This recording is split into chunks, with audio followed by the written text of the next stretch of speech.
Rumble YouTube family, what's good? What's happening? Ironwork 92,000 in the house. Welcome to True Earth Tuesday. True Earth Tuesday. And golly, man, it's colder than a Mickey Ficky out here. See, y'all like how I didn't cuss, right? Well, I'm trying to make it a little bit like True Earth Tuesday, but like just reducing the caffeine. You know what I'm saying? Not necessarily a total decaffeinated drink or libation that we would enjoy on a normal True Earth Tuesday or Flat Earth Friday, but you know, I'm trying to tone it down on the expletives and everything else like that. So I mean, sometimes they split or sometimes they slip, and you know, things happen naturally, but you know, I'm just trying to add a little bit of water to my wine. You know what I'm saying? Give you a Diet Coke light type version from time to time, you know. So we I want to keep it a little bit clean because the content that I'm going to be producing here within the next few weeks is very, very important. Not to say that the stuff that I've been producing is not as important, but I think it's important in that everybody needs to get this message, not just adults but kids alike. So I'm going to do my best to kind of tone it down. You understand? But still, before I continue and this night gets long in the tooth, first of all, greetings are in order. And I want to say hi to everybody. David John Rivington McDonough, what's happening, brother? The Dirty Pox, what's happening, family? What's going on? One more quarter in the house. What's going on, bro? Nate X in the house. What's happening, family? Disc Lord, brother, what's good, man? It's good to see you. Good to see you. Martin Haley, welcome. Martin Haley, sound like a new body, but as you come in here, welcome. Mikasa Sukasa. Enjoy yourself, man. Help yourself to anything in the digital fridge. Sit back, relax, kick up your feet, but just be careful because if you get out of hand, these people, they can be monsters in here. So be nice, play nice. If we all play nice, I think everything will be all right. But welcome, Mr. Haley. Welcome. All right. Pebbles, sis, what's good, sis? And thank you for that. Chat that you sent earlier today. I really appreciate that. And I totally agree. Not that I don't agree. I absolutely agree with what it is you said. And so welcome. Next chapter, family. What's happening? It's good to see you. Mr. Super Sidewinder in the house. All right. Jim Anise or Jim Anus, welcome, brother. It's good to see you. All right. I think I said what's up to Nate X. American Off Grid, what's happening, family? It's good to see you. Sean Alki in the house. All right, Mr. Alki. Wherever there's Mr. Alki, you've got ABC. Angela Baby Carson is not too far behind, I would imagine. So welcome, Sean Alki. What's happening, brother? Baza, I haven't seen you in a while, but I like the do. What's good? All right. Okay. Sea Lightning 300. What's happening, brother? It's good to see you, man. It is good to see you, and it's always a pleasure. Yes, sir. And there she is. Right there. ABC, Angela Baby Carson in the house. Welcome, sis. It's good to have you. Peter W. What's happening, brother? It's good to see you. All right, Mojo Shop, what's happening, man? It's good to see you. Mr. Warrior, I presume it's good to see you, man. Welcome, Mr. Warrior, one of my day ones. All right, it's good to see you, man. I know it's a little bit late. I said 7:30 last night, and that's my fault. I thought Bro Sanchez was going to be on earlier today, and so which he was. So it was a good thing that I played it the way I did, so I could come on after he came on. So it's not a problem, but it's good to have you, Mojo Shop, and it's good to have you guys. And Mr. Warrior, it's good to have you too, even though I know you go down a little bit early. So Carrie Skates, what's happening, family? It's good to see you, brother. It's good to see you. All right, all right. And I'm scrolling, people. I'm scrolling. Don't worry. I ain't going to take too long today. I'm scrolling. I promise you. I'm scrolling. It's coming down. Stephanie McGuire, what's happening, sis? It's good to see you. All right, all right. Stephanie McGuire in the house. Okay. Yeah, Stephanie McGuire, Awaken Nemesis. All right, my walk-in library. What's good, brother? It's good to see you, man. Awaken Nemesis is in the house. All right, all right. And I'm scrolling. I'm scrolling. Saddle Bum, what's happening, bro? It's good to see you, man. Saddle Bum's in the house. All right. Marcy Chan, how you doing, sis? It's good to see you. It's good to see you. All right. Yeah. All right. As we make our way down, these greetings are definitely in order. We've got a bunch of good people in the house, man. These are the people that hold me down. You know what I'm saying? So you see these people every time you guys clock in, every time you guys come in and you watch me, Tuesday, Friday, or whenever it is, these are the names that you see here oftentimes, right? It's like an episode of The Simpsons or an episode of Cheers, you know what I'm saying, where everybody knows their name.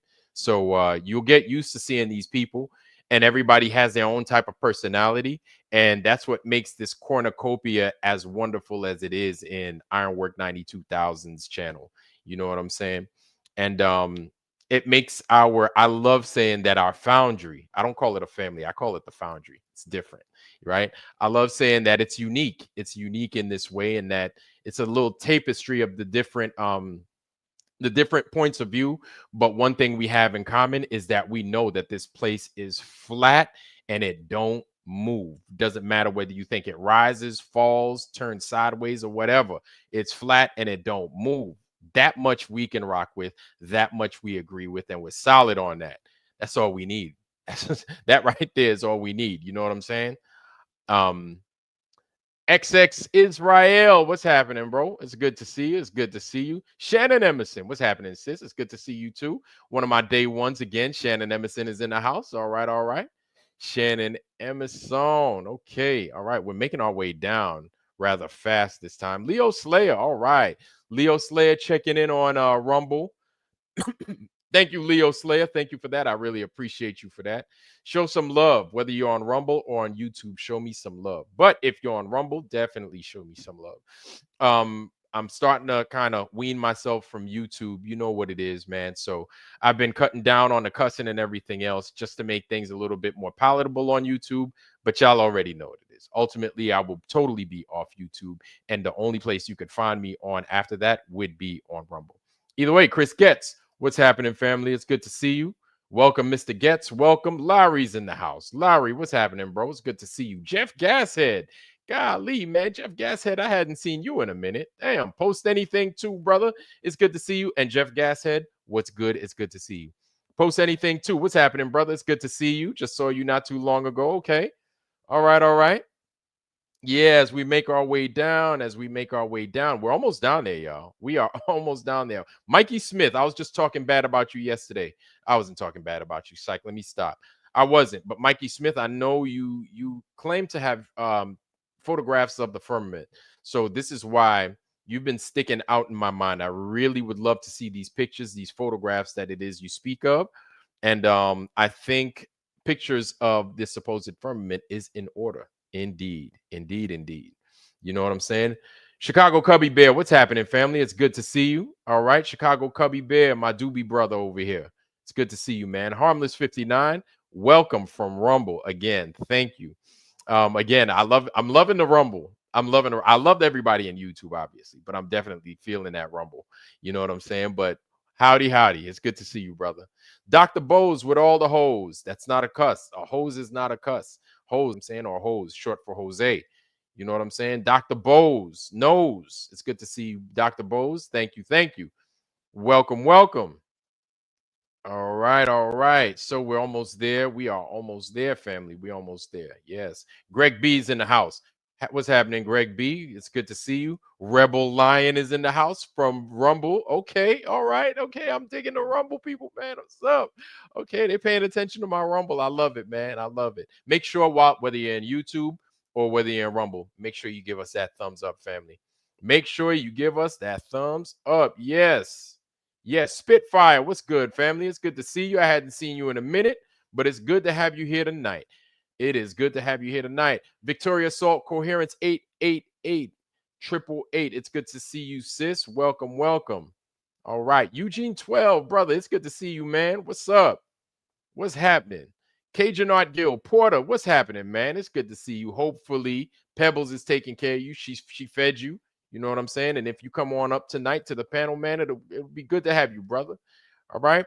Okay, man. Roger Ledwell. Roger, hello, Roger.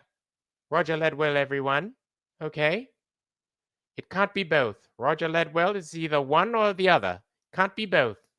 You know, that's my flatsoid. But welcome, Mr. Ledwell, Roger Ledwell. Roger be working all the time. Roger doesn't sleep. You know what I'm saying? Roger never sleeps. So it's good to have you, brother. Welcome, Roger. Palkus, welcome, brother. My man Palkus is in the house.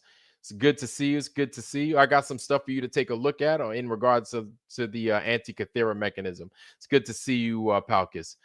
Hey, look at that. We got Matthew Senko. Mr. Senko, what's happening, Mr. Senko? You sent me an address the other day, Mr. Senko. I sent you something. They sent it back.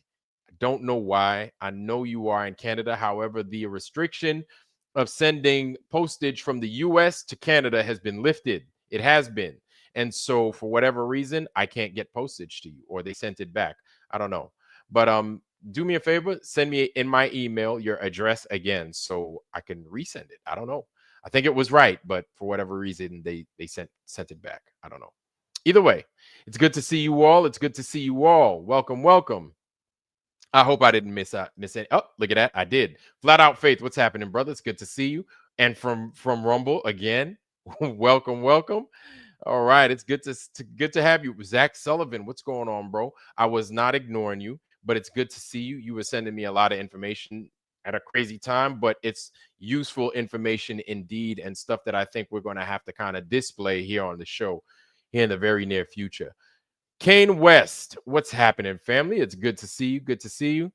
And I know y'all are like, oh, God dang, would you hurry up with the dang introductions? I want to make sure I address everyone in the house of current. You know what I'm saying? T. Smith, brother, what's happening, man? It's good to see you, T. Smith. Okay. All right. All right. And we're working our way down. We are working our way down. Yes, we are. New World Order, what's happening, family? It's good to see you. New World, Lumpy Gas in a Vacuum. That's one I hadn't seen in a few weeks. Lumpy Gas, what's happening, family? It's good to see you. All right. Okay, okay. The Akinator, what's happening, fam? Welcome, welcome. It's good to see you. All right. And I think we're almost there. The Lord Racer, what's happening, brother? It's good to see you. Carlos Sanchez in the house. It's good to see you, brother. I'm almost there, y'all. I thought I was there. I'm almost there. I'm almost there. Yes, yes. Yes, I'm almost there. Okay, so I am there. Martin Haley. I think I said what's up to you. Galahad. Hey, Galahad 45. Sir Galahad. Okay. Knights of the round. It's good to see you, family. All right. So that's enough of that. Intros are done up until I see new people coming in. That's cool. But for everybody that's here, welcome, welcome, welcome. Tonight is this is going to be a little bit different. It's going to hit a little bit different. I know from time to times I talk about certain topics based off of tonight's discussion, but tonight it's like I said, it's going to hit a little bit different. Mainly because of where we are post the final experiment, but also at the same time where we look to be going here in the very near future. We've got a new administration that I guess we fall under, so to speak. And things are going to be different. Things are going to be a little bit challenging. But as they become different, they kind of resemble things that we might be familiar with, but they're going to be different because of the topics discussed, right? And the people involved. But you'll find similarities here and there, of course. I know everybody saw the thumbnail. Right. I know everybody saw the thumbnail. Why I had that thumbnail that way, I'm sure you can imagine why. What's on everybody's mind these days is Maybe not everybody's mind, because a lot of y'all are still thinking about the final experiment, I'm sure. But I know definitely on my mind, and a lot of other black folks' mind, has been the debate. I guess you could call it a debate between Lord Jamar and Professor you know who. I really don't want to give him power. You know who he is. He got that meathead haircut, meathead from All in the Family, got that same haircut, got that mustache look. You know, a lot of us don't feel him. It is what it is. I'm not here to sit there and talk bad about this dude. Instead, I am here to discuss the the the repercussions of that quote unquote debate, and what we can expect here, or what we could very well expect here in the very near future because of the results of that debate. Now, um, as y'all know, uh, I'm black. All right, I'm black. Let the record state that the gentleman is black. Yes, I am. Right. Um, went to a channel yesterday, as if y'all didn't know. Well, went to a channel yesterday, and because the topic of discussion on this person's channel, it was the Lord Jamar debate between Professor you know who. All right, fuck it, I'll say his name, and that's my first cuss word. I apologize, y'all, but Professor Dave. Okay, and many of us intimately know him as Prostitute Dave. So he was on his channel, or vice versa. It was actually on Godfrey's channel. If y'all know the comedian Godfrey. Anyway, um, and if you know Godfrey, you know that Lord Jamar tends to be on his channel often, right? And so a few weeks ago, Lord Jamar brought up, or rather, the topic of at one point in Godfrey's podcast was the flat Earth. And so Lord Jamar, I had seen him previously with Professor Dave and Killer Priest and a whole panel of folks discussing the flat Earth. It was before that time that I didn't even know. I knew of Lord Jamar because I love Brand Nubian. It's a New York thing. If you don't know, you ought to know, right? He's part of a hip hop group, and really loved Brand Nubian, and I really dug Lord Jamar because of Brand Nubian, and so I kind of follow him after that, right? I've got an affinity towards him. Plus, he's a New Yorker. Why not? Um, on that podcast with or not Professor, but Flat Earth Dave a few years ago, that's when I started to see that Lord Jamar was more open-minded to seeing this world as it is. Sav, what's happening, brother? It's good to see you. Sav is in the house, family. Our brother Sav is in the house. It's good to see you, Sav. And so, when I saw that he was on board with what this place is, I was pleased, because it's not too often that you find too many black people, especially black people of note, right? Not that it's a big deal. Anytime I see a black person in the flat earth community, my heart leaps and explodes with joy. But a black person of note, understanding where it is we live, and or rather where it is we don't live, right? So anything that he could do, I would promote, because there are a few things that comes with understanding that this earth, or this realm, is flat, level, plane, and it doesn't move, right? You understand that there's a lot of BS being touted. You understand that with that BS being touted, that the things that we thought we understood previously happens to not be true at all, right? It's basically like a whole kit, like a bundle of stuff that comes with understanding that this realm is truly understanding that this realm is flat, level, and plane. Because once that sinks its teeth into you, it becomes part of you. It becomes integrated into your psyche, into who you are, because now the world begins to make sense. And the world that you thought at one time made sense totally doesn't make sense. Everything involved that Everything that is involved with the nonsense world, you see it. It comes. It starts coming in droves, like a torrent and buckets of rain. The understanding begins, right? And it's like looking at the world with a new set of eyes. Now, why is this important? It's important because many of us are like 10 years, which isn't long, especially if you're like 45 or 40 something years old, 10 years in this flat earth understanding, right? It's not even people like saying it's a theory. It ain't a theory. It's the truth, right? And so being even a decade in this understanding, we're still relatively young with what it is we know and what it is we're understanding. However, since we know how to read, how to write, and how to kind of logically piece things together, understanding the flat earth isn't too difficult as long as you're ready to drop your ego and accept things as they are. As long as you're willing to do that, you should be fine. Doesn't matter what anybody brings to you that's different. Once you see this, all the lies become apparent. All the lies are right there laid out before you, and it's easy to pick out lies, and it's very simple oftentimes to pick out liars and those that push lies, right? Sometimes people push lies, they don't even know it. They're just going along just to get along. That's why tonight is very important. And I feel that me as a black person, I could tell you first from firsthand experience how it feels. I wish there were more black folks in here that could come in here and discuss this with me. Somebody that I'd love to have would be, our brother Ghost of Judah Tribe. Ghost of Judah Tribe is my day one.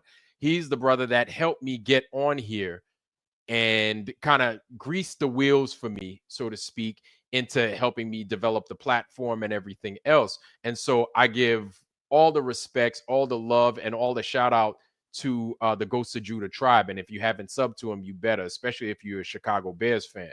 So the Ghost helped me figure this out. The Ghost obviously is a brother, right? And our conversations would like be in sync with one another. Him being from Chi-Town, me being from New York, so we both come from a big city, and we're both black, right? We're both around. I think he's much younger than me, but the way he thinks, like I jive with it, right? I roll with it, and so I jive with him, and we just play off each other, right? And I basically play off of a lot of different people that I roll with, like whether it's Saab, whether it's Larry, whether it's Greg, live music, Harmon, everybody, right? All these different personalities that come in here. But it's different when you have somebody that kind of looks like you, and the train of thought is much the same. Now, it's not, don't take this as a bigot thing or a prejudice thing. Not at all. But when you are a black person living in the United States or just in this world, you understand? Like things hit different. You get approached different. You get talked to different. That's just the reality of it, right? Same thing as if you're a white person. Probably, I would imagine that you kind of get talked to a little bit different. Not like you would know, because you are who you are, and that's who you've been your whole life if you are who you are, right? But I could tell you as a black person, it's not the same with everybody else. I get approached different, I get spoken to different, and everything else. Now you just couple my existence, right, and all the things that I've done uh as just a person, just as a person, right? I feel I've lived a very storied life up to this point, even though I'm only 46 years old, right? I just turned 46 a couple of weeks ago. Um, and but it still hits different for me. It's not the same for you. You understand, or maybe you don't. But let me just continue, and maybe you will. And so I get it, and so I also get how my community, in the black community, oftentimes tackle things, how we handle issues, how we speak about certain topics, uh a lot of them being social in nature. And so uh I, of course, the flat earth is a big deal to me. It's like the biggest deal right now, and a lot of people don't understand that. A lot of black people don't understand that. And it puzzles me that a lot of black folks don't. I understand why at the same time, but it puzzle me? It does indeed. But at the same time, I'm seeing it from my perspective, from my shoes. If you're a black person and you can't fathom why anybody would think that this earth is flat, talk to a black flat earther, give them the time to speak. And then talk to a white flat earther and give them, and talk to a flat earther in general and give them the time to speak and just explain their perspective and their point of view. Like I said, it hits a little bit different when you're black. The understanding is, it's like, wow, you understand. And then a lot of things that we've been taught about ourselves might come into question as well, and I'll get to that here in a little bit. Hopefully uh hopefully it's not scaring anybody off. If this is not for you for tonight, I understand. I get it. Bro Sanchez is going to have his spin on the discussion between Prostitute Dave and our brother Lord Jamar and how that went. He's going to have his take on it. And everybody loves Bro Sanchez's channel, right? I love Bro Sanchez's channel. And everybody likes his take on things and his perspective. Tonight, I'm going to give you mine. And we're going to have to endure some pains, right? So a few growing pains, but honestly, I feel these growing pains are necessary. I feel in order for us to get better as a community, this is stuff we need to discuss, whether it's amongst a mixed group, whether it's amongst strictly black people. But this is something as a community we definitely need to discuss. Okay, so that was a little bit. I think you guys know where it is I'm coming from. Donald Piasek, what's happening, family? It's good to see you, man. It's good to see you. Welcome. So without further ado, or further ado, I had to give you a daddy joke. Without further ado, I'm going to go ahead and I am going to share with you Lord Jamar and Professor Dave. It's tough to watch, but grind it out, family. Grind it out. We'll get over it. Okay. And I will be right back. Let's do this. Like Brutus. It is not, what you think it is. Oh, yes, it is. And people worship at the altar of science.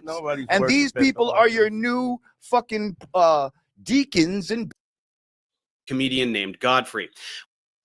Hey everyone, many of you saw my recent reaction video where I drank whiskey while laughing at a rapping flat earther named Lord Jamar, who was proudly demonstrating his unparalleled stupidity on the podcast of a comedian named Godfrey. Well, that reaction video set off a chain of events that I'm very excited to share with you today, so grab some popcorn and enjoy. If you recall, Godfrey was the host, Lord Jamar was a guest, and then there was this third fellow. His name is Dante Nero, and after I posted my reaction video, he reached out to me by email. He told me that he's a big fan of the channel and that the episode I reacted to was frustrating for him because he knew that Jamar had no idea what he was talking about, but he didn't have the tools necessary to combat his script in real time. He expressed interest in having me on Godfrey's show via Zoom to have a conversation with Lord Jamar. Now, upon hearing this request, I was immediately aware that if I agreed to do that, it would be a total shit show. I am intimately familiar with people like Lord Jamar. He's a delusional narcissist and complete douchebag whose entire identity revolves around his perceived intellectual superiority over the rest of humanity, despite being a willfully ignorant, clueless asshat. Basically, he's a flat earther. He is 100% impervious to even the most basic facts and logic, and he will not listen to a word I have to say, no matter how obviously correct I am. But when has that ever stopped me before? So I agreed to go on the show. Now, I will say that I went into this with the intention of remaining relatively cordial as long as possible, but Jamar began insulting me before I was even introduced, so I decided to just lace into him from the first moment. Even though my volume was dramatically lower than theirs, even though he was talking over me constantly, even though there was barely any attempt by Godfrey to moderate him so that I could get equal speaking time, I still took a big steamy dump all over him and made him look dumber than rocks in front of his own audience. All right. Okay. So I'm going to pause it from time to time. You guys just bear with me, fam. Just bear with me, okay? This is going to be a little tough to watch, like I said. But there's the truth, and then there's what we're going to hear. So let's go ahead and let's get back into it. So much so, in fact, that after less than 20 minutes of interacting, Jamar threatened to leave the studio if I wasn't cut out of the feed. And then, mere minutes after the live stream was posted to Godfrey's channel, it was pulled. Undoubtedly because Jamar told Godfrey to pull it, since he knew how unbelievably stupid he looked. Oh, but my friends, you'd better believe I anticipated exactly this, so I recorded the Zoom session from my end. I knew that this exchange was going to be absolute gold, and I was not disappointed. With that context covered, enjoy this brief interaction with one of the dumbest people alive. There's not fire in a vacuum of space. I want to say, okay, so there's not fire in a vacuum of space. Is he lying? Have we ever seen fire in a vacuum? We're told space is a vacuum. There's hardly any air in there. We're told it's a vacuum, right? So how do we have fire in space? So I don't see where he's lying, but anyway. Well, go ahead. It's ridiculous. And before we bring Professor Dave, here's my thing. Man, let me fuck Professor Dave. Before he even get here. You know why? When it comes to hip hop, right? There's questions I have to ask because he spent his life studying being a part of hip hop. To take the people that have spent their lifetime understanding physics, science, all kinds of things. Don't matter. It is absurd. It would be the equivalency if I took an internet dude. That does not matter. Let me finish. If I took an internet dude who got a couple of tracks and asked him about the history of hip hop, it's the same thing. No, it's not. Okay. All right. Let's use that logic. Family, let me ask y'all something. What did we just deal with? And I want y'all to see my face for this. What did we just deal with 5 years ago? 5 years ago, excuse me. 5 years ago, and I guess you could say it continues on now. What did we just deal with? So remember using that logic that we have to listen to what the scientists say. Remember that? And what happened?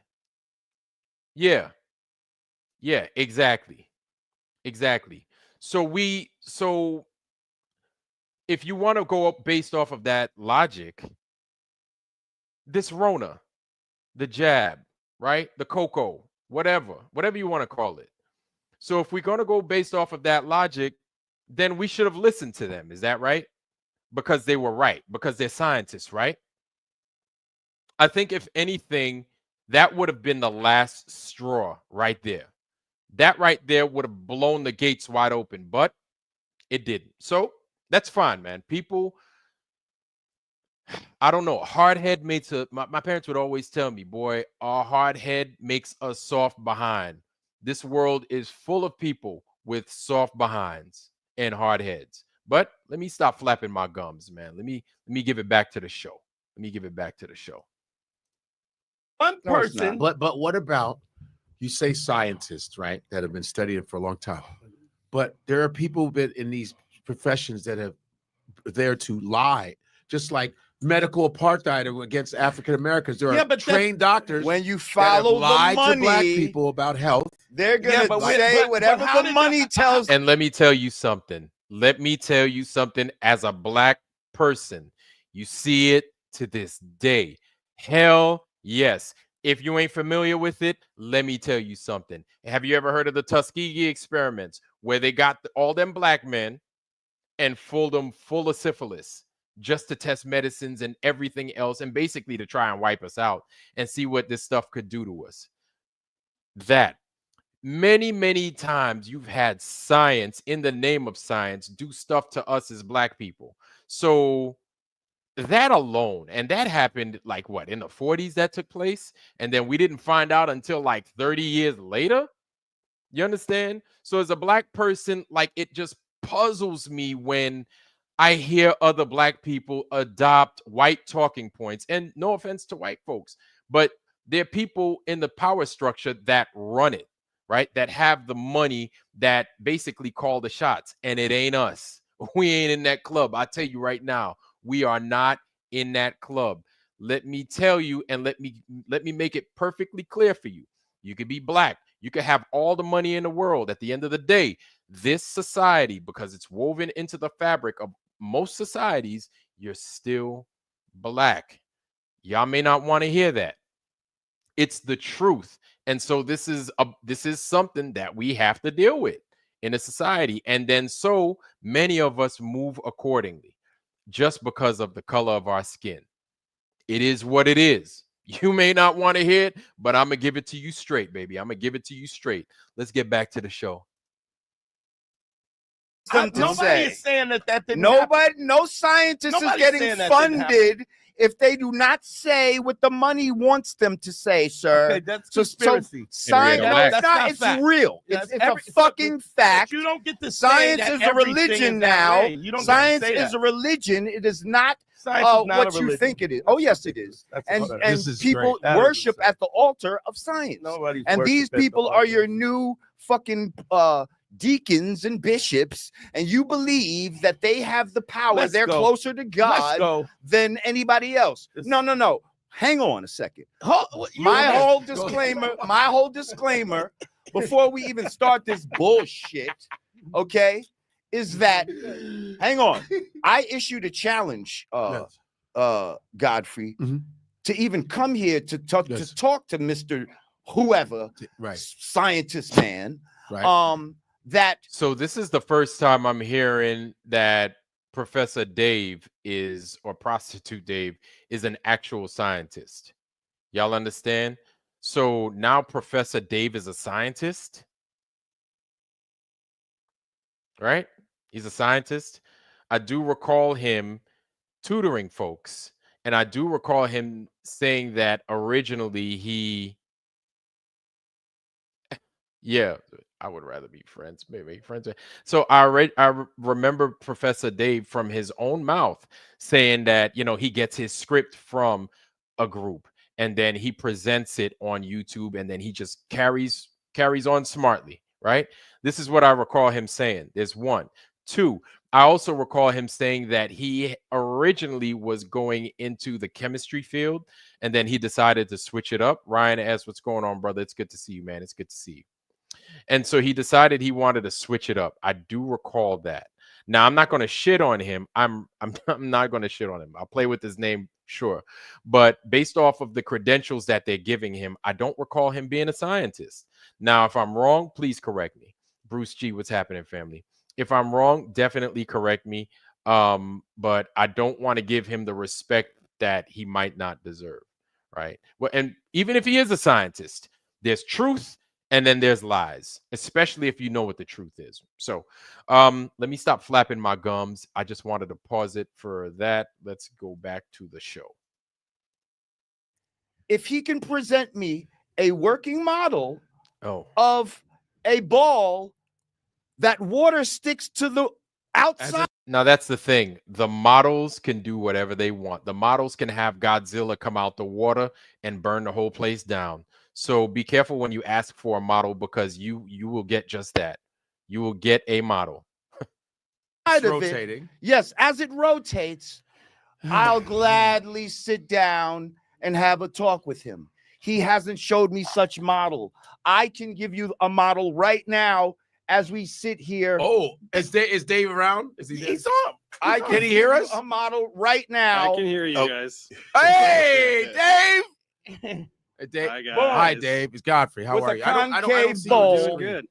You're doing good. You guys see me? Hey, what up, Dave? Dave, are you Dave the scientist? I'm the one that contacted you, Dave. Are you Dave the scientist? Yeah, he's the one that science communicator. Science communicator. Well, hey, how you doing? First time. Okay, he corrected me. He's not a scientist. He's a science communicator. So basically, he's like the liaison for scientists and folks like lay folk. Okay, I dig it. Let's continue. What's the difference? Science communicator. Science communicator. Okay. Well, here you are. You do not believe in the flat Earth theories, and you are.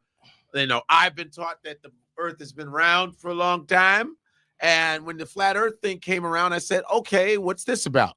And then I listened to some of the flat Earth stuff, and you know what? Some of the stuff made sense. I was like, that kind of makes sense. And then, when you hear about what you've always been learning about, well, that kind of makes sense. Thank you, James. And then when I talked to, actually, Dave, when I talked to a fighter pilot, And then they go like 50,000 feet, way higher than commercial jet. I say, have you seen curvature? He goes, yeah, we see the curvature of the earth. That's what he said. I was like, I've seen multiple. And here's the thing. Guess what? Those guys are coming out. Those fighter pilots are coming out and they're saying, hey, ain't no curvature. I thought there was. And here's another thing I want you guys to take away from this too. Maybe a lot of people don't discuss it, but many of these fighter jets, they have a rounded canopy to them. Really, the only fighter jet that doesn't have a rounded canopy is portions of the B-52 and the SR-71. Other fighter jets, rounded canopy, right? There's a reason for that, obviously. But anyway, let me stop flapping my gums. Let's continue.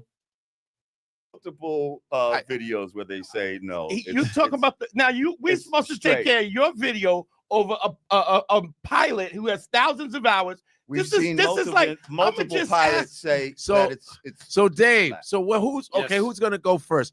Tell us, Dave, why you are against what he believes.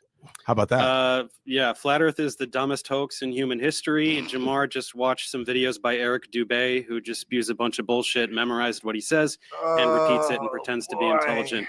Instead, everything you say is... Okay, so Eric Dubé is stupid and wrong. Flat Earth Banjo is stupid and wrong.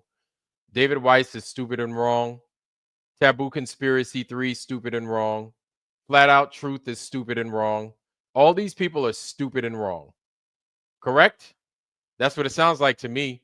Everybody's stupid and wrong. Because I'll tell you what, though Eric Dubé might have started it, everybody else is starting to pick up where he left off at, and they're just picking up and carrying on. So all these very well-known people that I just mentioned must be stupid, and they're wrong. Let's continue. Is so insanely stupid and can be disproven with like middle school level physics. Really? So yeah, we can go ahead and you can rattle off. Do you have a working model of a ball of? Again, they can give you a model of Godzilla coming out that water, setting Tokyo on fire. Watch what you ask for, because you'll get it, and then you'll have to explain why that model doesn't work. But watch what you ask for. Let's continue. A ball that has water sticking to the outside of it. Can you show me a working model of that? A tennis ball. But, yes, wet. And that, but no. That's not water sticking to a ball. That's saturation of water on the ball. So I want you to show me where water sticks to the outside of a ball as it spins. It doesn't go to the equator of the ball and spin off. I heard what you said. Show me a working model. Hang on. You said something very Show me a working model. Okay. The reason that things stick to the Earth is because the Earth is extremely massive, so it generates a very large gravitational field. When things... Nice. Okay. So that's something he has to prove, which he has yet to do, but let's continue. When water falls off of a ball, whatever ball you're talking about, to the Earth, it's because of the large gravitational field exerted by the Earth. So when you're talking about water sticking to a ball, your desired demonstration of gravity fails because gravity exists. Things fall to the ground. There is density and buoyancy, sir. Gravity is not some magical thing. Absolutely. He's not wrong. That makes things drop to the ground. It depends the medium that it is in. If I drop something in this water, depending on how heavy it is, it's going to sink. All right, so guys, this is going to be you. All right, this is going to be you. I know emotions can run high. I think Lord Jamar just should have just let him talk, right, and then just got at him. But it's easy to say when you're not in that position at the moment, but in the heat of battle, let them talk. Right. I know yesterday I had a little bit of a not even a debate, but it was a discussion with a bunch of guys that thought I was stupid and thought I spoke white because I didn't say certain words the wrong way and whatever have you. Right. And so they said I speak white because I was using anyway. I'm not even going to get into all that. But because I was showing them that it's not basically like pretty much like Lord Jamar, I caught a lot of shit for it, right? And I was kind of expecting that. And so you as a flat earther, when you go into the lion's den, much like Daniel, you got to expect these people to come biting at you. And so just do your best. Do your best to hold your composure. Pick a point, rock with it. Okay? Point, shoot, and just go forward. You don't have to know everything, but know an ultimate and absolute truth. Rock with it because they can't pull you off that platform. You understand? Let's get back to the show. Stop running my gums. Just talk or float. Wait, I want you all to talk. But Density I want to hear. First of all, this guy came out real disrespectful, talk about the stupidest shit. Like if he was in this room, I'd be smacking the shit out of him right now. All right, so that's another thing, y'all. We grown folks, man. We grown. I know he's from New York. All right, I get it. But look, man, we don't don't do that. Don't do that with folks when you're having a debate. Do your best to just leave the violence down. You understand? Because it just makes us look a certain way. Either way, I'm talking about us as flat earthers. I mean, we know what we got on our side. That should be plenty. All right. We don't need the extra. We okay. It's easy for me to say. I get it. But anyway, let's continue. Study science. Okay. It's all bullshit. Right, sir? You know that, right? What you say to the you know that, right? Race, the entire body of scientific knowledge. Let me respond to the insanely stupid thing you said. I want you to respond to my. Let him talk. Okay, we're going to talk about what pseudoscience. Okay, go ahead. Okay, go ahead, Dave. Go ahead, Dave. Density is not a force. It requires a force to produce an acceleration. Things accelerate towards the Earth. Density is a scalar. It's not a force. It can't make. Okay. When he says density is a scalar, really all you have to do is say, well, what's a scalar? Okay. All right. So what does helium balloons do? What does helium do? What does hydrogen do? Why does everything else fall to the earth except for helium, hydrogen balloons, so on and so forth? Anyway, let's continue. Make things move. Buoyancy, there's a buoyant force, but it has gravity in the equation. Buoyancy only exists when gravity exists. So here's another thing, man. Like people will use big words, which everybody's familiar with gravity. Big G, small g, right? People will use equations. That's fine. They still have to talk about normal things like helium balloons, static electricity, styrofoam sticking to your hair, your hair standing up on end. These things still need to be taken into account, which they'll give you, electricity and electromagnetics, electrostatics and stuff. But you just be simple. Just be simple. Let them talk and be simple. Let's continue. Secret sauce. Here's the problem with your density bullshit. You think that things fall down because the air is less dense. The air is less dense above the object too. So why the fuck don't things fall up? Things do fall up, you fucking asshole. What bubbles go up, you stupid fuck. Fucking evaporation goes up, you dickhead. Like, what the fuck are you talking about? That's because there's wind. Because it's lighter than the fucking density it's in. How can a fly defy gravity? How can a fucking tadpole defy gravity, you fucking shithead? Tadpole defy gravity? What the fuck yes. are you talking How does anything swim through if gravity is holding down oceans that are tons of fucking of fucking force? How does anything swim through the ocean? How do you fucking lift your legs off the fucking ground? You fucking cockbag. Oh my God. All right, guys. So I understand his passion. I feel it, but scalar. Okay, Greg B, listen. Scalar isn't a big word. Maybe not to you, maybe not to me, but to the layperson, you're gonna have to explain that. You just can't say stuff like that and expect it to be okay, because the layperson is going to go to the default position, which is the earth is a ball.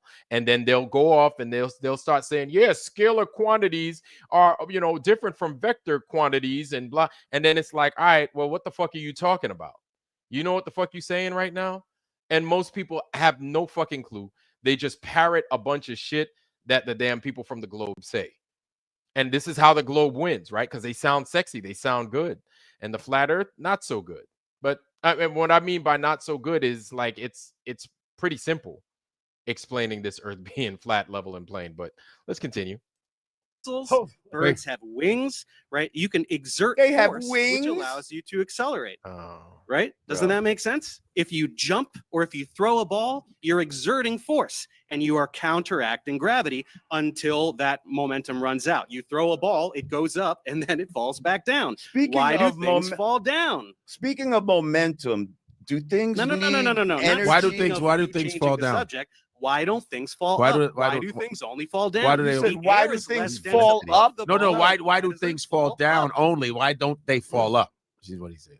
Again, light things will rise. Only with wind, Dense. which is a No, force. it's not only with wind. Things don't float. Nothing Why floats. doesn't the ball fall up? The air.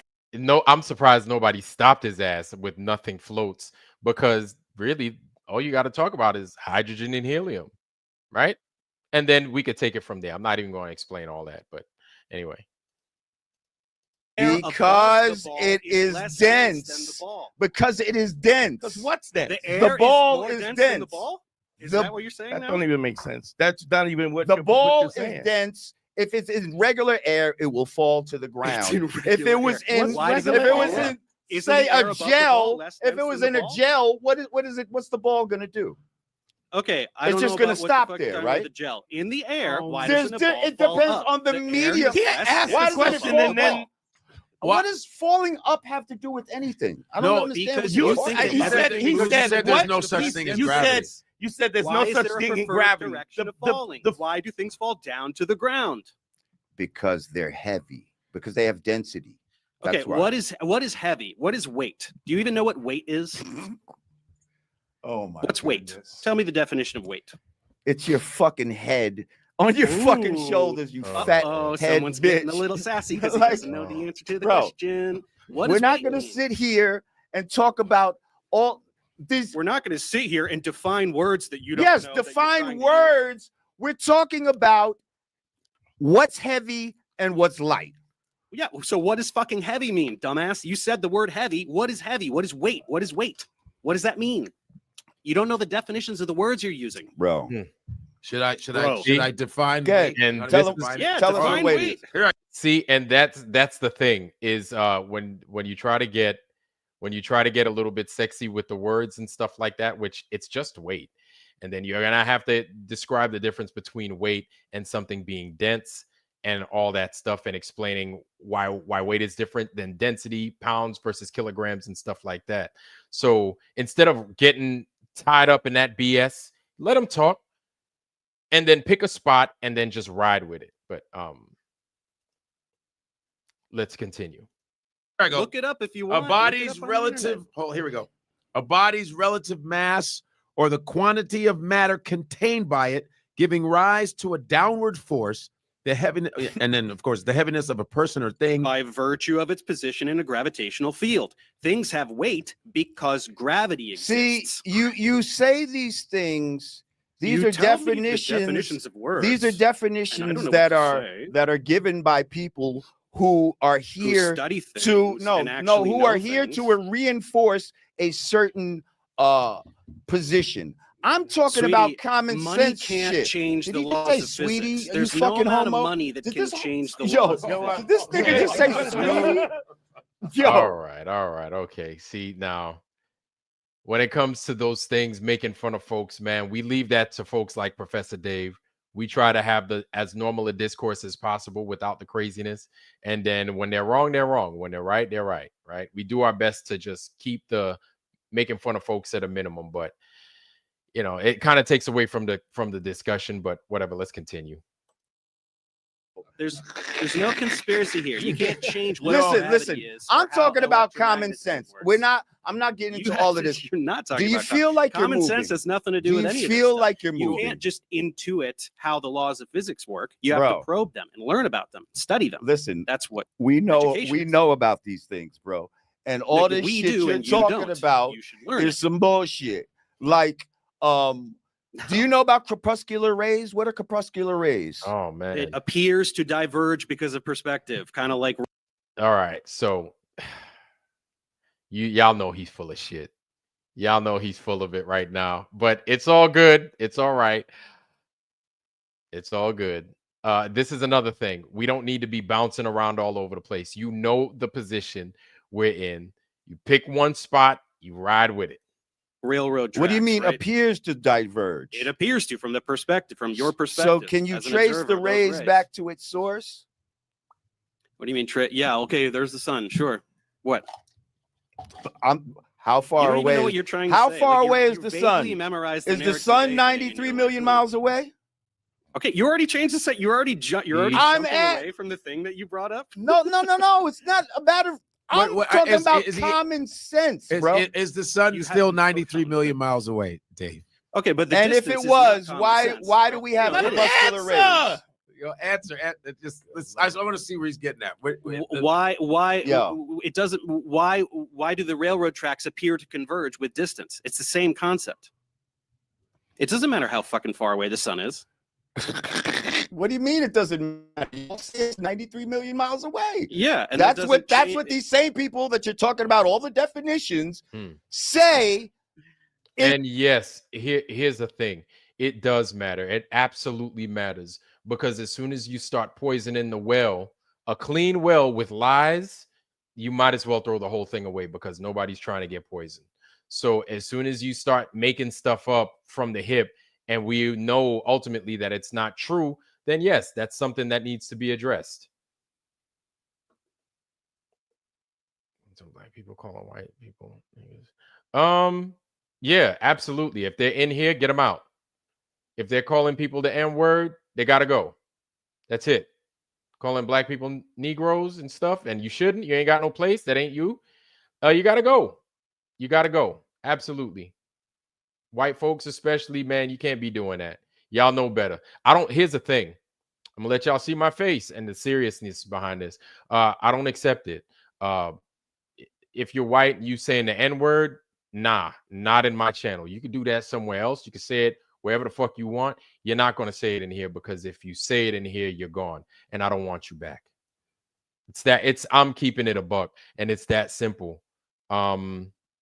You ain't gotta like it, but you gotta lump it in here. And if that ain't you, tough titty. I don't know what else to tell you. Let's go back to the show. Is the truth. So what are you saying? That it's not? No, of course it is. I'm saying that it has so how does what is crepuscular rays? How do you explain crepuscular rays? By what I just fucking told you with the railroad tracks. Do railroad tracks appear to converge with distance? Yes, but at some point you would not be able to see. At which point? At which point? At some point, I don't know the exact distance of what. Where you can't see something. Let's go with you. But you still can see the sun. This 93 million miles away. All right. So black people calling white folks the N-word, I think it's dumb. I think it's stupid as hell. It sometimes I'm sure it slips, but that shit is stupid. It's dumb. It's dumb. I no, stop, please. Let's not do it. Let's not do it. All right. I'm holding a movement. Black people do not call white folks the N-word. Let's go back to the show, please. It's dumb. Please, never again. Please don't. Please. For me, for America. It's ridiculous. Okay, so the sun's right up there in the sky, right? So why can't we go up and see it? Why doesn't it appear to get there's videos of people where they are actually above the sun in planes and stuff like that.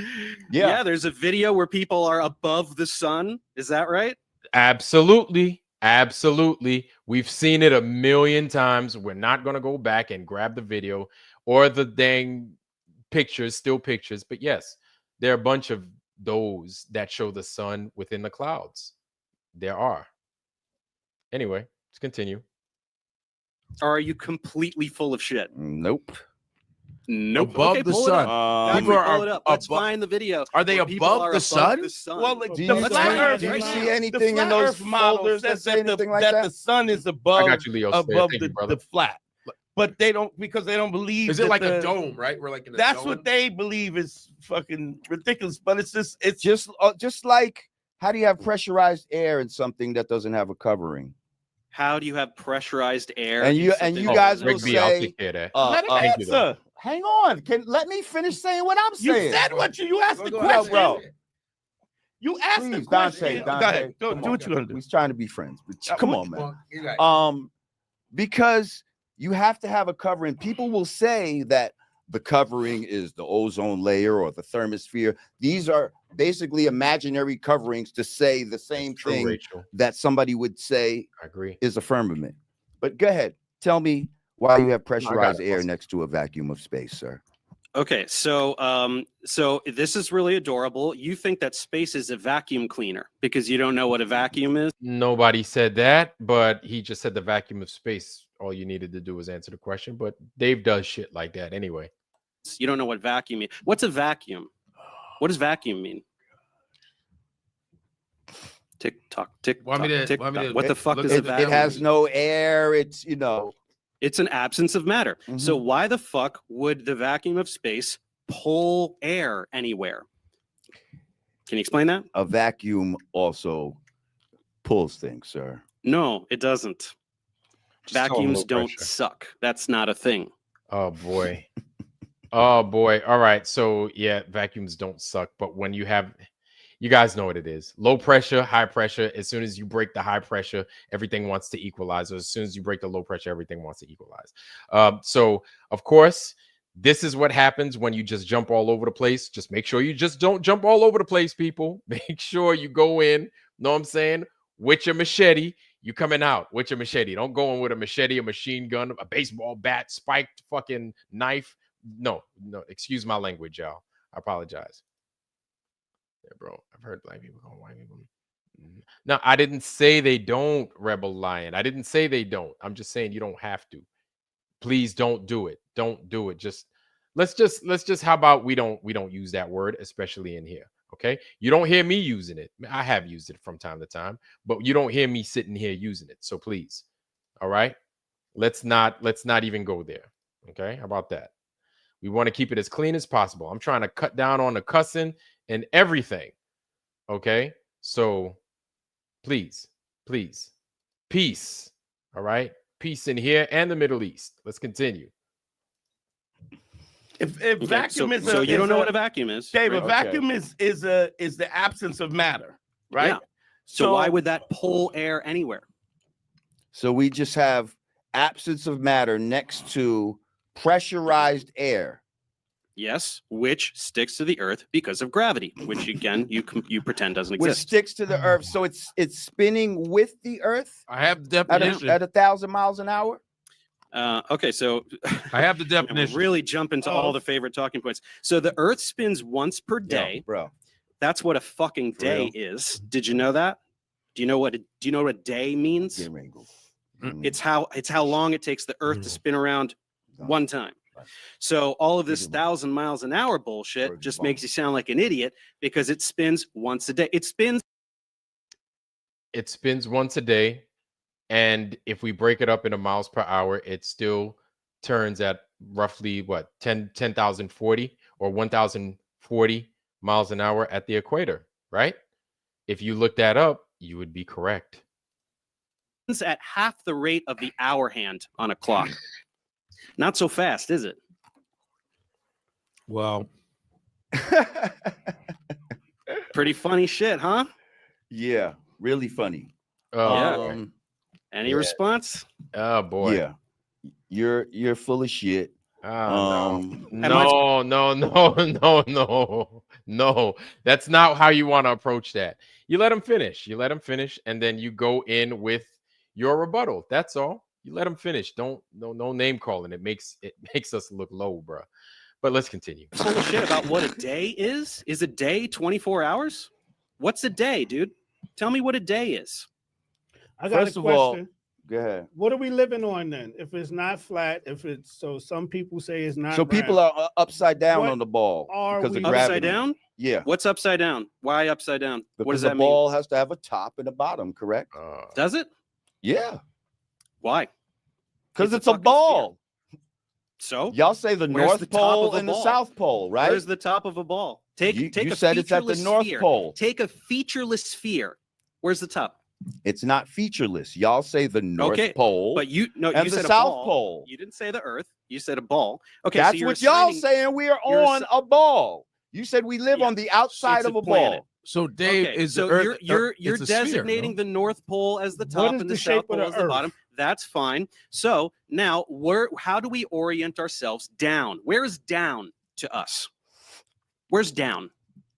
Maria Walker, it's one of those things. I understand it's a punishment. It's hard for me to watch too. It is, trust me. But this is something that I think we need to look at. We need to digest, and then we need to not even figure out, but we need to see that these things are happening. And it's not like it's us debating, but these guys have big platforms. And the crazy thing is that this is going to get out to the public. You understand? And then one of the things that I discussed yesterday is that you have to be mindful that you're going to be caught up in these conversations with people, right? We're not going to always be comfortable in, Ironworks channel, or we're not going to be in Saab's channel where we're in the comfort of people that we're familiar with discussing these things. And we might be live and we might be defending the flat earth to the hilt. But the thing is you still want to know how to come, and you want to know how to come correct. You know what I'm saying? And just to remember things like, don't let the emotions get the best of you. Sometimes it does. It happens, but you don't want it to happen. So watching this play out, I think, is one of the best things that we could do. And then I'm going to give you my take on it. Let's continue. What do you mean? Where's down? Is it towards the ground? Does down mean towards the ground? Towards the gravity. The pull. Yeah. When you say down, you mean towards the ground, right? Yeah, that's the ground. Yes. So wherever the fuck you're standing on this thing, wherever the fuck you're standing, down is towards the ground. But now look how the center of the look earth. how it So look how it turns. Down, look how it curves, motherfucker. Huh? Look how the fucking shit is on the side of the ball. Here, down is towards the center of the earth. And but you're standing on the earth. And if you're how down is towards the center of the earth. And so right there, I would have been like, okay, so at some point it curves, correct? And then you attack. At some point it curves. Exactly, Stephanie McGuire. 25,000 miles an hour, roughly, right? At some point it curves. So that's when you attack. Right there, you just be like, cool, that's okay. You let them talk, explain that right there, and then you go with the curvature. Where's this curvature at? At some point it got a curve, right? That's a defined curve right there. Some point it got a curve.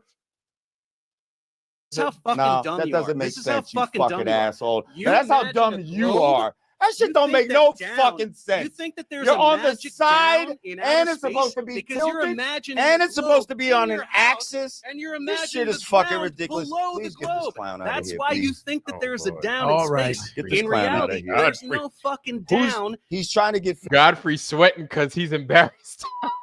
But it's all good, man. Hey, all love to everybody except for the dude in the green shirt. Everybody get love from me, man. Everybody get love. Let's continue. Magically, okay, you got famous off of down me. is towards Get him the out of center here. of the earth. Do you get it? Do you Get understand? him out of here. Down. Well, You're out of here. Where are you down is towards you is what you do to your fucking father. Get out of here. Oh, now we got the God, gay yo. jokes coming. He's getting a little mad. Okay, kiddo, listen, can you admit that you only think that this is down because you're standing on the fucking ground?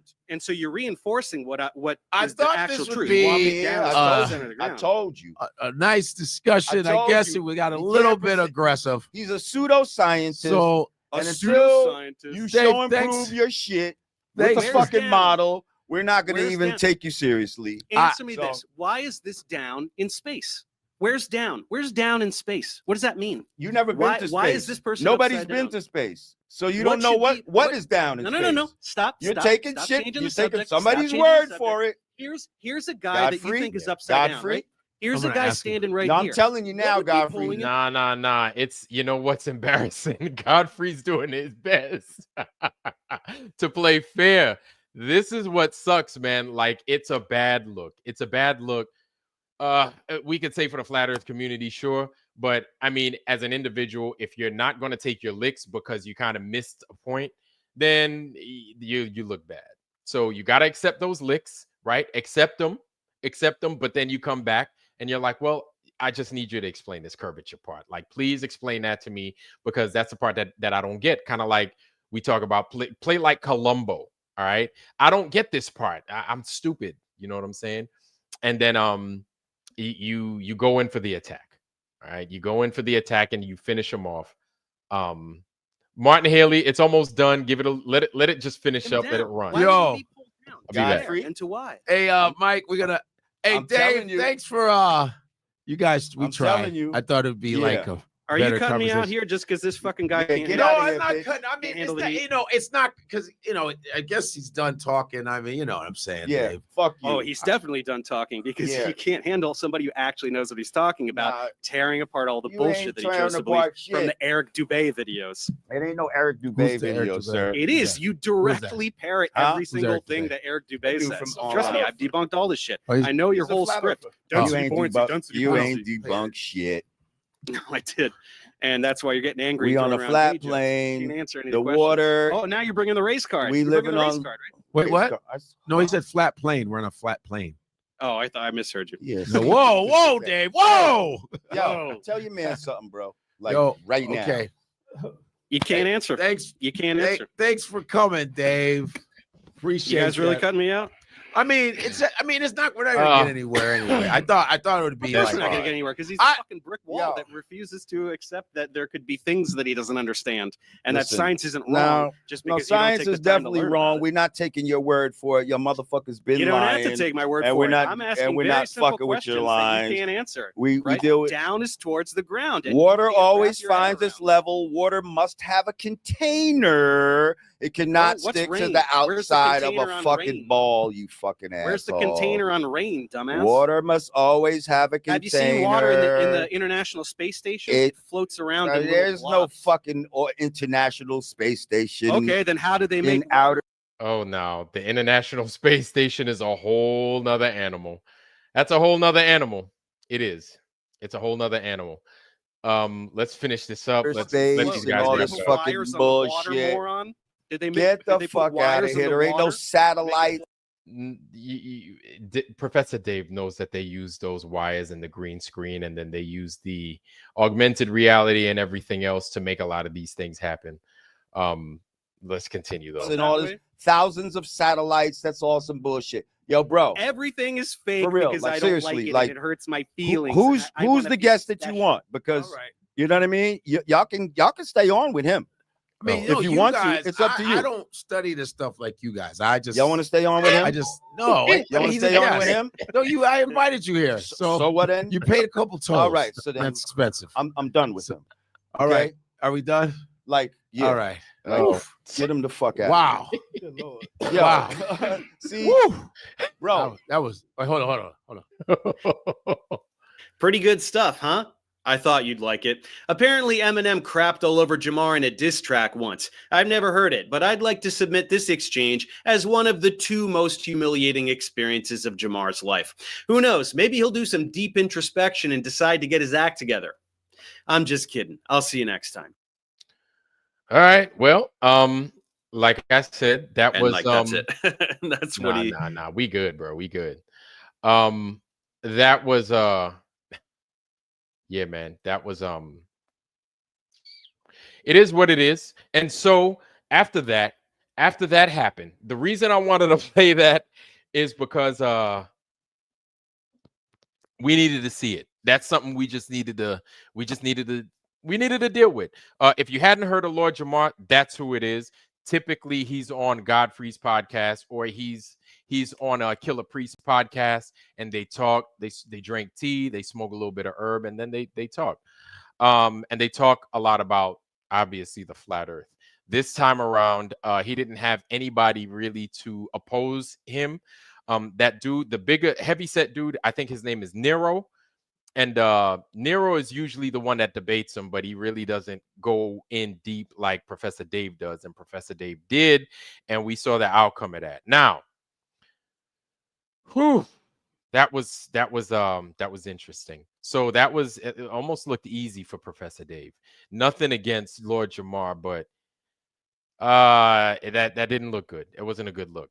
And let's see. That's what I'm asking. If I send Romo, which is way best, instead of paying a bunch of fees. Oh, I appreciate you, man. I will take care of that right now. So, here is okay. So that right there family, is my Cash App. So if you want to avoid all those things, I'm not telling you, you could send me 10 cents for Cash App if you want to send me anything. You ain't got to send me nothing. I appreciate you guys just tuning in and paying me any mind, if anything. But whatever, if you did, that's cool. You don't have to. You could just say hi to me and love me on Rumble too. But if you did, that's what it is. That's my Cash App up there. I appreciate it. Like, for real, I appreciate that. Y'all ain't even got to do all that, but whatever, man. Anything is cool. But real talk, back to what we were discussing. So that happening to Lord Jamar, that kind of exposes why a lot of Black folks, not even why, but rather that Black folks feel that we shouldn't even be in the conversation. And so I think this is a mantle that a lot more of us as Black people need to look into and fully understand, and why it's important. You understand? So let me read this real quick. Water is level and people have to be upside down. Bo Winson. People have to be on our nonsense arguments. Just stick to the fact that this requires curvature on a globe and you're not convinced it's there. Okay, not even convinced, right? There's people call it a flat earth theory, and you can't call something a theory really if you're proving it to be the truth. You understand? So when we do these water level distance observations, that is truly what we are observing, and we've shown it time and time again.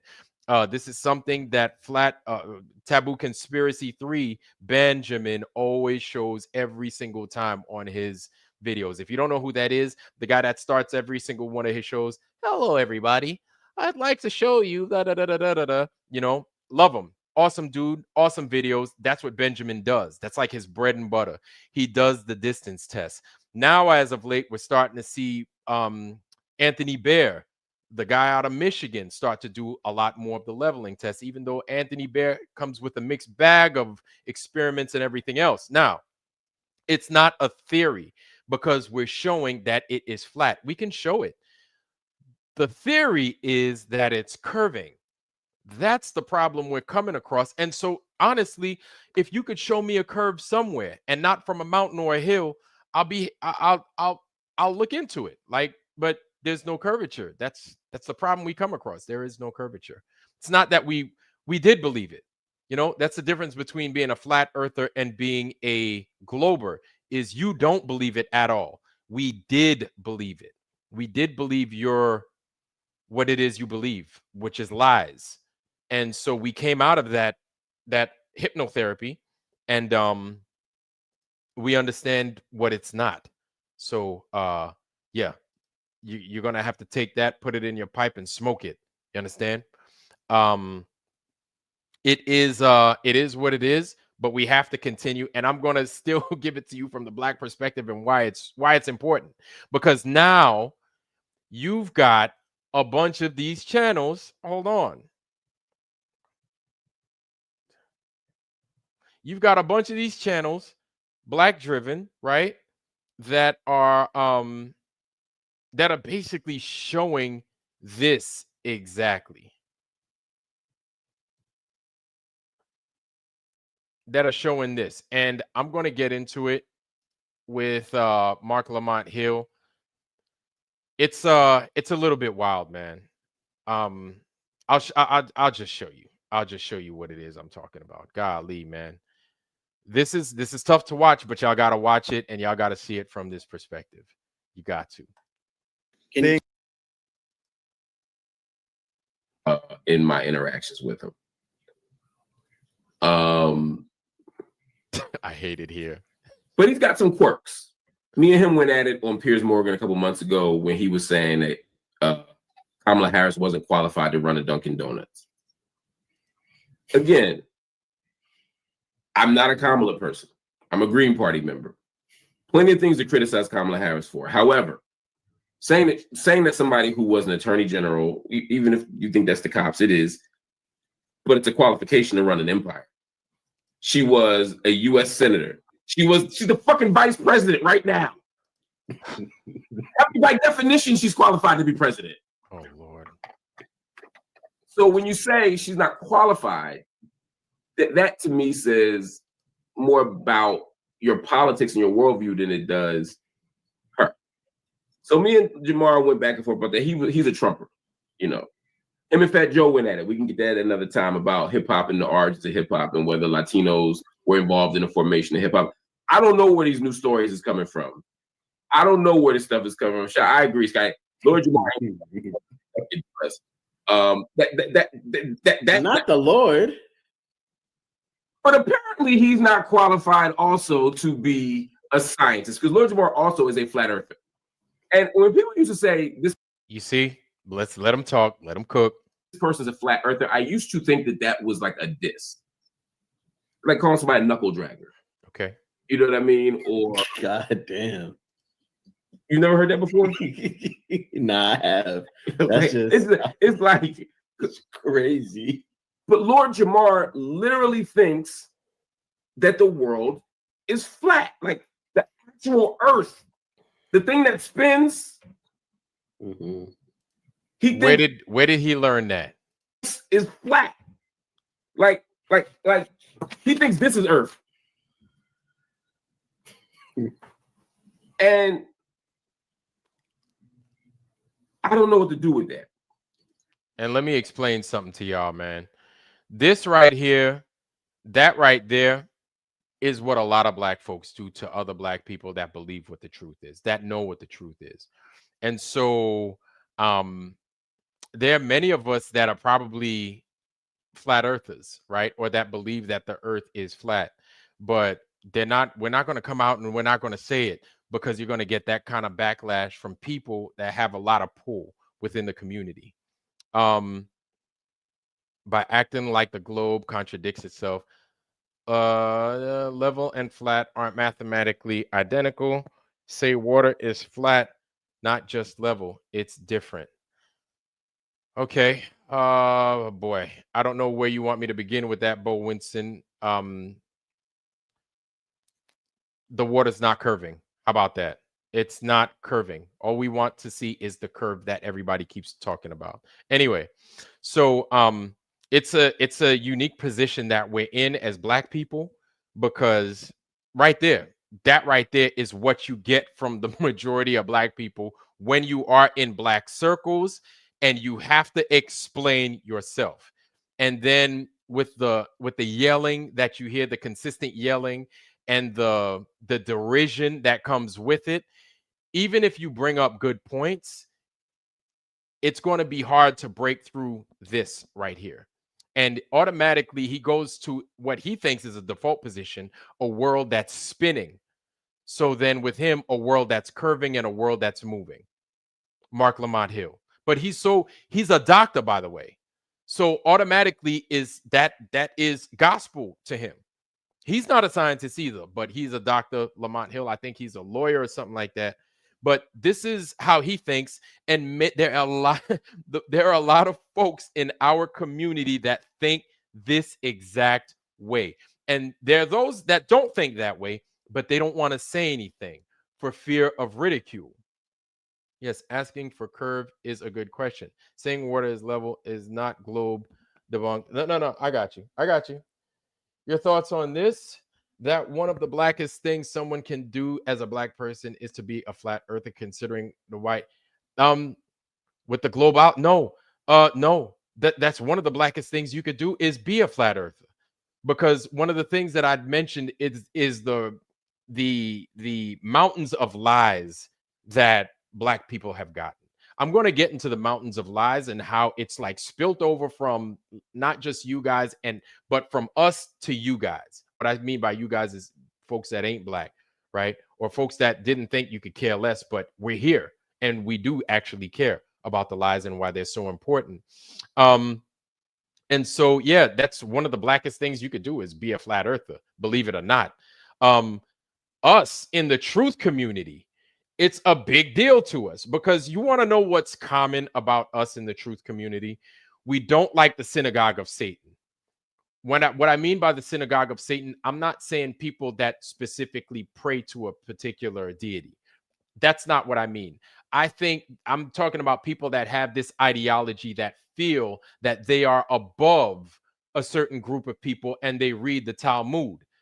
That synagogue of Satan, the same synagogue of Satan that backs up the destruction of the USS Liberty, the same synagogue of Satan that probably has their hands dirty from 9/11, the same synagogue of Satan, part of the Levon affair, the same synagogue of Satan that is the father and the grandfather, the great granddaddy of fucking terrorism as we know it today.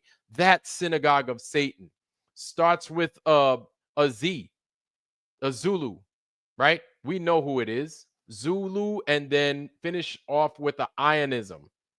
You understand? So we have this commonality. We understand we understand much of who our enemies are. We talk about it in here, but you can't say it. Kind of like bringing up Lord Voldemort's name. You understand? So Black folks and people of the truth tend to have that thing in common. But again, it's a matter of being called out as a knuckle dragger, like you heard Mark Lamont Hill right there, being called out as an idiot because we know the world is turning. And here's the thing, man. Here's the thing. We as Black folks, we have a hard time getting out of that stigma of stupid, right? We're often called, especially from everybody outside of our community, we are called dumb. We're treated as if we don't know shit. We're treated like we're the last people to know some stuff. And we're oftentimes, we just are. You don't have to agree with it. I'm just telling you like I know, right? Oftentimes we're treated like that. We're treated like we don't know anything, like we're ignorant, we're stupid, right? And so we fight that with the amount of education that we get, right? And so many of us, especially Black women, when they go to college, they wreck shop. They do the best they can in order to get that degree, that cap, gown, tassel. And if you could come out with honors, even better, even better. But as we're starting to learn now, just because you have a degree, you could have more degrees than a stick of deodorant. That's like one of my favorite jokes right there. You can't use it. That's mine. You could have more degrees than a stick of deodorant. That doesn't make you smart. It doesn't make you smart. But education in the Black community is a big deal to us. So we don't want to lose the grip on being seen as intelligent, seen and understood as smart. So if they say the earth is a globe, and damn it, and that's what we studied, god damn it, the earth is a globe. And it is nothing but a globe until the science books say that it's flat. If the science books don't say it's flat, then it's a globe. That's how the community takes it. The community is going to talk bad about white people until white people say that the earth is round, then we're cool with that. As long as white people say the earth is round and it's turning and it's spinning, and then you got astronauts and you got NASA, and then you've got videos of SpaceX, then it's cool. But as soon as anybody within the community, outside the community, say that the earth is flat, they're like, nope, bullshit, that's a lie. And then they're going to bring up all these equations that don't make sense to them. And then they're going to say, this is why it's a ball. See this right here? Equals MC squared. This one, that one. There was a plane that flew in 1971 with an atomic clock that did this and did that. So because of space curvature and space time, Negroes will say a bunch of shit that they don't even understand. I swear to you, in order to keep a fucking agenda alive. I got to witness it yesterday. And I said, I was talking to this panel yesterday, and here's the thing. This is exactly what they said. They were like, well, this is why the earth is a ball. And I was like, well, it's not a ball. And then I mentioned NASA. We had a brother that showed NASA. Not all Black people's like this, though. We had a brother that showed NASA's, a rigid body in traveling through the atmosphere, right? We're all familiar with it. It requires the flat earth, assuming a flat earth, non-rotating earth, flat non-rotating earth. We all familiar with it. We all know it. NASA's got 12.5 million of those documents. Flat non-rotating, assumption of a flat non-rotating. Now, their word that they're hung up on is assumption. They fail to realize NASA will never say curved, based off of the model of a curved moving Earth, a curved rotating Earth. NASA won't say that. We know they won't say that because it's not doing those things. Okay. So when they say an assumption of, that's so that you can continue, or people that don't know any better will continue to buy into the fact, or to continue to buy into the lie, excuse me, that this place isn't spinning, and it's that this place is spinning and that it's not flat, that it's curving. So we'll gladly buy into it. Anything that could, and I hate, listen, I don't like to have to say it, but it's true. And it pisses me off. It pisses me off because I see it everywhere I go. Motherfuckers need they need almost like a pat on the back from them folks in order to get some kind of approval, in order for them to say, well, you're not a dummy because you believe that the earth is a globe. So you're not an N-word.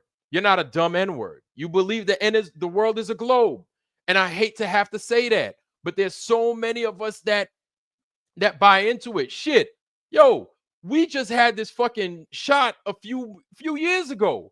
You saw folks running back and forth saying, oh, get the shot, back that jab up, girl, you look good, won't you back that jab up? You's a fine mamma jamma, won't you back that jab up? Yes, I'm not making the song up. Back that jab up by Juvenile, when we all intimately know it as back that ass up, girl, you look good, won't you back that ass up? Yeah. So they're getting black people on this bandwagon for lies, dude. And I love that song. I love Back That Ass Off.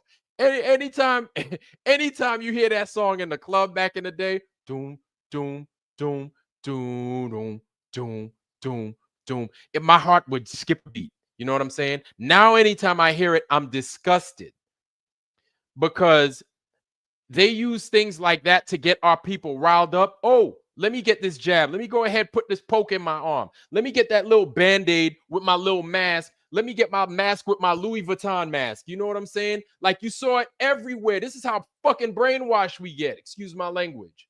And I haven't fucking ran it in a while, but it's coming. I'm sorry. I apologize. It's coming.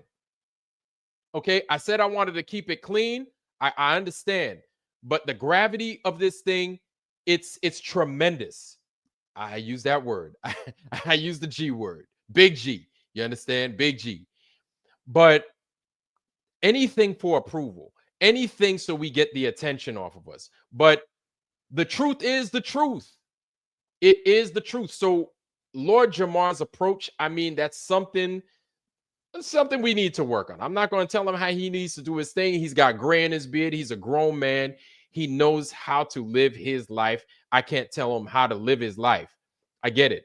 But whether the hose has a frayed end or the hose has a perfect nozzle on the end of it, as long as fresh water's coming out that hose, that's what's coming out of it.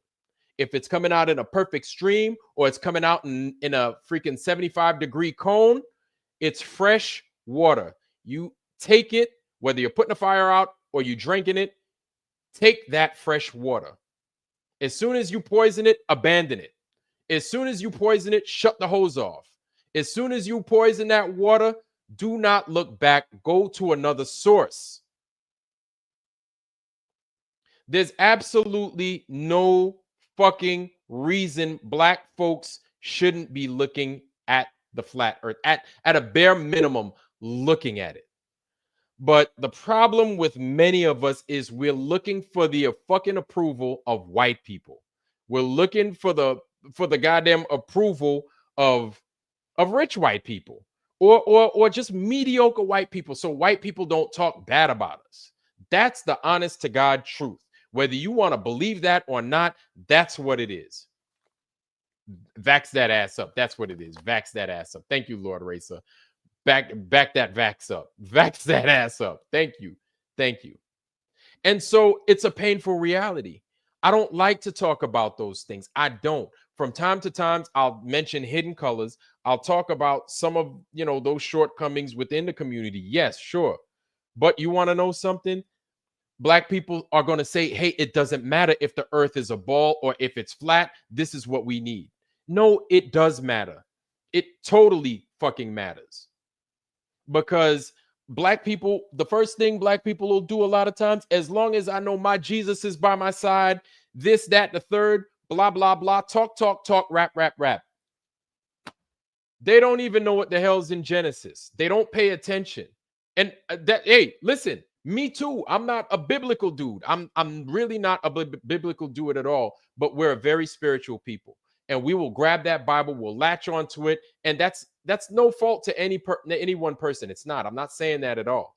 But they're going to use that Bible to say how dumb you are, and God wouldn't do this, God wouldn't do that, and God is going to punish people for doing this and doing that. Fine. You want to mention God so much? Let's talk about the firmament. You want to mention God so much? Let's talk about the first part of Genesis to the end of the Bible. Let's talk about the whole flipping thing. The stuff that you claim to understand, but you haven't really taken a second look. You didn't take a second look. And it's not like I took a second look independently, but I had to learn from other people in order to take a second look. I don't regret it at all. I don't regret it at all. Yes, they're poor white people. It doesn't matter that they're poor white people. Not to black people. A lot of black people, it doesn't matter. It doesn't matter. I hear you that there are poor white people, but I'm talking from a black perspective, Pebbles, right? And so black people are going to see poor white people and just still see white people. That's it. And so when it comes to approval, they look for approval, and they will say in public spaces, yeah, man, it's a ball like a motherfucker. Not even, and a lot of people, just people in general, won't know what the hell they're talking about. But even more so when it comes to us. And I gotta speak it like I see it, because they're gonna say a lot of Hotep shit. Well, the Egyptians knew that when the Anunnaki came down from Saturn and from Nibiru, because you know another name for Nibiru is wormwood and blah blah blah. Just Hotep hustling. Nobody's here for that bullshit. It's all nonsense. Okay. People talk a big game, talk all these equations, and they don't know what they're talking about. And that's okay if you don't know. Admit you don't know. I'll tell you what you can know, what you can learn, what you can see. Not that I'm the purveyor of truth, but take a look at these things before you continue down this path of lies and emptiness, because it's empty. At the end of that road, it becomes empty. There's nothing there. Look here as an alternative. Understand why this place is not what they claim that it is. Once you see that, a lot of things begin to fall into place for you. This is why it's so unique where we are in this flat earth. It's because you want to know why our head is so entrenched in finding the truth. We kind of forget what color the other person to the right and to the left of us is. We kind of forget it because we're like, hey, you're looking for the truth. I'm looking for the truth. You're looking for the truth. Let's attack. Let's go. With this ball, division is easy. Not saying division isn't easy amongst our ranks, because we just suffered a bout of mass division with this final experiment craziness. But if you are in true pursuit of the truth, because you've seen the truth of what this place is not, it fills a lot of blanks in. You don't care who the person to your right or to your left is in pursuit of this truth, and you just go in for the attack. That's all. And anybody, whether they're black, white, green, purple, orange, you see them as the enemy. It doesn't matter what color they are. If they're pushing lies, they're the enemy. They're the enemy. That's it. You may be a little bit more apt to educate them as to what the truth is. But if they can't see what the truth is, they're not cool anymore. They're not what you thought they were. Especially if they're fighting you, if they're arguing with you, if you thought it was about color, once you get into the flat earth and you really begin to see who's on your side and who's not on your side, I'm telling you, it's unlike anything you've ever seen before. But you have to understand it from this perspective. And if you're not willing to take the big step forward, the big few steps forward after taking a step back just to look, you're never going to know, you're never going to experience it. You're going to be stuck like this the rest of the time and seeing your own little black globe thinking this is what the world is. The flat earth doesn't matter. It doesn't matter at all. And it's easy for me to say because I'm on this side now. I'm on this side of things, right? At the end of the day, it doesn't matter. I'm still black. If something happens to me on the street because of my color, I can't change that. You know what I'm saying? I can't change that. And I can't change how other people act towards me. Can't help that. You know, all I could do is the best I can do as I am. That's it, right? I am going to still address injustices, of course, to black folks because it happens, right? I'm still going to address the imbalanced injustice as it happens to us, especially with police and stuff like that. Yes, I'll still talk about those things, right? Whether people want to believe it or not, the shit still happens, y'all. It still happens. It's a problem. It's a problem in this country. It's a problem in this world. That's not the topic, though. That is not the topic tonight, okay? The topic tonight is why we failed to understand what this place is, the reason as to why. A big part of it is shame. And with that education is we don't want to let our families down, right? Especially when we came out, we had to struggle, we had to work hard, do everything else. You get that paper, you get that degree, you don't want to go against what the cultural norm is. You don't. That's how we're like, hey, man, keep your head down, just grind. Fuck that flat earth shit. It's not even flat. You know what I'm saying? Please don't say that because you're going to draw unwanted, unnecessary attention to yourself. That's what a lot of people are going to say. I know. I messed up. I was supposed to not cuss. I've been cussing up a storm, family. I apologize. So much for the Diet Coke Ironwork 92,000 True Earth Tuesday tonight. So much for that. We're on full Coca-Cola. We're on full coffee, real coffee, no decaf tonight. Okay. And it's a shame because then you have brothers like Lord Jamar goes into the lion's den against somebody like Professor Dave, who's a professional when it comes to debating the flat earth. Yes, when he went up against Austin Whitsitt, and this is what I'm seeing. I want you guys to pay special attention, right? When he went up against Austin Whitsitt, everybody saw Whitsitt tear his ass to pieces when it came to the debate, right? When it came to the debate, Whitsitt tore his ass apart. Whether you rock with Whitsitt now or don't, the fact is he beat his ass during that debate, right? Now that these guys are picking, now that we're starting to fray a little bit in the community, right? And it starts from the big channels, Whitsitt, Jaron, Dave Weiss, all them, right? On down. It's frayed quite a bit. And we're out on display because of the infighting that there is, right? So now let's break them up into individual pieces and parts. Let's go after Lord Jamar. He's black. And so basically Lord Jamar represents much of the, and he may not want to. He's his own man, but he's going to be the face of Black Flat Earth. Lord Jamar is the face of Black Flat Earth. And I still rock with Lord Jamar. Maybe his approach to the whole thing was a little bit, it was a little jacked up. But he's the face of Black Flat Earth. So anytime anybody outside of the community comes in anytime somebody outside of the community comes in to talk about Flat Earth, his face is going to stand out 1,000%. 1,000% every time when it comes to black people talking about Flat Earth. Me talking about Flat Earth, they're gonna take Lord Jamar's freaking video, they're gonna put it out there. And okay, Godfrey tried to do damage control. It really didn't work. It didn't work that well. It didn't. And that's okay. That's all right because this stuff lives on the internet. It is what it is. Yes, I totally remember D Marble. We have our representatives out there, D Marble, and shoot, Lord Jamar can still be a representative. He just gotta, bring the emotions down a little bit. That's all. But we have Lord Jamar. We have Lord Jamar. We have Lord Jamar. We have D Marble. We have Bro Sanchez. We have the Ghost of Judah tribe. We've got myself. We're out there. There ain't too many of us because, like I said, there are more of us that are of the globe. We don't even know why we're of the globe, other than, well, that's what I learned in school. They wouldn't lie to me in school. Really? Now they've made it to where they're talking about woke ideology not being presented in school. You know what's part of that woke ideology? American history. American history. So yes, Black history and all the atrocities that we face and all the triumphs that we've accomplished is history. It's American history. Even though we're called Black Americans, guess what?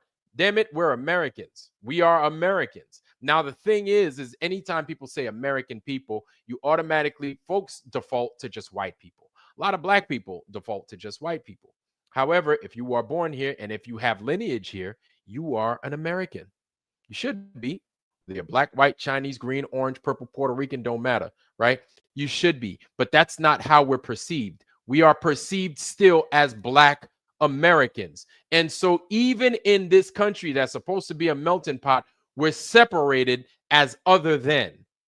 We're separated and we're treated like that. Still, whether you want to believe that or not, that's what it is. That's the reality of this fucking thing. That's the reality of America that we live in. And now you're going to carry on into that a group of people, right? Black, white, green, Chinese, Puerto Rican, Indian, don't matter. A group of people that do not believe that this place is moving and it's not curving. And it's not only that we don't believe it, but we can prove it. And with every fiber of our existence, we will back that claim up every time 1,000%. Every single time 1,000%, we will back that up. And so the problem that you come across is the power of the media. Marc Lamont Hill, Godfrey, not his fault. He wanted to present Professor Dave. No, it's not. I'm not judging Jamar. He's not in the community in the same way. Well, he doesn't have to be in the community in the same way, Bo Winston. He just talked about it a few times. Recency bias. No, it doesn't. You got to understand. As the face of Black Effie will fade quickly. No, it won't, because this is what's going to happen. Every time any Black person mentions it, they're going to mention him because he's a big figure in the community. He is. You don't have to. It's not. I'm not saying it whether it's fair or unfair. That's how the game is played. You know that. I know that. And yes, it's absolutely by design. And yes, they got all over Kyrie Irving's ass all over it because of that. They got all over his ass because of that. And yes, it's by design. And so we'll definitely be looking at Black coworkers and friends a lot differently tomorrow. Wow. Well, I mean, it is what it is. It is what it is. And if you as a Black person talk about the flat earth and it's like consumed your very being, they're going to, you know what they're going to say? Oh, that's you on some Donald Trump shit. Oh, you voted for Trump, didn't you? Oh, you must be fucking with them white people, ain't you? Oh, and it's like, this is white people talking points. It's like, then the globe is Black people talking points. Is that the logic that I'm hearing here? I don't know where the ghost is. I haven't seen the ghost in a minute. I've been looking up and down for the ghost. The ghost be here, the ghost be there. And so Black folks will say things like that to other Black people and basically shut you up as a Black person if you're talking about the flat earth. I get it from my own family. Oh, wow, man, why you got to talk about that, man? That's what white people talk about. I'm like, yeah, it is what white people talk about. And there are some Black people and Hispanic people and Asian people that talk about the flat earth as well. I just happen to be a Black dude talking about the flat earth because not only is it interesting, but it's the truth. And based off of that truth that the earth is flat is a whole bunch of other bullshit that you're not paying attention to. Didn't you get the shot, by the way? That's what I thought. So I'm just talking on some white people talking points, but you got the fucking shot, right? Anyway, back to the recently scheduled program. So I get it too. Like, don't think that it hasn't happened to me. It happens to me all the time. It happened to me yesterday on that guy's show. You know what I'm saying? So we're missing a big slice of what's going on here. or what's to come, because a lot of what's to come would be easier to catch if we understood just the basics. And I know for a lot of people, the flat earth is a little bit difficult to it's a little bit difficult to swallow. I get it. But once you get it, you get it. And once you get it, it's such a phenomenal truth to have at your side that all the subsequent stuff that you learn, you can attribute it to flat earth. Or you could say that's bullshit because not even it doesn't fall within the model, but it can't work on what the truth is. It can't work.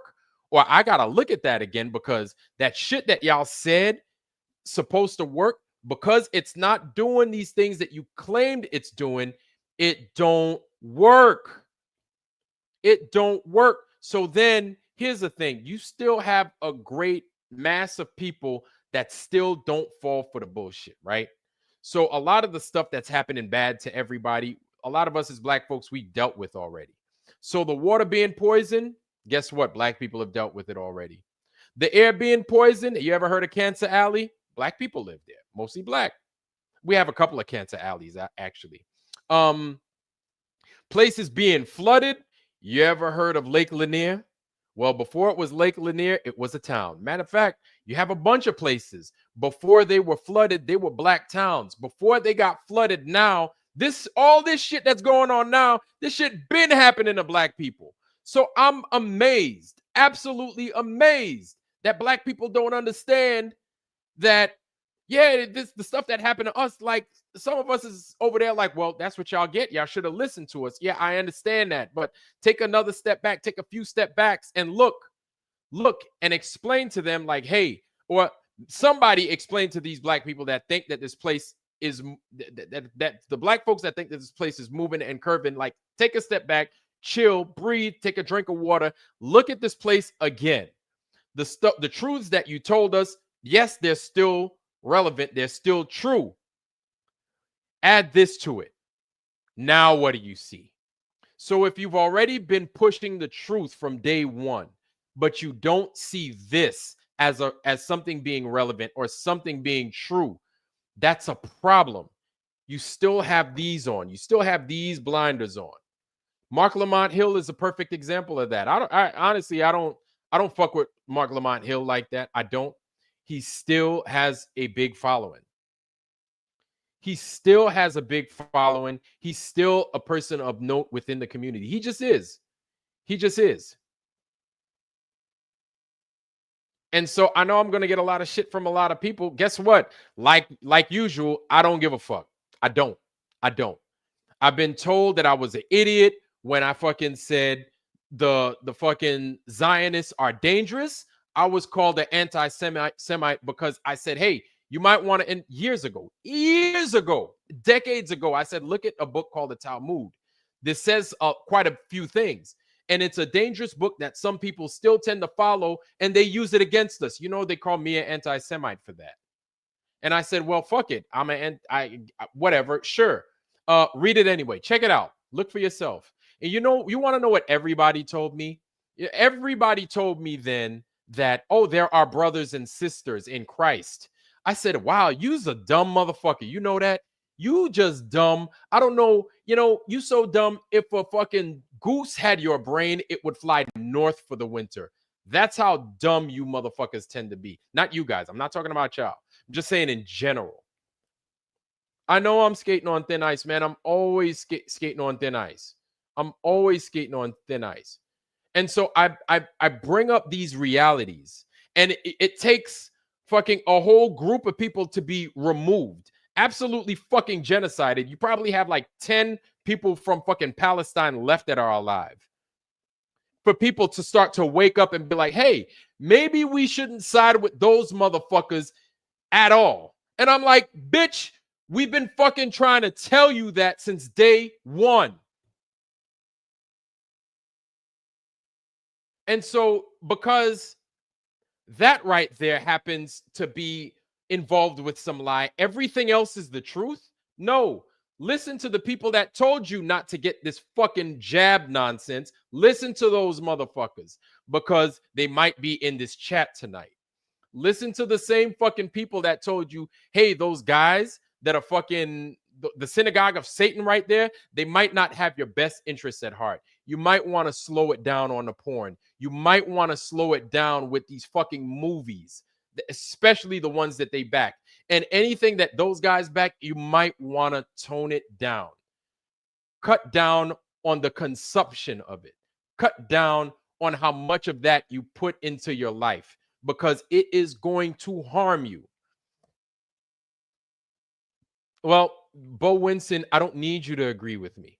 I don't need you to agree with me. I'm just giving it to you like it is, man. I'm giving it to you straight.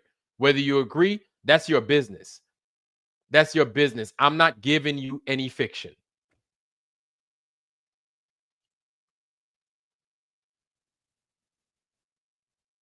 So I'm not saying everybody in the community is like that. Not saying that at all. Not saying that at all. But for those of us that are like that, you know who you are. We know who they are. And especially if you black, we know them. Everybody in the black community, we know them. We deal with them on a daily basis sometimes. Oh, you still think the earth is flat? You stupid motherfucker. This bitch turning like a motherfucker. And it's like, it's not. I gave you all the evidence. You refuse to read, or you refuse to watch the evidence that I gave you, or you refuse to read about it. I've given you everything I could possibly give you. If you refuse to take on this information, it's not my fucking fault. But go ahead. Don't you have an appointment for a booster today? I'm sure you do.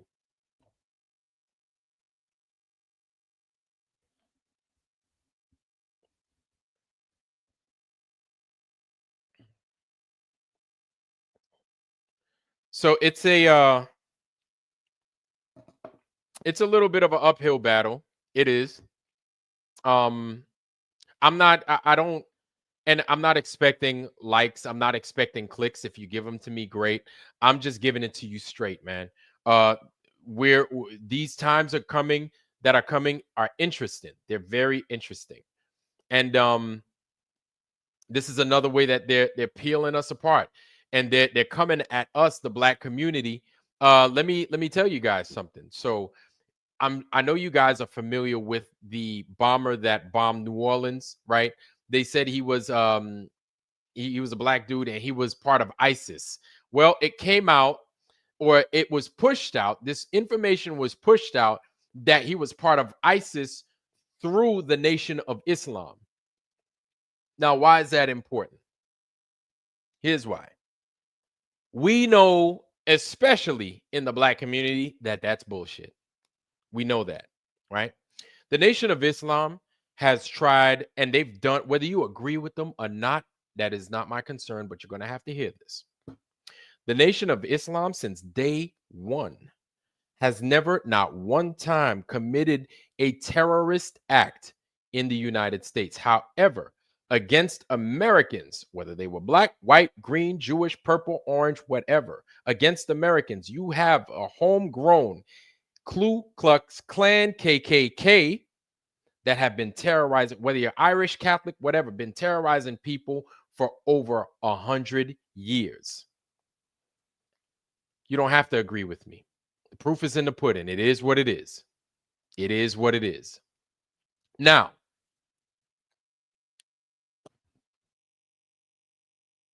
that you know, or you've already understood what time America's been on since day one, or since as far back as we can remember,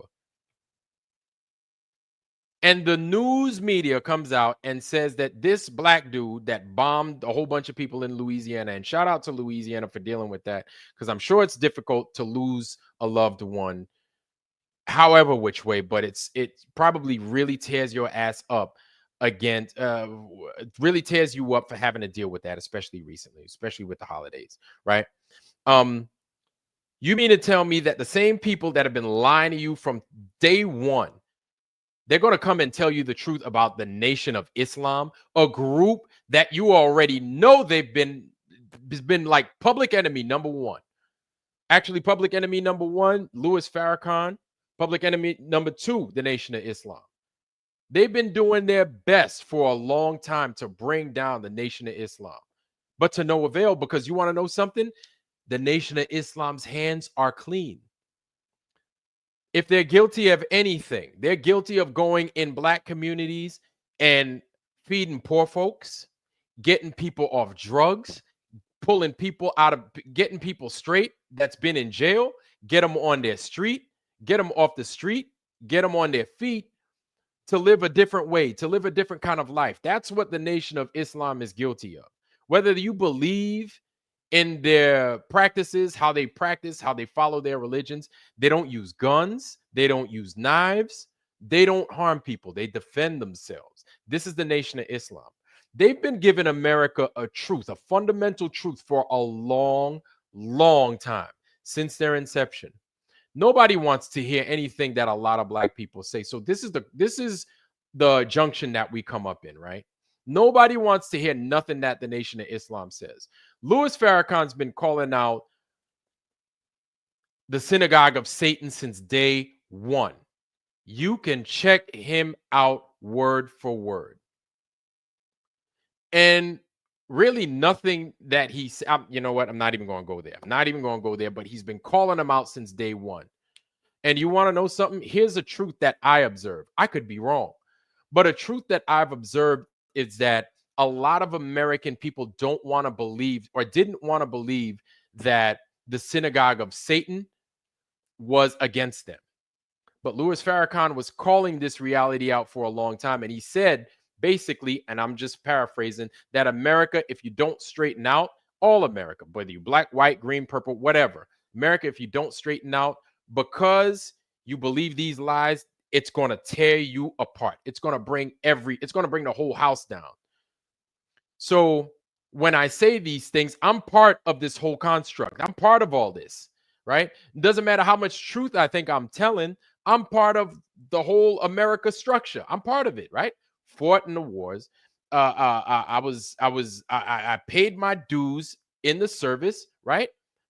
I love my family. I try to grow a tree. I try to love my neighbors and everything, right? I'm part of this whole thing. So if my neighbors go down, guess who else is going down? Me too. So nobody's exclusive of this whole thing, but they've been calling it out since day one. Nobody wanted to listen to them dudes. Nobody wanted to hear a fucking word they were saying. Everybody wanted to say Louis Farrakhan was full of shit. He's a black extremist. All those Muslim extremists, because they take black people and they fix them up, the ones that are jacked up. They clean up the neighborhoods. They bring something positive to a group of people that are downtrodden. Nobody wanted to hear anything he had to say, but now look at where we are. We're basically at the end. We're on our heels, and this is where we are. Hey, look, you get to that point when you get to that point. You see what you see when you see it, when you're ready to see it. I get it. But you have these people that have been calling out a reality for a long, long fucking time, and nobody wanted to fucking listen to them. Nobody wanted to fucking listen to him. And that's what the fucking racism does to a motherfucker. Makes you fucking blind. Makes you totally fucking blind as to what the fucking reality is. When a motherfucker's pointing an enemy out to you and saying, hey, man, pay attention to this motherfucker. He's trying to harm you. Nobody wants to fucking pay attention to him. And then you say, oh, because he's an extreme. No, it's because he's fucking black. It's because he's motherfucking black, and you don't want to fucking hear it. You don't want to hear a truth like that from a black person. You don't. But even when a white person says it, that same fucking thing, some might listen, but you still don't fucking listen. Because those people, the synagogue of Satan that's harming you, looks just like many of you out there. Tell me if I'm wrong. Tell me if I'm wrong. If I'm wrong, tell me if I'm wrong. If I'm wrong, I'm dying. If I'm wrong, I'm dying. You don't know how many times I had to explain to my own fucking troops about the USS fucking Liberty incident. And here these guys are telling me, but there are brothers and sisters in Christ. There are brothers and sisters in arms. They would never do that to us. Really, motherfucker? Really? Have you fucking read a history book? Have you spoken to a survivor of the USS Liberty? Have you seen these people's testimony? And they did it to white people. It wasn't a bunch of black people on that fucking boat. It was a bunch of white people. So if that's not a fucking eye opener for you, I don't know what is. I don't know what is. 9/11, we can debate that all day, sure.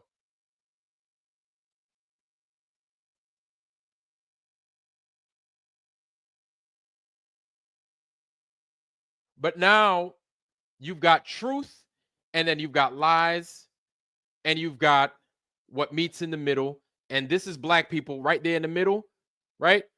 That X point and the globe. So we know what some truths are, but the other ones that are evading us, we refuse to fucking look at. We totally fucking refuse to look at it. And then when you have somebody, I'm not even going to say that Lord Jamar misrepresented black people. I'm not going to say that. That's not fair to him, right? But when you have Lord Jamar presented the way he did to Globe Professor, here's the thing. Professor Dave is the biggest Globe channel, as far as I know. The biggest mouthpiece. So yes, he's going to take that and use it. I want you to understand, it's not like Professor Dave is my channel. I have a small channel. I have a little channel compared to what he got. So whatever he does, and if he gets a victory, though it may seem small to us, it's huge because YouTube is going to play that. They're going to give it to a bunch of, you know how many times YouTube recommended that shit to me by different black people, calling Lord Jamar an idiot because he said that the fucking world was flat. Do you know how many? Like 12 and a fucking half. That's how many. That's how many fucking black fucking YouTubers out there with big channels. Nothing like Professor fucking Dave is out there calling Lord Jamar a fucking idiot. I don't think he's a fucking idiot. I think that maybe his presentation was a little bit, it just needed work. His presentation needed fucking work, right? It is what it is, though. He was telling it. Were there any inconsistencies with what he was saying? That's debatable. But was he pushing for the truth? Was he pushing for the truth? That's what we need to come back to. There are a lot of black people that are going to say, no, that is not true. And whether you want to reach them or not, I don't know. I don't know. All we could do is give the truth the way it fucking is. And yes, he looked like he looked crazy because of the way he acted, making fun. Yes, that's a dangerous fucking place to be. That's a dangerous place to be. And it looks bad on us. It does. So now you're going to have black people doubling down even more. I'm telling you, to say the earth is not flat. The earth is a ball. They're gonna parrot everything. Neil deGrasse Tyson is going to blow up from this point. He's going to say, Lord Jamar, I don't know what it is that overcame you to say that the earth was flat, but you're going to have to repent for your sins. Some nonsense like that. Well, here, let me demonstrate to you how it's a fucking pear shape. Whatever happened to the pear-shaped earth? Everybody wants to call it a ball. Whatever happened to the pear-shaped earth that we're so fucking familiar with from Neil deGrasse Tyson? Remember that shit? Or did we fucking forget? Seems like motherfuckers got amnesia with this fucking oblate spheroid earth. I've seen 1 million fucking spheroid earths, not one oblate spheroid fucking earth. Y'all don't find a fucking problem with that? They don't find issue with that?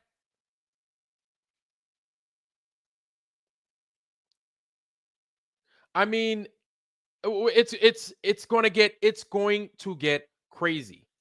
It's going to get, yeah, I know he is going to talk about it tomorrow. I'm talking about it right now. Maybe Lord Jamar might have a different spin on it. I get it. Lord Jamar, Bro Sanchez might have a different spin on it. I get it. And I like his approach to things. I'm giving you mine today. I'm giving you mine tonight. What Bro Sanchez got going, popping tomorrow, that's what Bro Sanchez got tomorrow. Tonight is mine. Tonight belongs to me. And for everybody that's here patronizing this, rocking with me tonight, I appreciate you. Thank you. Whether you agree or disagree, and you know, if you disagree, that's fine. Tell me where I'm wrong. I've seen this shit before. I've seen it before. Okay? And it's unfortunate that they're going to use how we take so much pride in those that fucking promote good things in our community. So a lot of black folks find the Globe to be a good thing. You had fucking Carl McNair, the brother that died supposedly on the Challenger, but then he ends up being bald, right? And he ends up appearing again on the Challenger. Carl McNair, the brother that was the goddamn the director of NASA back in 2012 time frame, that was being questioned by Alan Grayson about the next time. He's an astronaut. A couple of brothers here and there that are astronauts. This is like the pride and joy of the black community. A lot of black people do not want to have that taken away from us. No, because of how much we've already achieved, or we've tried to achieve in a system that's not even fucking built for us, a system that's designed for us to fail. You need to remember that part too. We're not even supposed to be achieving. We're not even supposed to be winning. And when we do win, we still fucking lose in this community. It's hard to explain, but it is what it is. It is what it is. But now things are starting to circle back, and the treatment that we're getting, a lot of people in general, en masse, especially white folks, y'all are starting to get that same work, that same smoke we've been getting for years. And so the words we've been yelling, it's starting to make sense to you. But then you've got a unique group of people in general that don't fall anywhere in there, but they see this world for what it is, and we kind of get it. But the part that I find unfortunate is the racist people that I find that are flat earthers. I find that remarkable. I find that absolutely remarkable. But they're there. They're there. And they're hurting the flat earth community. I'm sorry, they are. They are. They're there, and they are hurting the flat earth community. But you want to know something? If that's what you want to say, if that's what you want to preach, and you want to continue the racist stuff, by all means. It's your mouthpiece. You say what you want. But you see how the community is growing. You see the caliber of people that are in the community. I want you to take a good look at the people that are coming into the community. Take a good look. Take a good look. Because they're from all walks of life. It's unfortunate. It's just unfortunate that ain't enough of us in there. There aren't. You figure with all the lies that we've been fed, there would be more of us. Ain't enough. Ain't not even close. You got 1, 2. When I saw there was a fucking Bro Sanchez and he had such a big channel, my heart fucking leapt with joy, and I instantly ran to his channel. I wanted to see what it was about. And I was like, oh shit, it's him. It's the dude with the let me finish, let me talk, man. I was like, oh, it's him. And I was instantly happy to be part of his channel. You know what I'm saying? And every time I go to a channel that's worth their fucking weight in gold, I throw some money at it. If you got a little $sign down there, man, I throw some money at you, man. I try to show you some love. Anything to fucking promote the truth, especially if you ain't a racist. Now, I'm telling y'all a lot of things that make me seem some kind of way, and good. I'm glad. Hopefully, I'm getting something to stimulate your thought. I see there was a big drop in people in here. They don't want to hear it. I probably lost viewers. That's fine. I don't need you anyway. I don't need you. If you don't want to see where it is that I'm coming from, if you don't agree with my take, you don't have to sub to me. You don't. And I don't want you to sub to me. I don't. All I want to do is present to you the truth. I want to present to you the truth. And there are a lot of us, you're going to see it. You're probably going to see them coming in your suggestions. A bunch of black people that don't agree with it. And this is another way that they use it to divide us. Now they're dividing black people against black people more. Black people that believe the earth is a globe. Black people that believe that the earth is flat. More division. Good to see you, brother. It's good to see you. And so those black people that believe it's a globe and then the white people that believe it's flat, what do you think a lot of these black folks are going to tell you? You must have voted for Trump. You must be one of them. You must be one of them. I don't even fucking know. But you must have voted for Trump. You voted for Trump. But we're not stupid. We know Trump is full of shit too. Just like that woman that he ran against. They're both full of it. It's two sides of the same fucking coin. We're not stupid. Real flat earthers know it's a fucking game. There's a difference. There's a big fucking difference. But I'm telling you, that's what you're going to come up against. And so as a white person, you're probably going to find difficulty talking to a black person that believes it's a globe, because they're not going to want to hear a fucking word you got to say. If you're a white person that knows that this place is flat and trying to introduce them to the truth. I'm not saying all black people, not saying that at all. And I'm not saying all white people. And trying to introduce them to the truth, you're going to be met with a lot of you're racist, you're backlash, your KKK, this, that, the third. So these people are so fucking effective at splitting us and separating people. They're very fucking good at it. Very fucking good at it.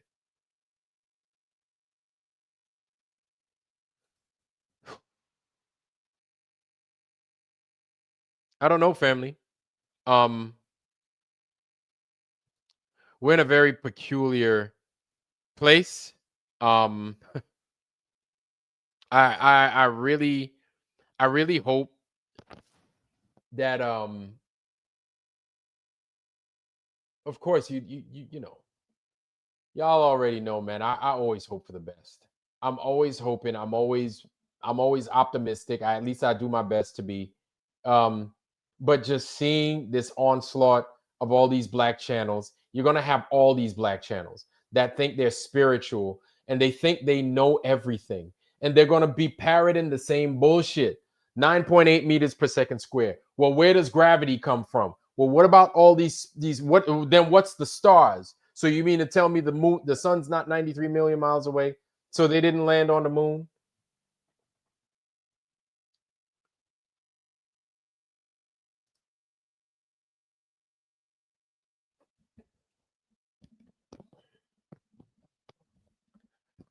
What I'm giving you, Awakened Nemesis, I'm trying to get y'all ready for what's to come.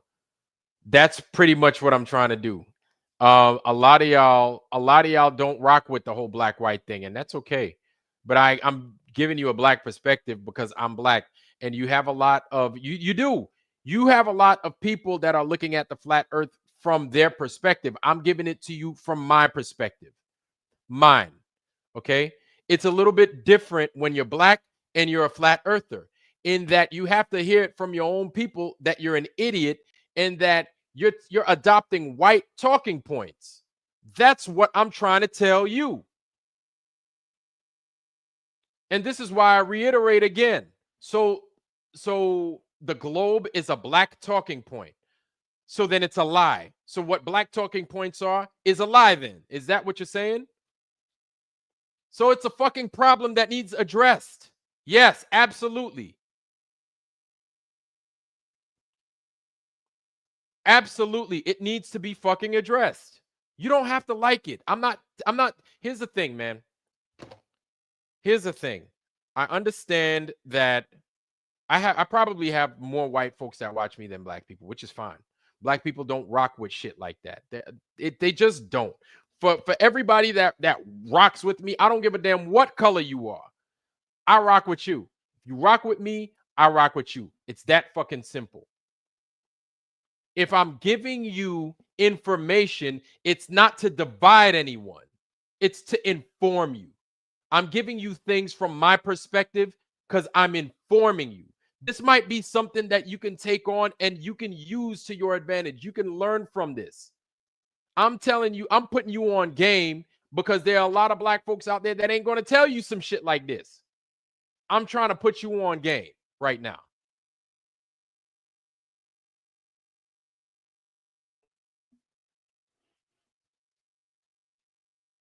So please don't fucking tell me it's a division. It's division. I know it's division. I'm not here to divide anybody. I'm here to inform. I'm never here to fucking divide anyone. Exactly. Yes, exactly, Rachel. We're called African Americans. That doesn't make us American. It makes us African American. It divides us from the rest of what's going on here. Automatically, we're divided. Automatically. And so now we're further divided. And a lot of black folks they will run. They will run from the fucking flat earth. They will run from it. And so Mark Lamont Hill, he already had his shit pushed in for agreeing and adopting a stance in support of the Palestinians. He already lost his place on like CNN or Fox, or was one of them. One of those big fucking news networks no longer wanted to fucking play nice with him because he fucking had feelings for the Palestinians. And rightfully so. There's a bunch of people that are getting slaughtered by a group of people that have been slaughtering them for almost 80 fucking years now. And people have been putting a blind eye up to those fucking Palestinians up until now. How many times do people have to have said those people are being fucking eliminated? And now people want to fucking make it a bit, oh, don't fucking give Starbucks, don't do this, don't do that. It's about fucking time, but it's a little bit fucking too late. Because I'll tell you, here's the honest to God truth in regards to that. This is what I think. Israel's going to do what the fuck they want to do. Because this American government is going to bend over and take it from them. They're going to let them eliminate those people. You'll probably have like 5 of them left in Gaza. They're going to build their fucking canal because this country will let them. Is it wrong? I think it's wrong. I totally think it's wrong.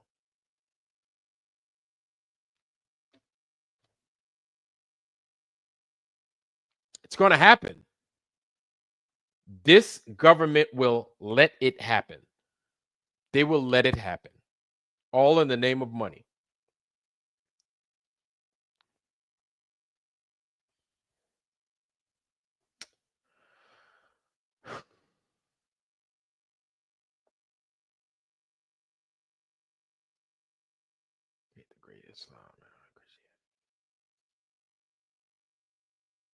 Let me breathe a little bit.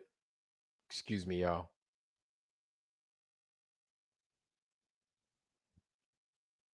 Yeah, it's frustrating, man. It's really frustrating. It is what it is. We are under attack from all sides, totally. Here's the thing, man. I don't know any rich people except for Nano CBD, rich motherfucker. I don't know any rich people in here, man. So we're all their enemy. Everybody in this chat is their enemies. We're all enemies with them. I don't care what color you are. We're all in the same fucking basket. We're all in the same fucking basket. We're all their enemies. We're all their enemies.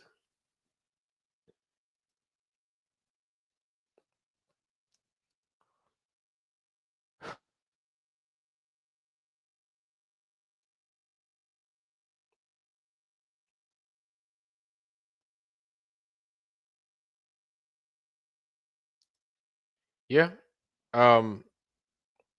Yeah. I mean, I'm proud to be their enemy as well. I do not want to be on the side of lies. And here's the thing, man. Like my whole life, I've been called crazy. They used to call me Urkel. They used to call me Urkel on roids. Back when I was a lot bigger and stronger, they called me Urkel on roids. Corny, right? I heard it, been there, done that, heard it. Corny. You talk white. You sound. Why do you read? You know, I heard that shit. I heard that shit my whole fucking life from black people and white people too, because white people expect black people to act a certain way. Y'all expect a lot of white folks expect black people to, you know, like the old 18 shows and shit. Y'all expect us to act a certain way with the big gold chains and, you know, walk with that. You know, I kind of walk with a little bit of a limp, but, you know, it's not a limp. It's just how I walk. You know, y'all expect that. Not all of y'all.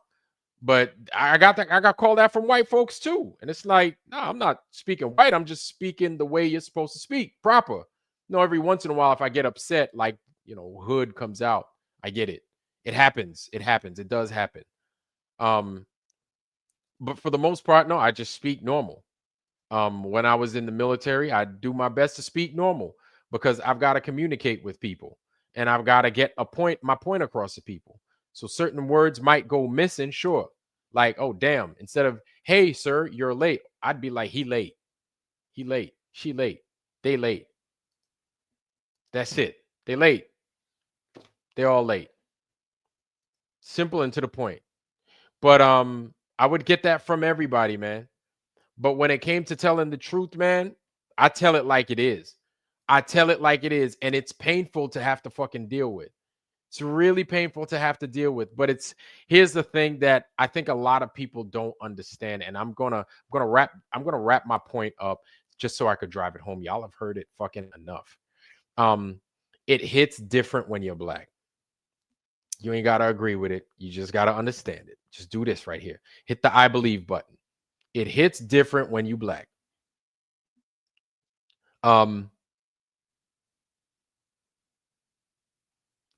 We're in a unique position because we see the shots coming. We see them coming before a lot of other people do. So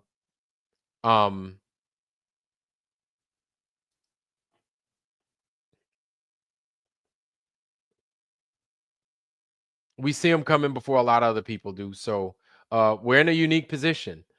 That's what happens. And I'm not claiming like we're special or anything like that. But when you let many of us in here are students of history, right? And we force ourselves to be because we need to know what happens. We want to know before it happens. We like to kind of call it before it happens. And many of us are blessed with that gift now. Thank the Lord that many of us see the truth for what it is. And thank the Lord for you guys, because you guys keep me grounded. You keep us in here grounded, and you make us stop, take a step back, and reevaluate other things. So thank God for you guys in the chat that you can do this, right? But we're still getting it different as a community of black people. Ain't many of us that are flat earthers, and there are some of us that are flat earthers, but we'll never admit it. We're so afraid of what other people think that we're more concerned about keeping our heads above water than telling the truth like it is. So much so that we say, why does it even fucking matter whether the earth is flat or not? Why does it fucking matter? That we will defend the truth by saying, why does it matter? Because when you say, why does it matter? You're essentially defending them lying. So what? They lied. Big deal. They always lie. You're defending it. You're defending it then. You're defending why this place shouldn't be a ball, why this place is not a ball. You're defending it. So that's the new approach that we need to start to adopt, that you're defending the lie by saying, who cares? You're defending this bullshit. You're defending their narrative. And again, I'll say it once. I've said it once. I'll say it a million times. Professor Dave and all you motherfuckers out there in the streets, when you push this lie, your kids are going to have to deal with it. When you push that lie, your kids are going to have to deal with it. You're buying yourself some time with the Globe. You're running out of time with the Globe. Once people start to see who's who in the zoo and the sides that you adopt, you will be known. Your kids are going to have to deal with your bullshit. I hope you understand that. I hope you get it. That's not a place I want to be in. I'd much rather be with the retards in here. I'm the retard. I'm the grand retard running my retarded mouth right now. That's me. That's me. You're better off in here knowing what this place is than pushing these lies. I'll adopt this position any day of the week than push your lie. Any day of the week. It doesn't matter. Go ahead, Ryan. Ask away, brother.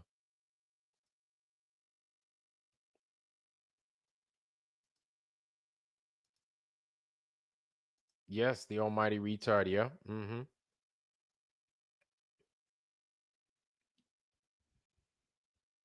They will be coming home to roost. Yeah. And people are going to be caught unaware. It sure is, Ryan. I wouldn't lie. It sure is. Not making that up. It is, Vlad. Yeah. Ultra conspiratard. Yeah. I like it. I dig it. That's what we are. Ultra conspiratards.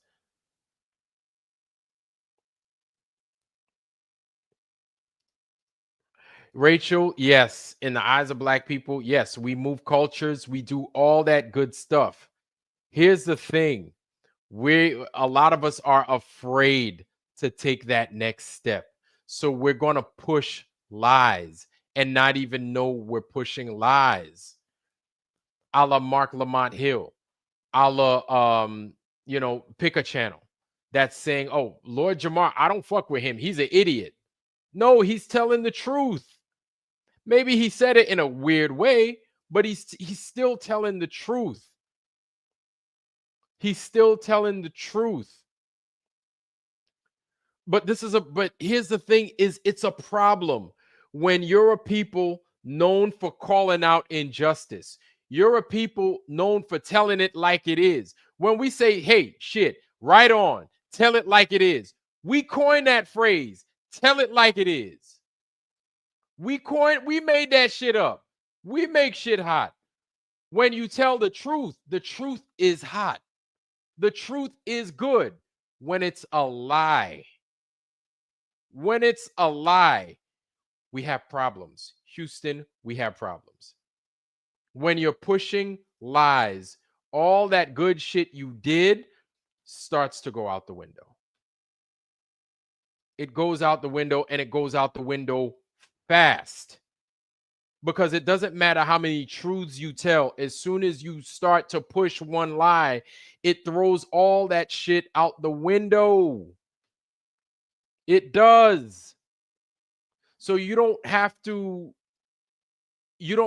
fucking agree that the earth is flat, but you need to stop pushing that the earth is a globe.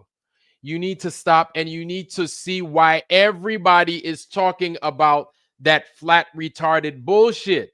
You need to stop, and you need to listen. There's something that my dad would tell me. And we also, yes, we coined that term woke.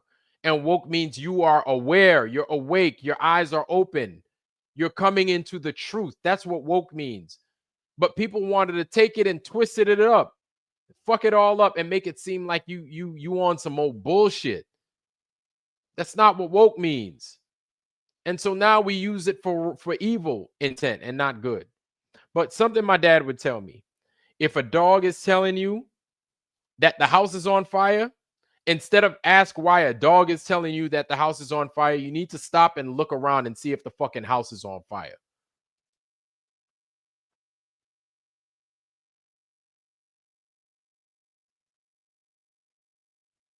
You need to see why the house is on fire.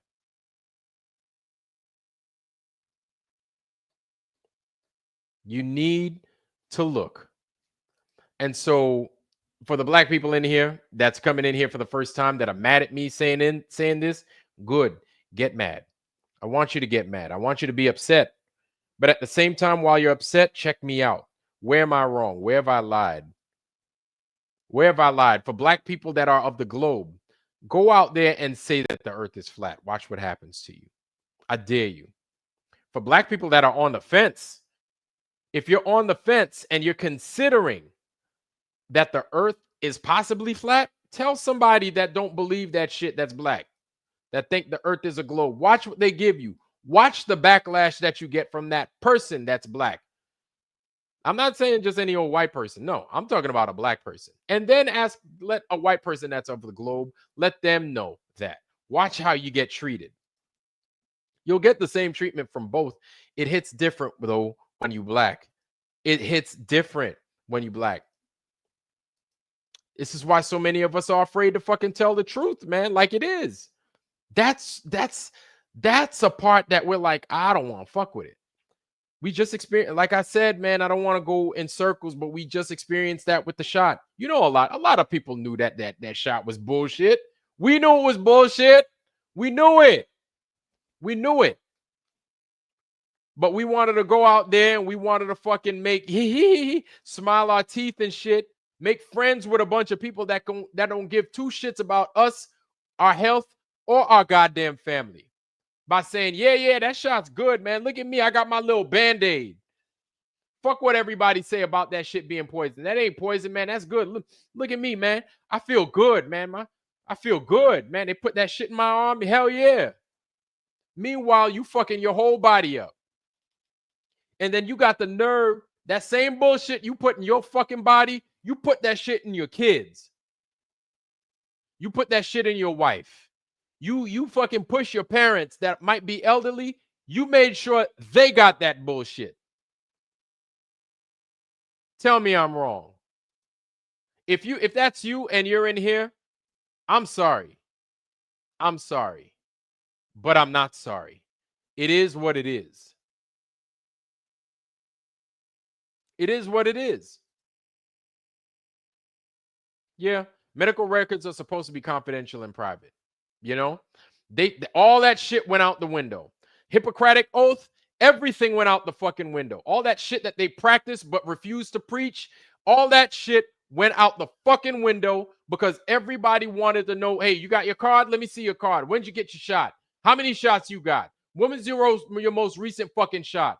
So much for that Hippocratic bullshit. Bullshit, lies. Like everything else they fucking say. Lies. Hippocratic oath, my ass. My ass. Thank God you had good doctors out there just trying to look out for people and saying, hey, you might want to consider putting that bullshit in your body. Thank God for them.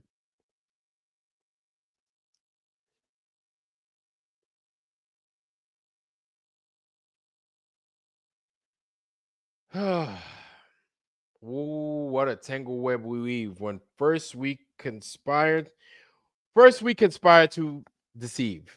What a tangle web we weave. What a tangle web we weave. And black people, man, what a web we weave. What a web we weave. Black people, I swear. I swear. You need to take a step back. You need to take another look. Don't believe that bullshit. Don't stop saying that Hotep shit you don't fucking know about. Take a step, man. This earth is simple and it's complex at the same time. Something made this place, something made you and made us great. And those of us that could see the truth, we're lucky. We are fortunate that we get to see it for what it is. We're fortunate. I thank God that we get to see it for what it is. Emily Series, how you doing, sis? It's good to see you.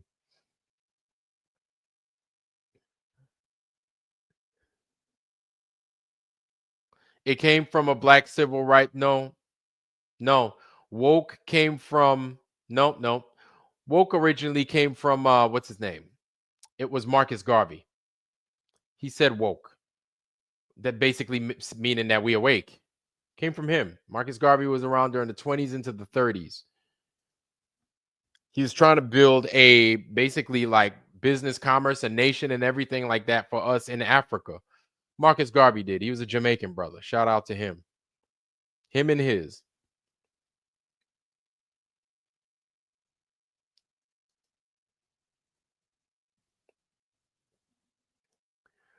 Yeah, I'm sure it will be. But at the end of the day, for all those that understand what this place ain't and what the liars are doing, we all we got.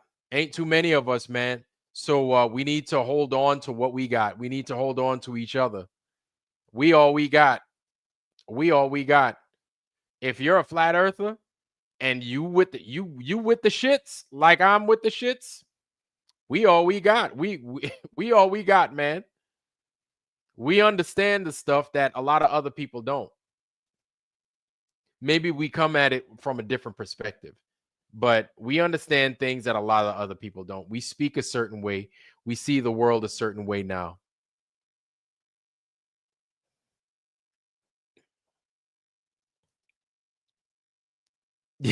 Yeah, no. One more quarter. You're gonna have to, my brother. You're gonna have to.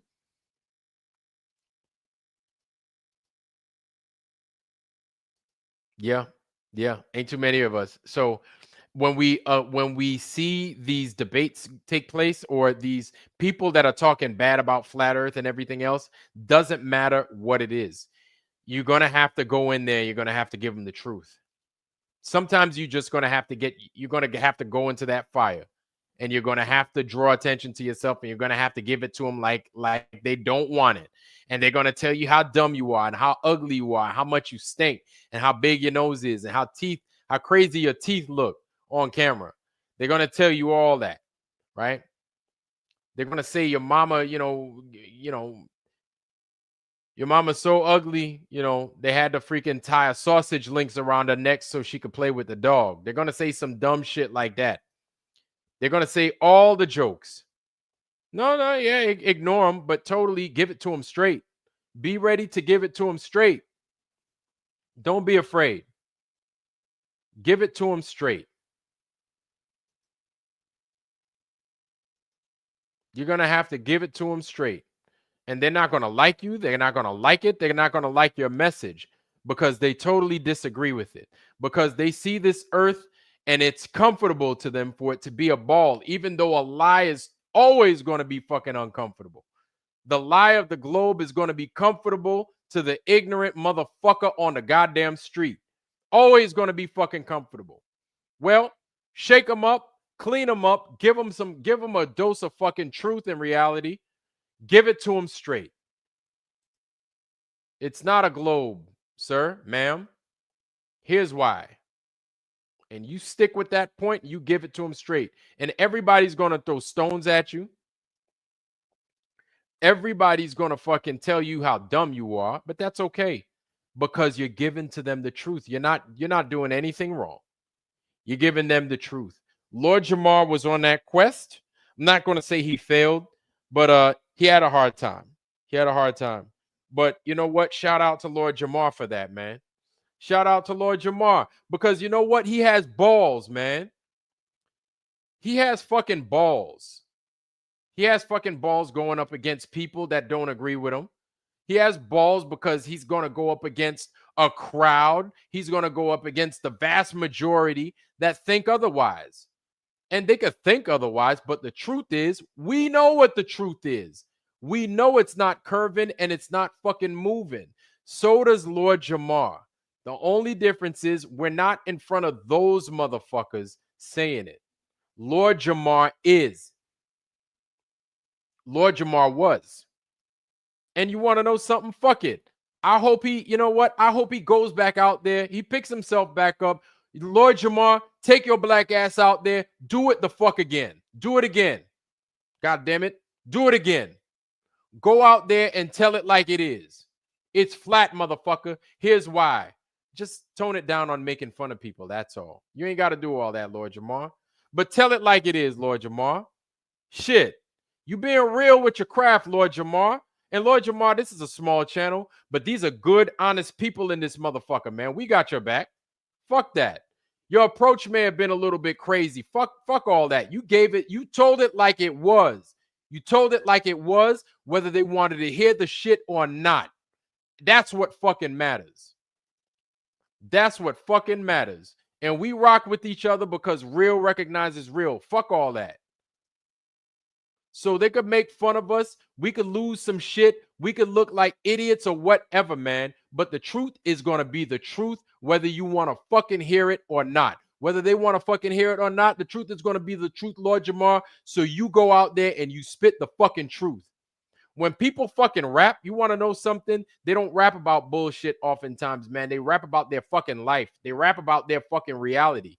They rap about reality, according to them sometimes. Sometimes they could be rich and then talk about things that they don't live no more. But when people sing, this is why soul music is soul music. Because when people sing from the soul, you can hear it and you can feel it. When people speak from the soul, you can hear it and you can feel it. There's a fucking difference. Sometimes people cuss in their songs. Sometimes people people gyrate and do everything like that when they sing, when they speak, when they rap. It's from the soul. It's from the heart. It's from the gut. It's the truth.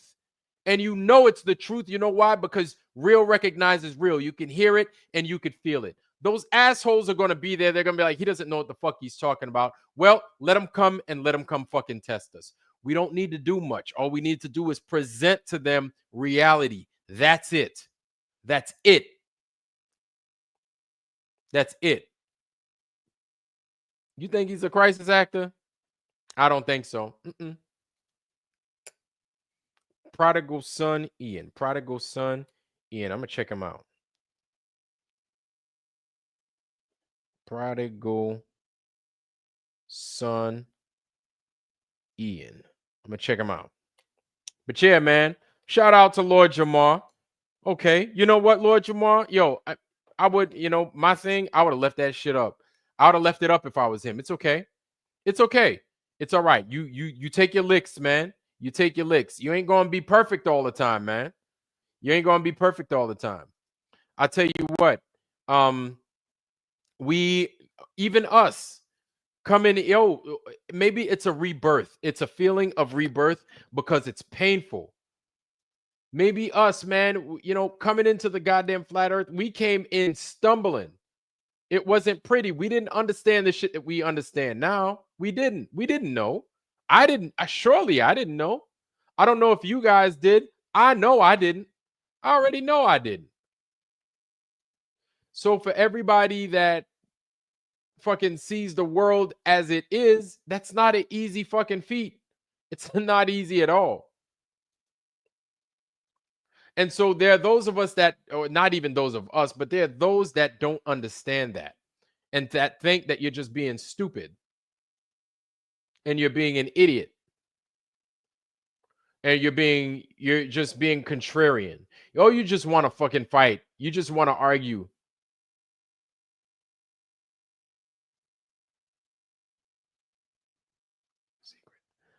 Print the money. And yeah, well, of course. Sure. But that tongue lashing that he got from Dave, that was not fake. That shit was real. Him telling Godfrey to get him off like that, that wasn't fake. That was real.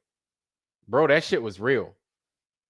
That shit was real. Those were those vibes after you beat everybody on your court playing basketball, and then that one dude comes in and smokes you on your own court like 3 times straight. And then you like, yo, get the fuck off my property. You are not allowed. You are banished from my property. That's what that is. You know what I'm saying? That's what that is. That's that. So I hear you, but I don't agree. Awaken Nemesis. I can't agree with you on that, brother. I wish I could, man. I can't. He's a good brother, man, and he's a solid brother for going out there and making the attempt. But it's cool because we see the direction he was going with it.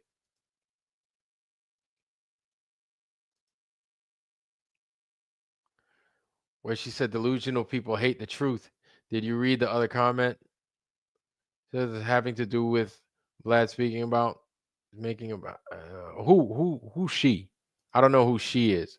Honestly, the beef between people are not even a thing now. Space invasions, torching California is a kind of a situation. Yeah, no, you're absolutely right.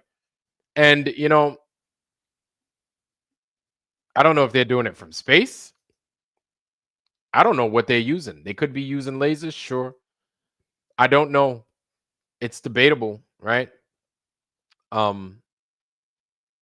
Integrate Rumble's chat with the YouTube chat so you can see all the chats kind of leaving the Rumble. Oh man, Harmon, man, brother, I apologize. Harmon, welcome, Harmon. It's good to see you. And damn, yeah, Harmon, you're gonna have to bless me with that knowledge, man, because I do not know. Your mama's so ugly. When Kool-Aid Man burst in, he said, "Oh no." That's a good one. That's a good one. Your mom, the gap in your mama's teeth so big that she got a sign on one tooth saying next tooth 1 mile. Your mama's so dirty. When she jumped into the pool jumped out. Your mama's so dumb. They told her it was chilly outside. She went outside with a bowl and a spoon. Yeah. Your mama's so fat. When they cut her, she bleeds ragu. Your mama's so fat.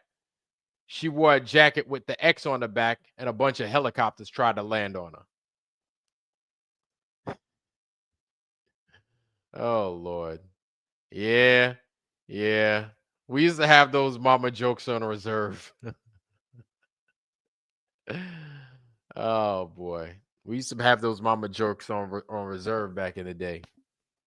We used to have them, and they're like they serve as like MREs almost. It's like emergency food. Yeah. It's like emergency food.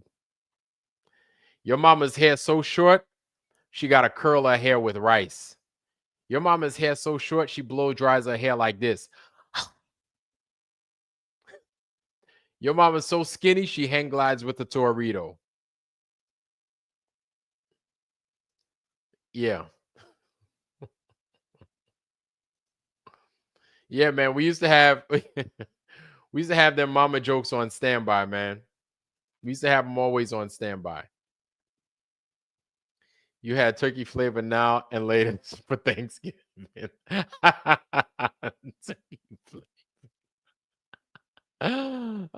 You had turkey flavor now and later wrappers for Thanksgiving. I like that one too. Giant drones and floating orbs being left alone is not a believable occurrence. Oh, okay. I hear you. New farmers test shit out before talking about it. Your mama's so big, they had to install speed bumps at an all-you-can-eat buffet. Oh my God, that's a good one. Let's say thank you. Hello, Emily Series. What's happening? You're so short. You play handball on a curb. Yeah, I heard that one. I remember that. Whiskey in a boot. Your mama's so hairy. She looked like she got a buckwheat in the headlock. Your arm. So like aired her with James Webb. That's a good one. Yeah, I don't get these jokes. Nah, he don't get them jokes. She updated to the James Webb. Shit. Your mama's glasses so thick, she looked down at a map and she sees people waving back up at her. That's how thick your mama's glasses are. Your mama's glasses so thick, she look up at the sun and it burns her head off. Talks about and debates people on the topic, and Lord Jamar sees flat earth and seems new to how articulate it is. Okay. So he doesn't have the knowledge to debate it. You know, Shannon Everson, I think Lord Jamar has the knowledge to debate it. It's his approach to it. It's not, I don't think he's just trying to just break down Professor Dave, but Professor Dave has heard it all. Professor Dave has heard it all. You understand? But there's a way in which you dismantle them. And it's one by one. You give them, well, just show me the curve. You just ask them, simple. You got to give me this curve, bro. And then you give them examples. There is no curve. That's simple. There's no more debate because there's no curve. That's it. And that's the thing. And so I see where you're coming from, Shannon. I see where you're coming from. I think he's got the knowledge, but I think his approach was his approach was, it's not going to win. It's not going to win because, and it's going to make Professor Dave look good because he sounds better, right? And then when you're called Professor Dave and you're called a science freaking communicator, right? His approach is going to sound better. It is. All you have to do is just keep at him with one truth. That's it. She used Google Earth to take a selfie. Oh my God. Smoke from fires manufactured physical smog. Have beer goggles for sale, only $9. DiCaprio taking a private plane to fell the fires. Consuming all that greenhouse gas. Hypocrite. Wow. Yeah. I did not know that. We should stop worrying about debates, Professor Dave. Yeah, no, I feel you. I've been saying that the debates are a waste of time. But with what the debate achieved this time around, and I find it telling. I find it telling that this is after the final experiment. After the final experiment where we're already separated, this further separates us. Now it's amongst racial lines. Now it's amongst the black people. Now you're separating black people. Black flat earthers, black globe earthers. You're separating, you're more separation. I just had this Jamaican dude yesterday on the fucking debate. Not even a debate, just my explanation. I had a Jamaican dude. And he was trying to tell me, you don't understand what, see, look, you don't understand even what your eyes, line of sight, your eyes don't see it. Line of sight don't have nothing to do with your eyes. And I'm like, what the fuck is you talking about? That's not even what the fuck I said. I said radars operate and they work because of line of sight. And I was like, check me out. I'm right. He's like, so you think it's what you see? I was like, no, that's not at all what I said. I was like, oh, Lord, have mercy. So a lot of it is dudes get wrapped up with certain vocabulary words. They get wrapped up in it, and then they think they won a gold medal. And sometimes certain people don't know what it is they're talking about, right? When it comes to, i.e., things like line of sight or island arc. Me, I said it straight up, don't know what the fuck an island arc is. I forgot what it was. It's in there, but they were asking me, do you know what island arc is? I was like, I have no idea what island arc is. And so because I didn't know what island arc is, the earth is a ball. So I was getting a lot of that. And here's the thing. You get a lot of that from black folks. They'll use these big terms. They won't know what the fuck it is, but they'll just read off of what it says off of Google, off of what the definition is. And then they'll say, because that definition is what it is, the earth is a ball. So you're wrong because you don't know what that definition is. And since you didn't know, the earth is a ball. So you're stupid. There you go. You're dumb. And then if you just say, hey, look, just go to a beach, and you don't have to know no definitions. Just go to a beach, apply these calculations that you guys use. These are your calculations, not mine. And you'll see. You see too far. That's not true. You don't see too far. Because you're not far enough from the earth to see curvature. And I'm like, so where does earth curvature begin? Where does it stop? So I took the freaking hard work out, y'all, and I looked it up myself. Right? You guys can check me out for this. Where does earth's curvature begin? Where do you begin to see earth curvature? Right? And so what ChatGPT says is you start to see it at 3 miles. Funny, we've heard that before, right? Because that's where our horizon is. So basically that's saying your horizon is where you're seeing the earth's curve, is where you're seeing the earth curve. But no, the horizon is our limit. That's where the ground meets the sky. That's it. The sky and the ground is the limit. That's it. That's it. So what's that one for? What's that one for, y'all? Tell me.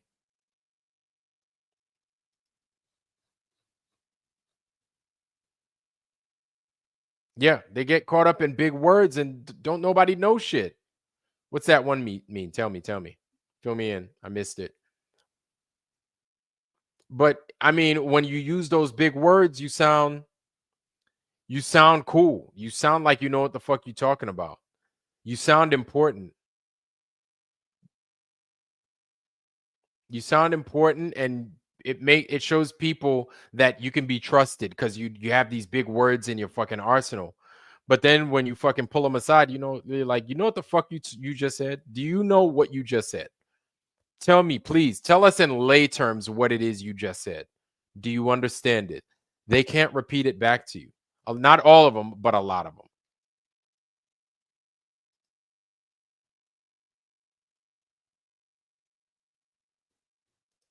Yeah, I feel you. That's why I can't stand listening to the debates when a Glober taking BS big words. Exactly. So it's like my thing is when you're explaining words like that, you need to take them and you need to mince them and give it to the people so people know where you're coming from. I made a mistake by saying line of sight. I should have just used something different, right? Because it probably mixed a lot of people up. I said OTH, I said over the horizon radar and stuff like that. I said a bunch of words that I kind of assumed that they would understand, and they over their head. And that's my fault in showing people, right? But as somebody that, if you're going to educate people something, you got to kind of break it down into minced small words, because the Globers will use them big words to look important and to make it appear as if they got it. They got it figured out. All you need to do is pull their card and be like, you know what you're talking about? Then explain it to me.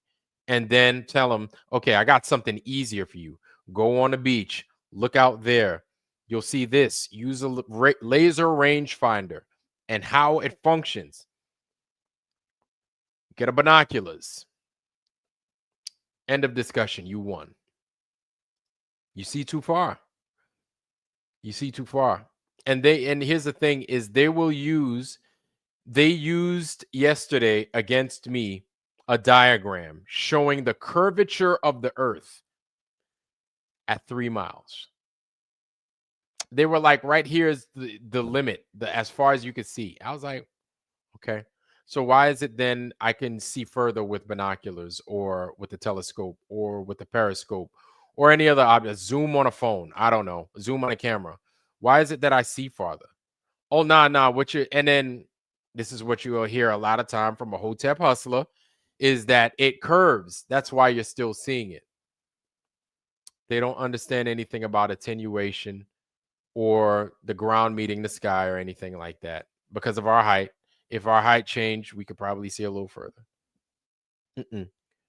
And then when you bring in the Earth curve calculator to them, that doesn't work. It doesn't work. Even though this is their math. It's their math and not black people math, white people math. No, it is the globe's math. It is the globe's math. And when you use their math against them, that's where they seize up. So this is why all that other stuff, you don't need to use it. You don't. Sean Hawkins, come on in here, man. Come on in here. I'm an idiot. Come on in here before somebody kick you out. Come on in here. Here it is. You got the floor. You destroyed King Nico. Come on in here. Come on in here and destroy me. Come on. You got the floor. You got the floor. I'm an idiot. Come on in here. Destroy me. I'm giving you the floor, my brother. Let's go. So all we need to do is just drop truth on you. You can't fight the truth. No. I'm not insane. I'm giving you the floor. I'm totally coherent. I'm totally cogent. I want you to educate me. Educate me. Come on up. The floor is yours, man. I'm giving you an opportunity to come on in here and beat me. Oh, darn it. I didn't come in here to make anybody look bad. I just came in here to say hi. Ryan, what's going on, brother? It's good to see you, man. What's up, bro, man? Nice to see you. I'm glad. I like what you're saying. I think it's time that we all start saying it too. Yeah, man. It's just, the truth, man. I'm giving it like it is. And so I understand there are a lot of people that they don't rock with it. It's all good, man. I just always wanted to give it truth. That's all.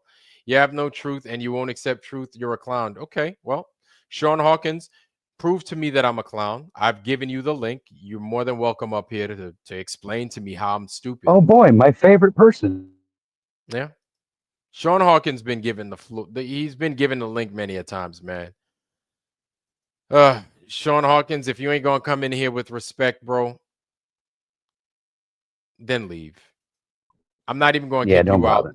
Sean Hawkins, if you're not going to come in here with respect, just leave. All right? Okay, we're numpties. So, Harmon, how's everything, bro? It's good to see you, man. Good, sir. Just kicking back, watching your show. I appreciate you, man. Thanks for coming in here. You're welcome, sir. Yeah. So we've got Sean Hawkins. I don't want to kick him out. I want to give him an opportunity to explain himself, man. I'm not going to interrupt. I want you to explain yourself. No. Where's he at? I don't know. I think he might have left, or they might have kicked him out. But that's the thing, man. Like, come in here, tell me how I'm dumb, how I'm stupid, and all we got to do is drop truth on your head, and you can't beat truth. So you can fight it all you want, but it's an uphill battle from that point. Disclord, what's happening, brother? It's good to see you. Yeah, I would say you shouldn't.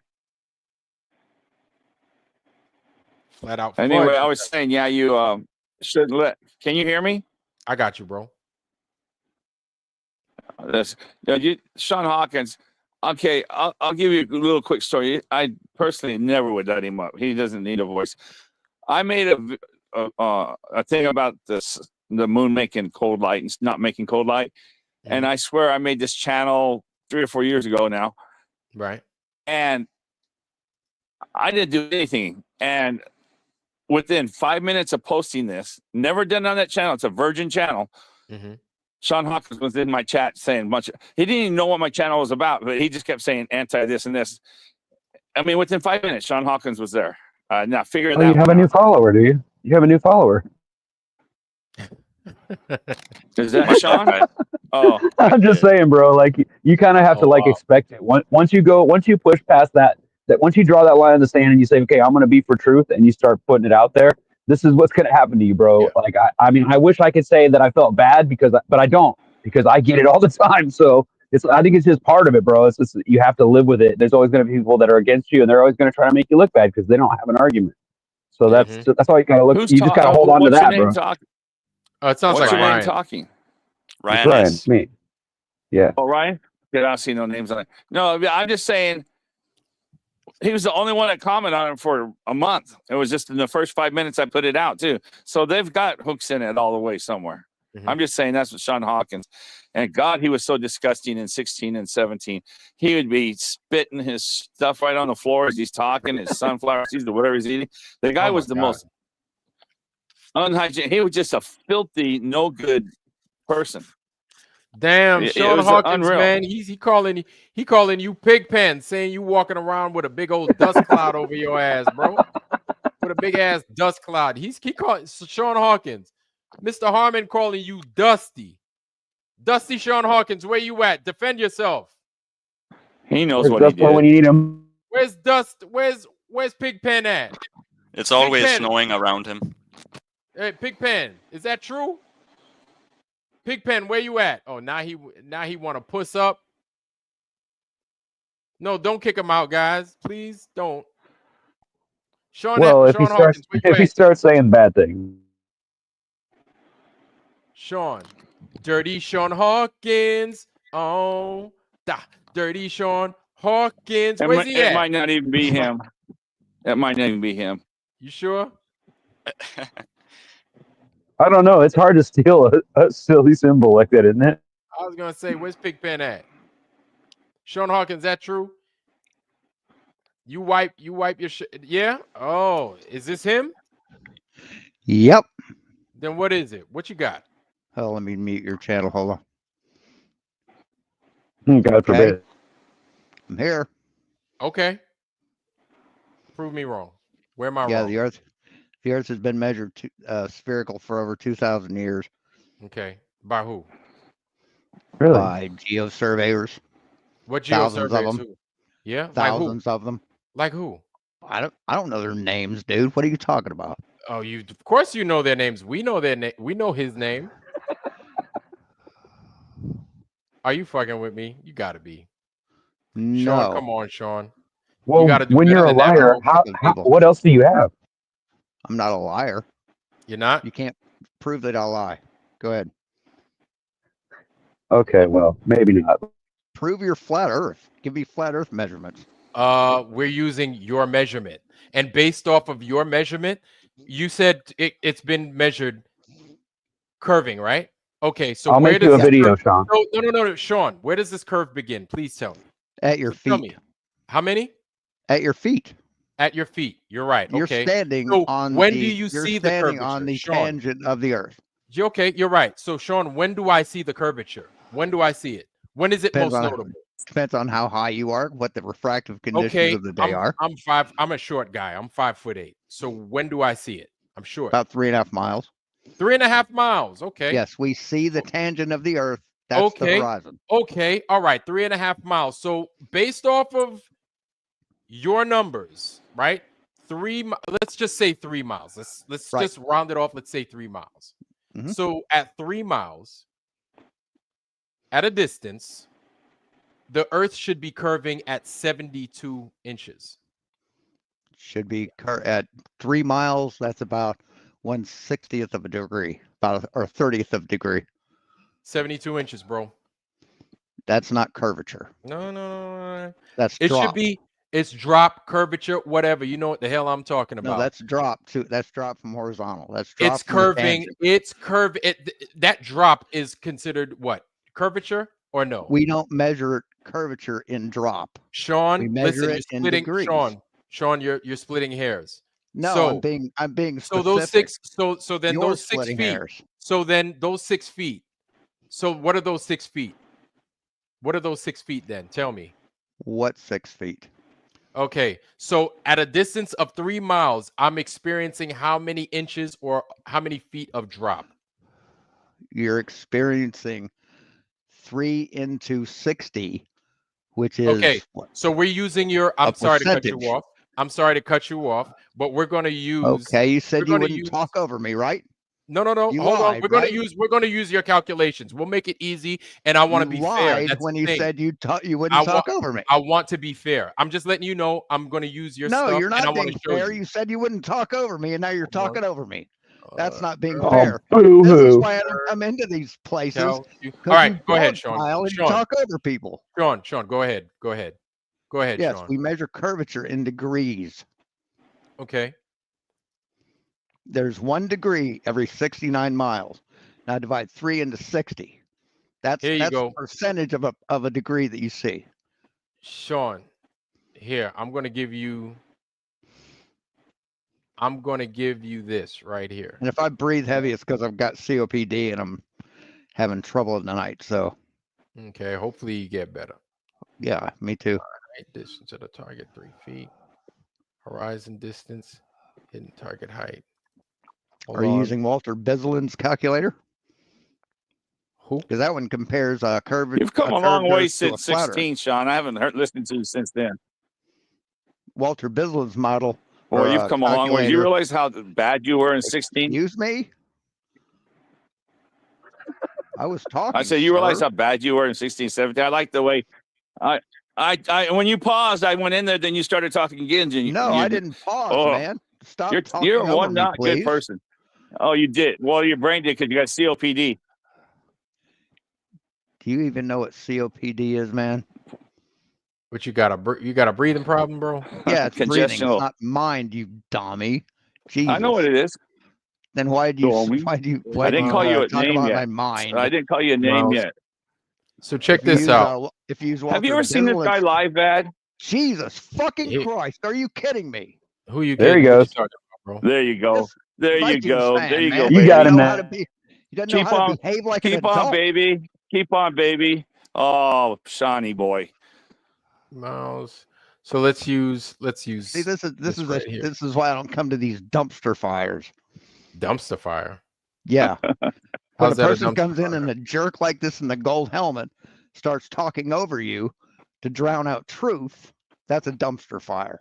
So how is it the truth if it's not curving? It is curving. How's it curving?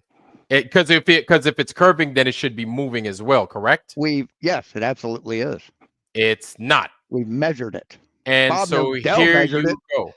Bob Nodell measured it twice. No, he didn't. Oh, he. You know what he used? Did. He used a laser gyro. And what was it measuring? It was measuring precession of the Earth. Of what? Precession of the Earth. No, it wasn't. It was moving the movement of what? Of itself in 3D space. It was moving the measure. It was getting the measurement of the sky. That's what it was getting. No, it wasn't. He was indoors, dude. He was indoors. So he was measuring the Earth moving. Yes. The Earth moves. Really, the gyro was sitting on his desk. It moves because the Earth moves. Okay, and you know what I find? Its precession in 3D space. You know what I find funny? I find it funny that a laser gyro could detect movement, right? So that means when an airplane takes off, this same movement that the laser gyro is picking up is subject to the airplane. That's what it sounds like to me. Because if the Earth is, hold on now, whoa. Because if the Earth is moving, that means, let's say we're flying out of New York. The Earth is moving at 843 miles an hour, or let's say 15 degrees per hour. Sure, 15 degrees per hour. So as soon as that airplane takes off, doesn't it have to compensate for some kind of movement? Doesn't it also have to compensate for some kind of curvature, which no airplane does, by the way, my friend? Every airplane, hold on now, let me finish now. Every airplane, when it flies, guess how it flies? You think it flies like this? Straight? It flies at a constant altitude above the Earth. Okay. Does it fly like this? Does it fly straight? Yeah. Follows the curvature of the Earth. Does it fly like this? Does it fly with its nose down? No, it flies with its nose up about 3 degrees. Yes, exactly. Thank you, Ryan, for putting that in there. So it flies with its nose up for about 3 degrees. The back is fixed at a certain point to where it basically flies like this. Nowhere does that plane fly like this to contour to what this Earth is. Never Why would it happened. have to? Why would it have to? Because the Earth is curving in your world. Where's your reference frame in this? What do you mean? Where's my reference frame? Space. The plane is flying where? Is it the plane flying in the air? Or it's flying in the air, which is. But your reference frame is on the Earth. Yes, that's what I said. Exactly. So the reference frame being the Earth, it's not hugging the ground. It's flying in the air, absolutely, which is level and straight, altitude. Which the horizon is also level and straight. No, it's not. Every pilot will tell you that. Every pilot will tell. Every pilot will. No, they won't. No, they will not. No, they will not. Okay, somebody, anybody in this chat, go ahead and give me the pilots that have been saying that the Earth is fucking flat. Everybody fucking it. Everybody's fucking. You know why pilots say that? You know why pilots say that to a person? Because let me guess. Because they're saying say that just to appease the flat earthers. Yes, okay, absolutely. So the retired fighter pilots, that's what they're saying, right? After an 8-hour flight, the last thing a pilot wants to do is talk to a lunatic about the Earth. So you mean to tell me before these pilots actually fly, before their 8-hour flights, that's what they're saying, just to appease the flat earthers? Yeah. No, you know what? Bullshit. They don't say that. Because Sean Hawkins, they asked them on the way out. Mr. Hawkins. Every video, they asked them on the way off the plane. Mr. Hawkins. So I know pilots, okay? I flew with them because part of my job was to fly. I've had them come to me in confidence. I've had to work side by side with pilots. So I flew with them. Okay, I flew with them and I had to fly with them. And you want to know something? I had to know everything about the stinking plane damn near as much as they did because I was air crew. So you know what they told me? Because some of them told me because they knew I was a flat earther in confidence. Hey, you know what? You're fucking right. But please don't fucking say anything. I'd like to get fucking advanced. That's the problem. You have the majority of people that bullshit. No, it's not bullshit. Because pilots are coming out, they're fucking saying it. They're saying it like it is. Are these military pilots? Yes, they're military pilots, motherfucker. Navy chief right here, bitch. Great. Pay attention, motherfucker. The Navy uses curvature and spin to get a. I apologize. My bad. I didn't mean to do that. I was trying to move your shit around. My bad. Go ahead. Talk. Every naval gunnery manual shows that they use curvature and the spin of the Earth to achieve a firing solution. Really? Bullshit. Yes. That is not true. Because here's the thing. Every submariner will do. Yeah, listen. I know about firing solutions, motherfucker, because we have to use them when we fire a fucking torpedo.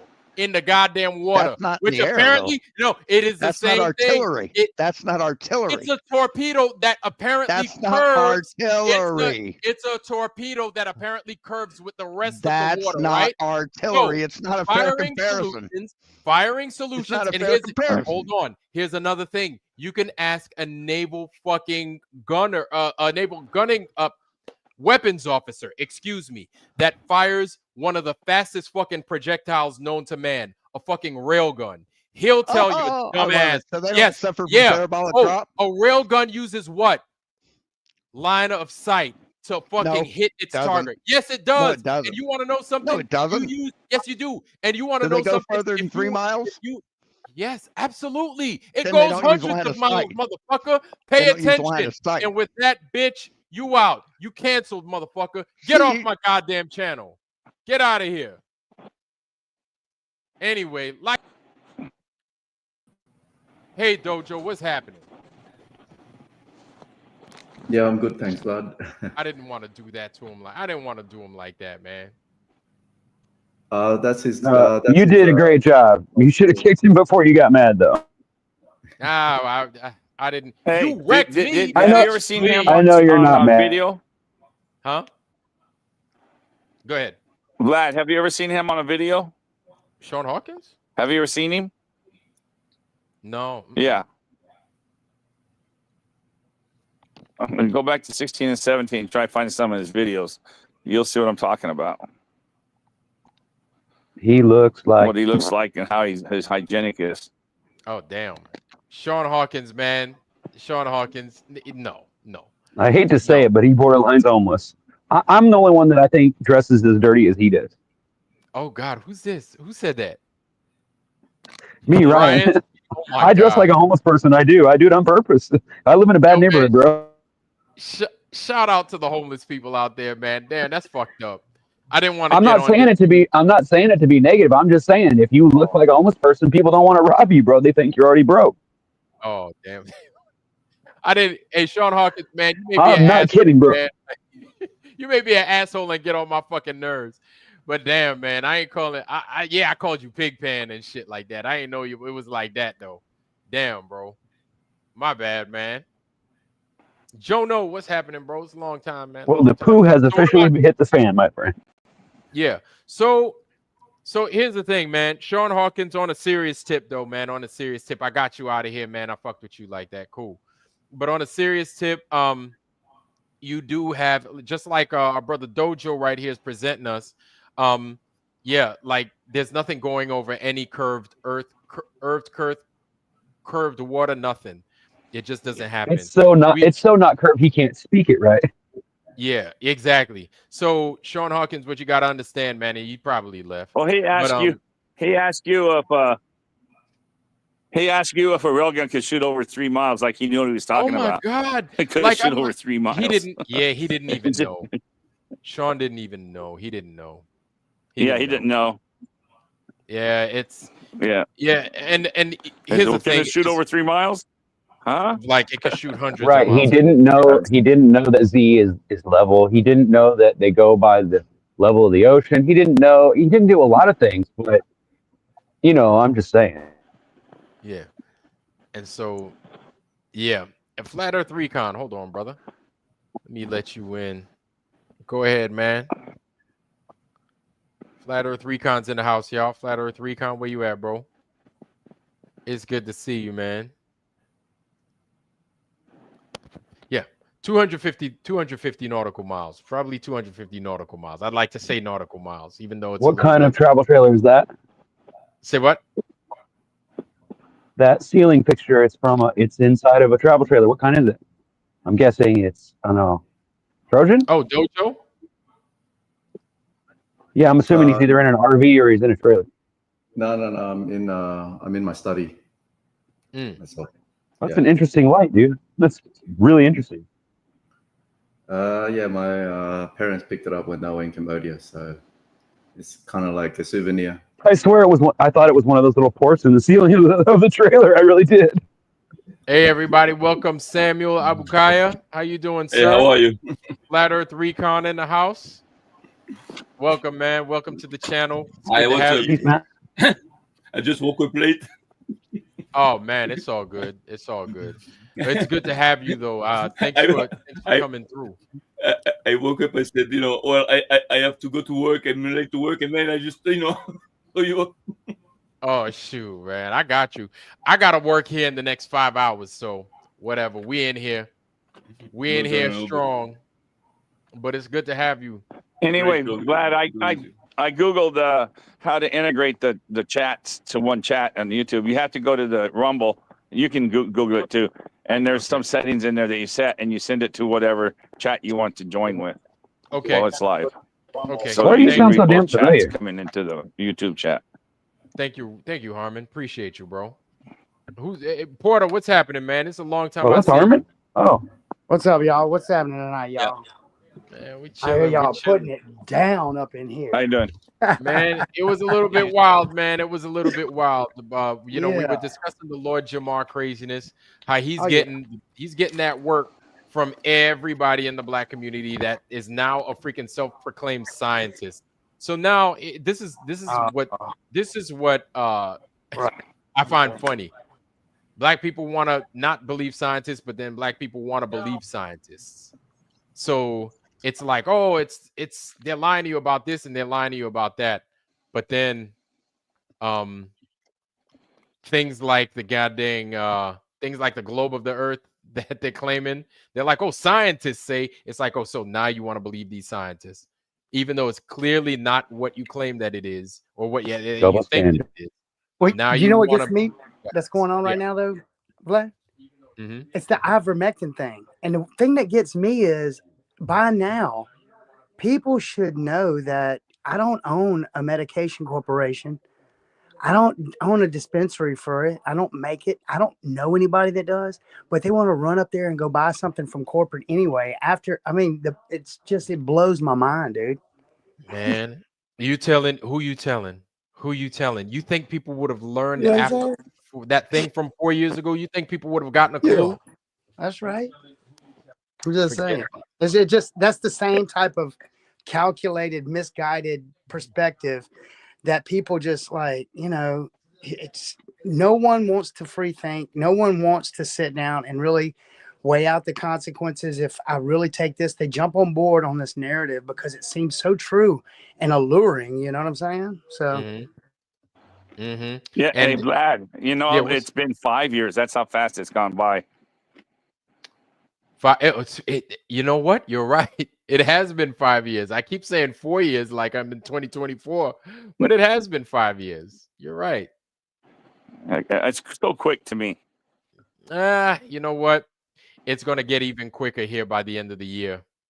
I just think that's the way it is when we get older. Time goes by seemingly faster to us because you couldn't wait. You couldn't wait for Christmas when you were a kid, and it seemed like it took 5 lifetimes to get there. Anytime Christmas is around the corner, you start groaning, you start dreading it. You're like, oh Lord, here we go again. Man, at Christmas you plan your next year's Christmas list already now. Yeah. But Luke, what's going on, brother? Luke, I'm your father, man. I'm just kidding. I'm your host. I'm actually your host. But it's good to see you, brother. It's good. It's always a pleasure to have you. I'll never turn to the dark side, Darth. Yeah. Darth Ironwork. All right, good. Don't turn to the dark side. I just popped on. I got Civil was halfway through a comment about ivermectin. Yes. Yeah, is it? I've got mates who are getting on it, and is ivermectin pretty much like the right wing QB version of the jibby jab? Is that what we're saying? Yes, it's the alternative cure to the craziness that everybody was suffering. Yeah, a cure to something that doesn't exist. That's right. Yep. Now. Okay, yeah, that's what I reckon as well. It's like Ryan said, it's a dog dewormer, so it's for parasites. It may work for that, but as per quote unquote virus, they don't exist. So exactly, parasites and bacteria. That's it. Have you seen any? I need to show some friends and family research to is there proper research done on ivermectin? That's I think most of it's plant based. I'm sure they got some valent kind of binding agent there, emulsifiers. I don't know if they're using, there's a suffocant, something so they can extract something from one thing so it can covalently bond, which it's nothing more than just a chemical reaction. That's natural chemical reactions when you have certain molecules that are in liquid form and you put them together, you just mix molecules. They call it chemistry, but it's nothing more than, they don't make molecules. They don't make anything. It's all a perturbation of our background medium. So chemistry is awesome, but it's nothing more than a mixing liquids. So. Okay, that's interesting. Yeah. Ivermectin is mostly plant-based when you get into all the derivatives from it. Only the weird stuff in the insert down toward the bottom is what you need to pay attention to. And I guarantee you, if you could get the insert from a package from 5 years ago and now look at the insert and compare them, I guarantee you there's probably chemical components on there that's not even, you can't even find paperwork on it now. This Sean Alke hit the nail right on the head. Take wormwood and black walnut. Yes. Wormwood or absinthe even. With black walnut, man, that'll get rid of all the parasites. I'm gonna pray for you when you take absinthe though, because oh my Lord, absinthe is some of the most nastiest stuff. It's almost like, I can't even say Ipecac because I've never had Ipecac, but I've had absinthe, and oh my goodness. Another thing that's good if you want to get rid of parasites are cloves. Cloves work wonders with getting rid of parasites. Gum spirits of turpentine. Turpentine. Yes. Yes. That's right. I know. Yeah, I yelled that out, but yes. Did you know that the loblolly pine needle, the long pine needle, has a molecule in it called shikimic acid? It is the same. Shikim? Is it Shekim or shikimic acid? It is the same. No, I was just making fun of him. Oh, it's the same molecule they make Theraflu with. So it's anti-everything. I think what it does actually, is boost our glutathione. That's basically what I think it does. And they say it also, which I don't know how they can see in the blood and how this works unless they take blood samples, and check it at an 8-hour period, which I don't know if they did controlled, work on it like this. But this is hearsay. Anything I tell you is assumed. I honestly can't prove this stuff, but it sounds like it could be real. So they say also it's the highest form of vitamin C in a pine needle. Yes. Yes. Can you believe that? No. No. When I was in my survival school, eating pine needles, boiling pine needles with snow, because that's all we have. Boil that up. You drink it. It's a big source of vitamin C. Pine needles. Yes. Yes. You can eat them too. That's right. That's right. You can eat them. It's a tea. Yeah, that's right. Yep. Put it in a tea. Yeah. Also, that pollen that's all over your car. The green stuff, the yellow stuff. The yellow stuff. Okay. It has androstenedione in it, which is the precursor to testosterone. And for every half ounce of the pollen, there is equal to 1 gram of testosterone. Natural occurring, earth-made testosterone. Oh, geez. That's starting to sound like AJ. Pretty good stuff. I've been taking this pollen burst for about 6 months now, and I've lost over 30 pounds. Yeah, right. Get onto my tiny tangerine. But I can tell you, the pollen and smoking's not bad for you. In that golden powder, y'all, that God allows tons of it to just drop to us. We inhale it too. You notice it's in the air too. So for you guys, that time of year is probably when we need it. Think about it. You want to know something? You want to know what's funny about that? Is that would be our time to mate as well. Whoa. And the deer and all the outside animals. Yeah. Sounds right. Yeah. So see, I think so you can avoid getting the problems with the pollen getting in your nose, making you all jacked up. Eat the honey local to whatever the flowers is or from the pollen that's fallen. Eat the honey that's local. Don't get sick. Inhale that stuff and then go out and then be, part of the land. Be one, It was weird to walk around when everything looked normal, and people have face divers, and we're all afraid of the air. It's kind of weird. They made it weird, Vlad. They made it weird. Yeah, man, we live in a very strange world, man. God provides everything for this place. That is right. He provides everything for this place, man. And I'll tell you what, this globe people, they got many of us thinking that everything here it's them. And this is part of what I've said before, man. They got you thinking that they're God. They're on the TV, everything. They're the end all be all. This is why I get so frustrated with black folks, because black folks claim they're so spiritual and everything else, but then when it comes to understanding things, they're afraid of people. A lot of us are afraid of people or what other people think, so much so that it's like, man, you've got a group of people out there that got everything all twisted up, making you think everything is physical. Everything that you need, it's physical. Like got you off your rocker. And I've said before that prayer is important. A lot of people don't pray no more, man. A lot of people don't pray. A lot of people don't use that vibration. We have that power to make mountains move, man. And together, when we get together and we pray, a lot of people don't do it no more, man. Right. And this is easy stuff. This is stuff that we could do here. Right. You know what I'm saying? When you don't pray, when you don't use the stuff that God's given you, you're going to rely on somebody else to give you what you may think is the answer. And then ain't nobody trying to give you no answer, man. These people ain't trying to help you, man. They're trying to kill you, bro. Right. They're trying to kill you. Put all this poison in your body. Here, take this. Go to the doctor. And you know what's crazy? When you get these crazy ailments and stuff like that, the doctor's way of fixing cancer, give you more cancer. Right. Have you ever heard of anything so gosh darn crazy in your life? And shout out to all my people that have caught an illness like that. I pray for you. I'm going to give you all the vibes, the good vibes and everything. And if you don't have it, I don't want you to get it, because seeing people get sick like that is a terrible, terrible thing. If it ain't you and you've seen somebody die of some ailment like cancer, it's a harsh reality. It's a terrible thing. So I don't ever wish that on anyone, ever.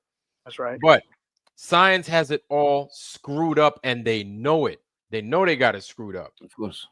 When it comes to healing people, man, they give you poison to poison your poison. Have you thought about it, Vlad? What do they really know, y'all? What do they really know, y'all? Think about it. What do they really know? Has anybody really looked into the Genome Project on the panel? The Genome Project, you mean like in the 90s, the late 90s? No, this one, just the Genome Project. They were going to sequence. They were laying out all of the baseline work to sequence the genome. Okay. Mm-hmm. Now I'm gonna drop a link after I'm done, and this is Dr. Sanford, right? He was Sanford and Son.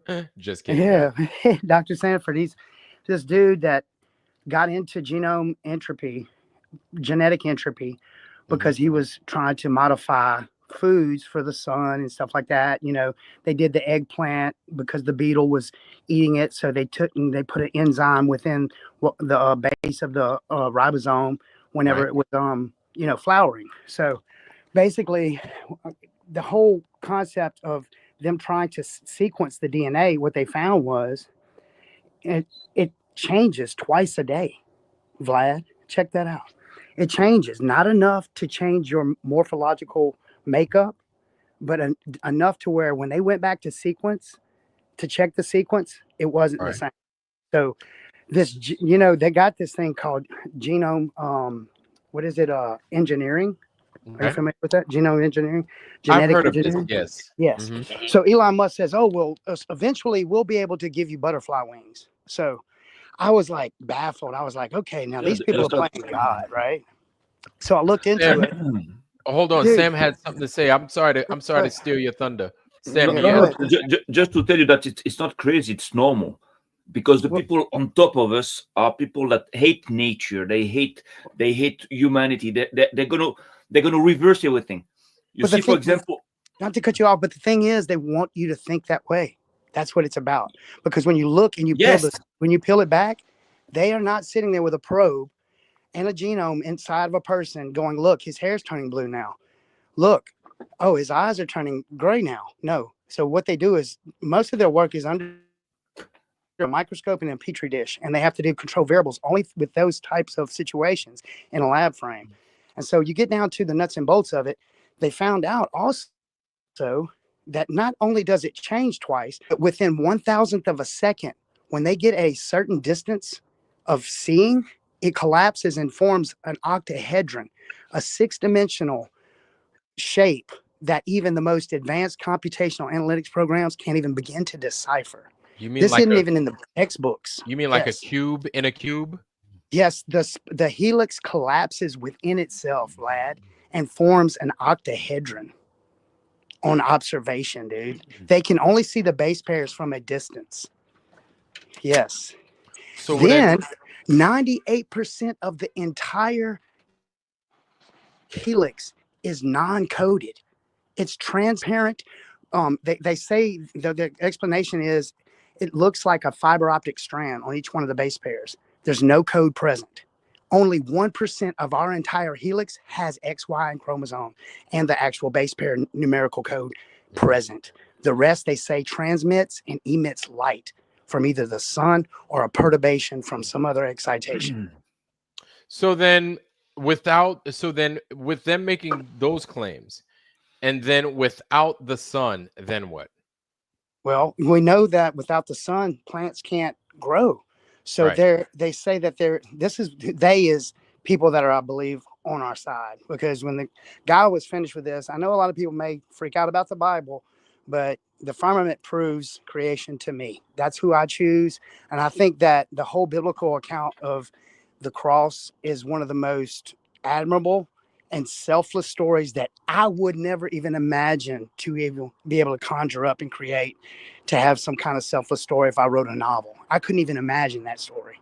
So to me, that is a divine account, and it settles with me like some type of frequency. So I'm a little cold tonight. I'm standing outside. But anyway, if y'all want to look into something, check out the genome.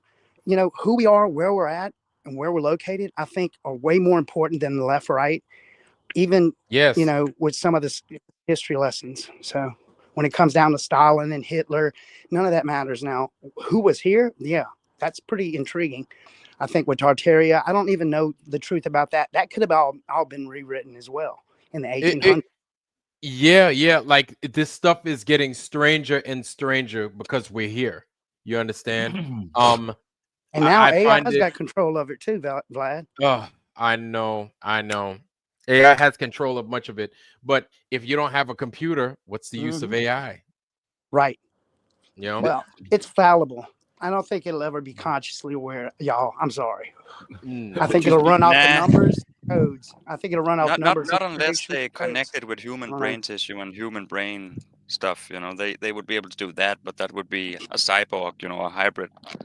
Yeah, but I don't even think they can interface. They say they map stuff out and all. They don't even know the force and driver behind how a magnet truly holds its frequency without entropy until you reaches the Curie point. Sam had something to say. Sam, go ahead. No, just on religious approach of this. You know, what I believe I understood from the learning the Torah is that, you know, those people, we call that Amalek in Hebrew. And these people actually, the war of Amalek, the war of these people against us is not to kill us. They don't want to kill us. They want us to commit suicide. They want us to self-destruct. They're going to push us to self-destruct. That there are laws into that. You know, God is here. God is not, you know, he's not gone. He's here. It's like, you know, it's so they're playing, you know, according to the books, if I can say, they have all the means to do what they have, to do what they do, but again, their objective is not to kill us, is to make us want to disappear, to make us want to commit suicide. That's the thing. This is very hard for us to understand, because they don't think like us. These people, you know, these people are totally dehumanized already. Yes, so they don't think like us. We always think like, you know, if they were like, they're not like us. Yeah, it is very hard to penetrate the degenerate mind like theirs. It's very, very hard. But you know, that they can just throw that in the in the pot. Yeah, but they're going off model predictions, though. Wouldn't you say? Because if they wouldn't, we'd still be locked down and afraid of the air, right? You know what I'm saying? Well, look, the thing is, like, what I can tell you, maybe I'm wrong, but again, that's what I believe I understood. You know, the war, those people cannot kill God. They're waging a war against God, against the creation. Right. But how do you? I tell you, how do you make a war against God? It's very simple. God is perfect. Is full. Is a whole. Is complete. You see, and people believe that He doesn't need anything, but it's not true. I'll tell you how to do it. God has one need. The need of God that is full of knowledge, full of love, is to give. God has one need, is to give, but He doesn't need anybody to fulfill His need. So what does He do? He creates a world in which He can pour Himself into it. So He creates a perfect world, and like this He fulfills His need to give. So now the thing is, the war is to corrupt that world so much that God cannot give anymore. And to push God to destroy His own baby, to destroy His own creation. So He's going to attack His creation, He's going to attack us, and He's going to make sure that we want to reject God, that we want to, we want to destroy ourselves. We don't care about it, and this is the war. That's the thing. They're making us believe bullshit. So we just just want to die. That's it. We don't care about it anymore. So that's right. And so, like so then, Sam, would you say that eating, like smoking, drinking, is that part of killing ourselves? Eating, eating like bad things, or like actually harm ourselves? Not this. The will to do so. That means that if you know that something is evil and you want to do it, that's the problem is there already. When you do it, it's already that's not the action is not the problem. It's the will, the desire. In Judaism, we say that God controls everything, but one thing that He refused to control is the will of man. That means the will of man is entirely in His hands. And that's normal. If not, we would not be free. If God was, imposing His will to us, so we will be just robots. But the will is important. And that war is around our will, around our desire. Or you want to survive, or you want to grow, or you don't care anymore. So you're dead as a human being if you don't care, if you don't want to understand, if you're dead. To me, you know what? I believe that. And I think, and I keep going back to 5 years ago. Now it's 5 years, not 4 years. But I keep going back to 5 years, and I think that was one of the best examples of dealing with that. We had a choice. And so with that choice, it doesn't matter what the repercussions were. If we did or if we didn't, we still had a choice. Now, I'm not saying that if you did bad, you're bad, or if you didn't, that you're bad.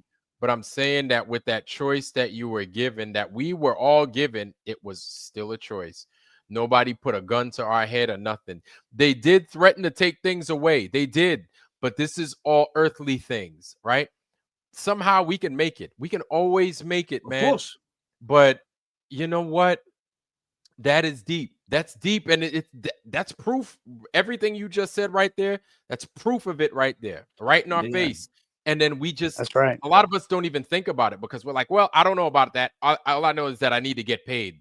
Well, you know what? You weren't born with a wallet. You weren't born with a checkbook. You weren't born with the EBT card. None of that you were born with. You were born with, like you said, Sam, you were born with will. You were born with a mind. You were born with some semblance of health, of ability to breathe and to think and everything else like that. Like your own stuff, that if the government were to come in and take all this away, all you're left with is your nutsack, if you're a guy, of course, and your way to think. That's it. That's all you got. The difference between us and the animals is like the language, the writing system. This is made to allow us to evolve, because we can speak, we can write. This is, and of course we're human beings, so we have also the desire to do things. But this is very important. We are built to evolve. A cat like 5,000 years ago is still a cat. There is no evolution. There's nothing. But men do evolve, do progress, or regress, like today. Yeah, exactly. Hey, what up, everybody? Fudge, flat out Fudge. What's going on, Ro? Hey, what up, man? I just wanted to come up here so you ain't be alone, Vlad. You know, Hey, all that. What, given the topic that this is. Man, look, listen. I appreciate you being Yeah, up here. see, And and I feel yeah. No, I'm about to say I feel you because I done felt that before, trying to go on those platforms and then just getting shunned up out of there. They won't hear no voice of reason. But on this topic that we on right now, I was gonna like, you know, play devil's advocate. You know how what his name? You said Sam? That's your name? Yeah, Sam. Yeah. How Sam was like they basically making us want to like kind of disdain this place due to all the wickedness being placed in here. Now, me playing devil's advocate, what if that's by design because that equates to freedom for us? Because we're going through these cycles of basically like remembrance and amnesia, and we may be in one right now that we need it be so bad for us to remember that ascension is a thing. Like, could everybody get too comfortable in here? They just want to be stuck here, but this may be in a sense a prison, given that the soul is supposed to evolve and then move on to the next thing. I think it's down to choice. And I even asked God, I asked him in prayer, I said, what is this all about?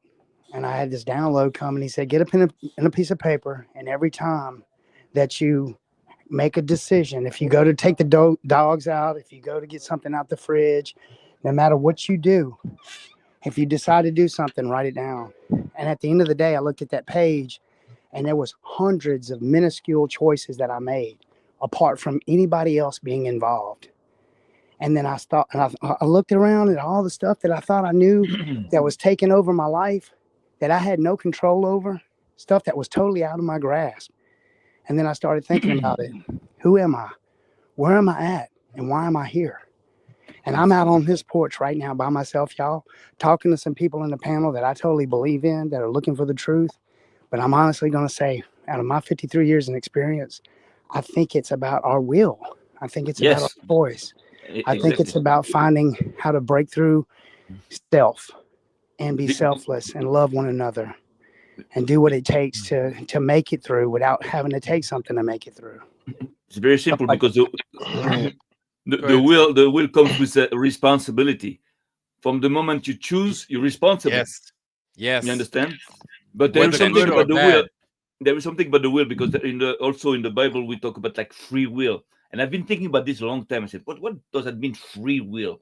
Because, you know, for me, free will is the will freed from any influence. That means that if I look at a TV commercial, I look at a McDonald's commercial, and suddenly I have the will, I have the desire to buy a hamburger. Is that a free will? No, because I was influenced. You know, Adam in the Eden Garden was alone. Yes. There was nothing. You're tempted. Yes. You have to be free of that's still all free influence. will, Sam. Yeah, but if it's influence, if somebody tells you something, you know, all the time, and then you decide by yourself to do something, that's influence. We have to be responsible for our actions, though, Sam. Yes, because there's exactly. We're sitting here having a chat to 6 blokes at the moment. You're being influenced all the time. Yeah, exactly. Right? It's just whether you take that influence. And we saw that 90% of people 3 years ago went and did something that we didn't do. But they've still got to take responsibility for their actions. It's still free will. But at that point, we are just collecting knowledge.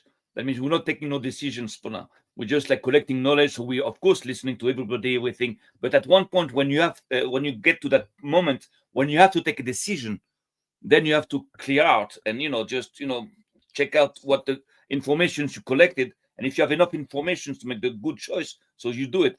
But you don't make a choice while talking to people. You just collect information. At that point, it's not like making a choice. It's just like, you know, building, you know, enough, you know.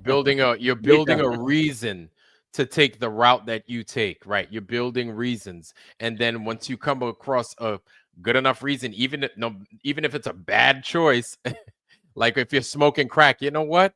I'm going to try this little glass pipe right here.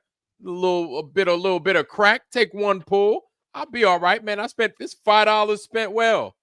And so, no, I hear exactly what both of y'all are saying. And the best proof I can give you from the Bible is the story of the snake and Eve, because actually, when you analyze the punishment of the snake, Eve and Adam, to the snake he says, because you did that, so blah blah blah blah blah blah.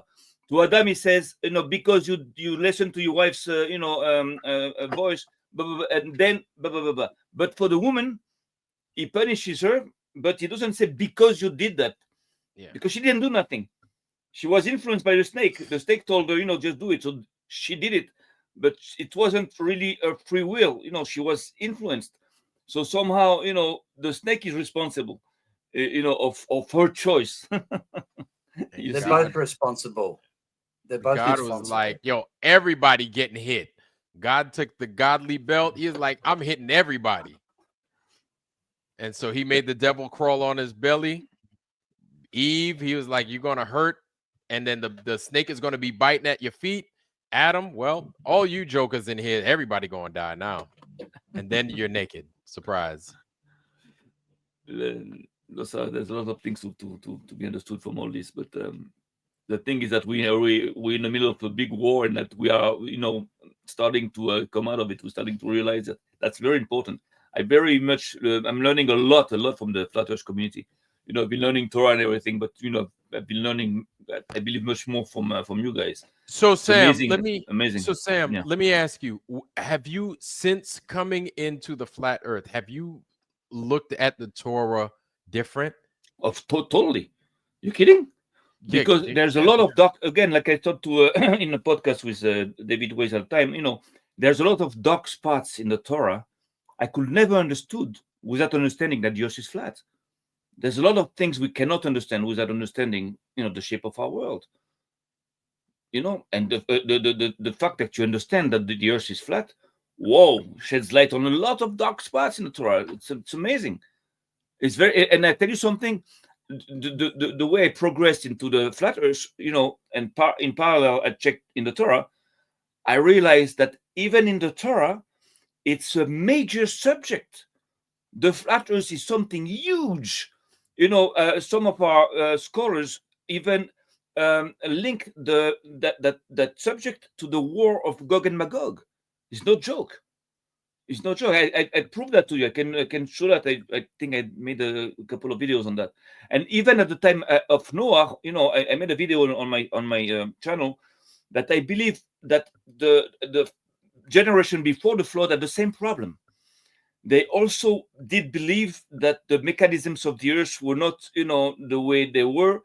And actually, when God, did that, flood there, actually at the end, you see that he uses the rainbow as the sign of an alliance between him and the sons of Noah, but also between him and the entire mankind. Okay? So, but if you understand that the rainbow somehow might be, I believe it is, but the reflection of the sun on the dome. Firmament. So somehow, the firmament. So somehow, the rainbow is also a reminder that there is a firmament, that there is a dome. That means at that point, that's very important, that this whole thing was about the fact that they forgot that there was a firmament. They forgot there was a God. You understand? So I have a 15 minutes video to what I don't want to now bother you. No. But it's very interesting because it comes back. Those people, the NASA people, they're doing what has been done before, what has been attempted before. Yeah. This is the same generation, the snake, Nimrod, all these guys, and they until now it's the same old story. They're just repeating it, and they're trying to force again God to destroy his creation because it was so corrupted at the time that he had to destroy it. Sam, can I ask you? Can I ask you just try to chirp in there, mate? So, do you think when there's no free will and we're not responsible for our actions, or is there sometimes free will and sometimes there's not? This is a good question. For me, since we are so much influenced, we considered as dead people. Actually, we are. The resurrections of the dead for me is not like from the people coming out from the graves. It's us. You know, a dead corpse is cold, is hard. The guy doesn't see because he's dead, right? So people that also don't want to understand because they're in the dark, hard people, cold people, those are dead people. This is the translation. You know, I like to demystify things in order to understand things. But so I believe that it's more than that. We like agonizing now. So the question is, does somebody that agonize is responsible of his choices? Like, you know, that means that we know what good is and bad is. You know, we all know that to a certain extent. Okay, but again, we are in a situation where we are agonizing. We are like dying. So of course that even if we make bad choices, we have, like, you know, how do you call that in English, like circumstances, like, you know, that consequences. Yeah, that makes you're not totally responsible of everything you might do. Of course not, because of course we're in a situation today where we are, like, you know, people that are controlling us. You know, if you control somebody, is he responsible? If you control for someone else's actions. So we are responsible to a certain degree, of course. You know, not if I don't go now and kill somebody, I'm responsible. You know, that's not that's. Okay, I'm glad you clarified that. Yeah, of course. But at one point, are we responsible of the situation that's around us? I believe yes, to a certain degree, but we're not the only ones to be responsible. That means it's not that easy what you're saying. It's a good question, since there is no free will, but there's no free will from the beginning. So it doesn't, you know, matter. We're still responsible for our action anyways. I think you're right. We are responsible. The only thing is that we are maybe incapable of making the right choices because we are so influenced. But we're heavily influenced. That I believe, heavily influenced. Some, yes, some more than others, though. Yes, but everything which is evil comes from man. Everything which is good comes from God. This is the thing, because people are going to tell you, oh, it's because of God. You know, there is this and this. No, God is not responsible at all of anything evil. Because if he was, so we wouldn't be, blamable. We wouldn't be, punishable, rewardable. But no, that's right. A lot of the stuff that he says, like, don't do it, we turn around and we do it. And he's like, I told you specifically not to do those things, but we do it anyway. I woke up this morning. I know I sinned. I already know I sinned. I woke up this morning and I knew I sinned. I knew I did a whole bunch of stuff that God's looking at me, just shaking his head like, there you go again, man. You just don't quit. Yeah, but from the moment you know that you sin, it's already like, halfway, No, you're right. No. And you know what? And even though it may not affect anybody really, or I know it. I know it's happened already. And so because I know now I'm responsible. And it's like, geez, here I go again. Like I can't win if I keep doing these things. But I think this is to me one of the best parts about being alive, is that when you have a chance still to do it right. You have the opportunity to do it right, because once you're gone, all bets are off. Like the gate is closed and you don't have that chance anymore. But to know that you're awake and that you're on this side of the earth, and that God is like, okay, now we're going to try and start from the top again. Okay, do it right this time. And so every day you have an opportunity, no matter how much you messed up yesterday, you have an opportunity today with a new day to do it right. But if you don't do it right this time, that's your choice. It's still a choice. Yes, but we're here to learn also. Check it out. Again, in the Bible, even Moses made mistakes. Even the King David made mistakes, but they are all highlighted in the Torah, because we have to learn from our mistakes. First of all, to remember that those people were men, we were human beings. They were not like angels. So we all make mistakes. But as long as you learn from your mistakes and you evolve, so then you turn your mistake into something good somehow. Yeah. It's a mistake, of course. So it's we're here just in a situation where we have to get out of a big problem. But we will. Yeah, eventually, like with all this crazy, I'm not even gonna lie to you, with all this craziness going on, I know the best we could do is the best that we could do. I feel the best we could do is the best as we could do individually, and then to come together and just basically to amplify all of our good deeds as much as we can together. Because if we're of like mind and we understand what we're up against, really, all we could do is fight the good fight, and fight against what we know is wrong as best as we can. You know, I believe it all started with a tree of knowledge, like with knowledge, and I believe it will end up with knowledge. That means that I believe that the thing is that, okay, to be good, of course we have to be good, but that's a way of life. But the thing we have to understand, you know, what do we do here? What do you guys do? It's not normal. You just, you know, investing your lifetime, you're investing everything you have, everything you are, into caring for understanding things. That's not normal today. Normally, you shouldn't give a shit. You should just, like, you know, just forget about everything and just having fun. But the thing is that, you know, when you invest yourself in order to understand the truth and then to diffuse the truth, this is very noble. This is very, very high. This is very human. You understand? That means we're really becoming human again. We're caring again. We want to understand again. We want to grow again. And this is, I believe, the best way to fight these people, because, you know, in everything they do, you can see that they want to dumb us down. They want to make us stupid, you know. And anyways, if it is with, you know, video games, or even here in Israel, you know, people learning Torah, sometimes I tell you how they make them stupid, because they give them so much books to read, and with so much pressure, and they have to do it so fast that these people don't even understand what they're reading, and they even end up to do the opposite of what they're reading and what they're learning.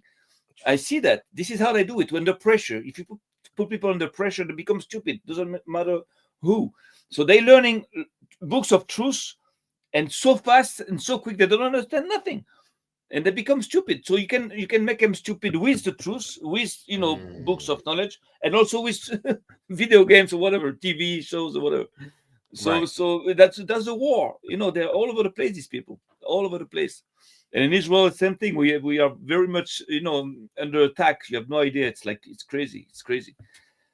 So it's great to see that people today that are attracted by the truth, somehow slowly they come back to God. You know, it's amazing. It's amazing.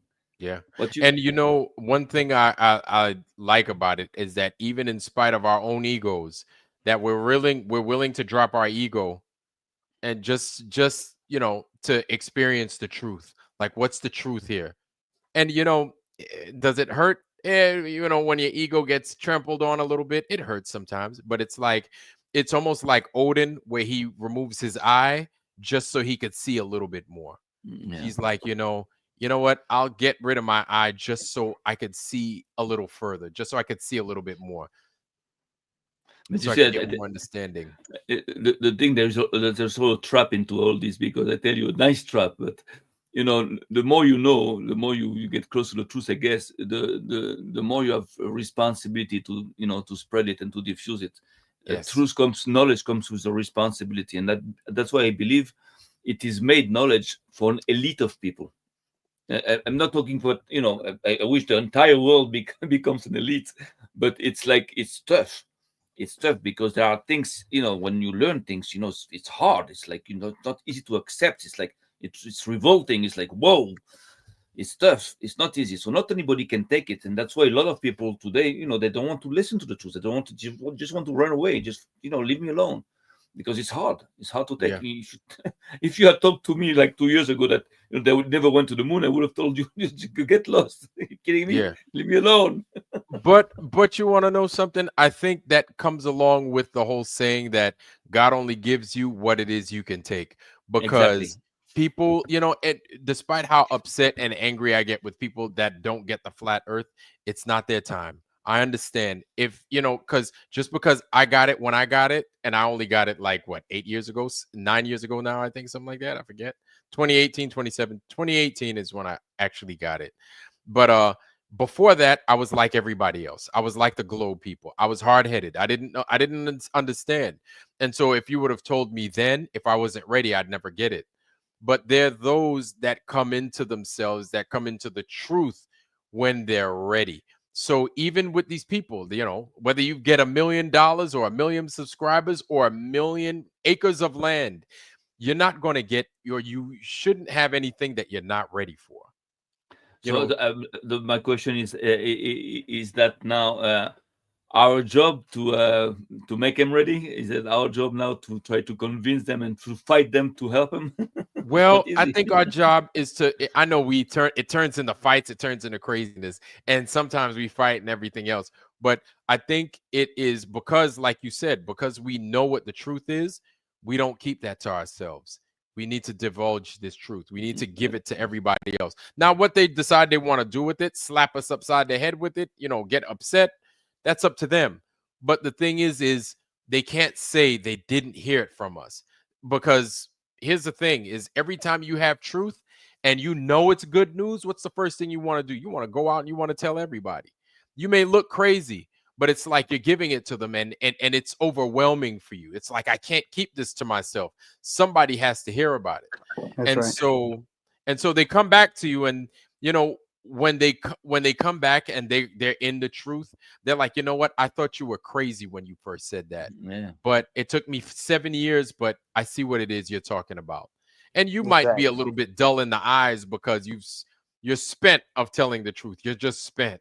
But you're like, I tried to tell you. Yeah, and that's why explaining is even as important as understanding. It goes together. I believe that, you know, in order for us to grow, we have to also train about, you know, how to be able to explain and to just, like, you know, yes, to fight with the people to help them. It's crazy. It's like it sounds crazy, but it's like somebody that's sick and you have the medicine and it doesn't cost nothing, and the guy doesn't want to take it, and you have to explain him, you know, just take it. Yeah. And you know, it kind of goes back to when I was training as well, that when you explain it, it's like you can't feed them the whole steak at one time. You're going to have to cut it up into small pieces and then give it to them that way, just so that they can get used to accepting something different. Because a lot of people, it's overwhelming. Information like that is taxing on somebody's brain. And so one thing I've learned to understand is that everybody thinks different. And so I have to approach it as if they don't know it all. Because me, I'm like, I might not have known. So I would have appreciated somebody approaching it to me with kid gloves. And I feed it to them, spoon feed, just a little bit, little by little. And then we see how they take to it. And really, that's all it is. And when you give somebody the truth, if they don't want to accept it, you give it to them. And then you walk away, you back off, and you're like, hey, look, here's what it is. And you do with it as you will. You can accept it or you can walk. I'm going to tell you, you know what, my business is, I sell lights. I sell, you know, LED lights, you know, LED strips, LED and, strips, you know, floodlights, LED strips, and all that stuff. So I realized something, a tactic in my business.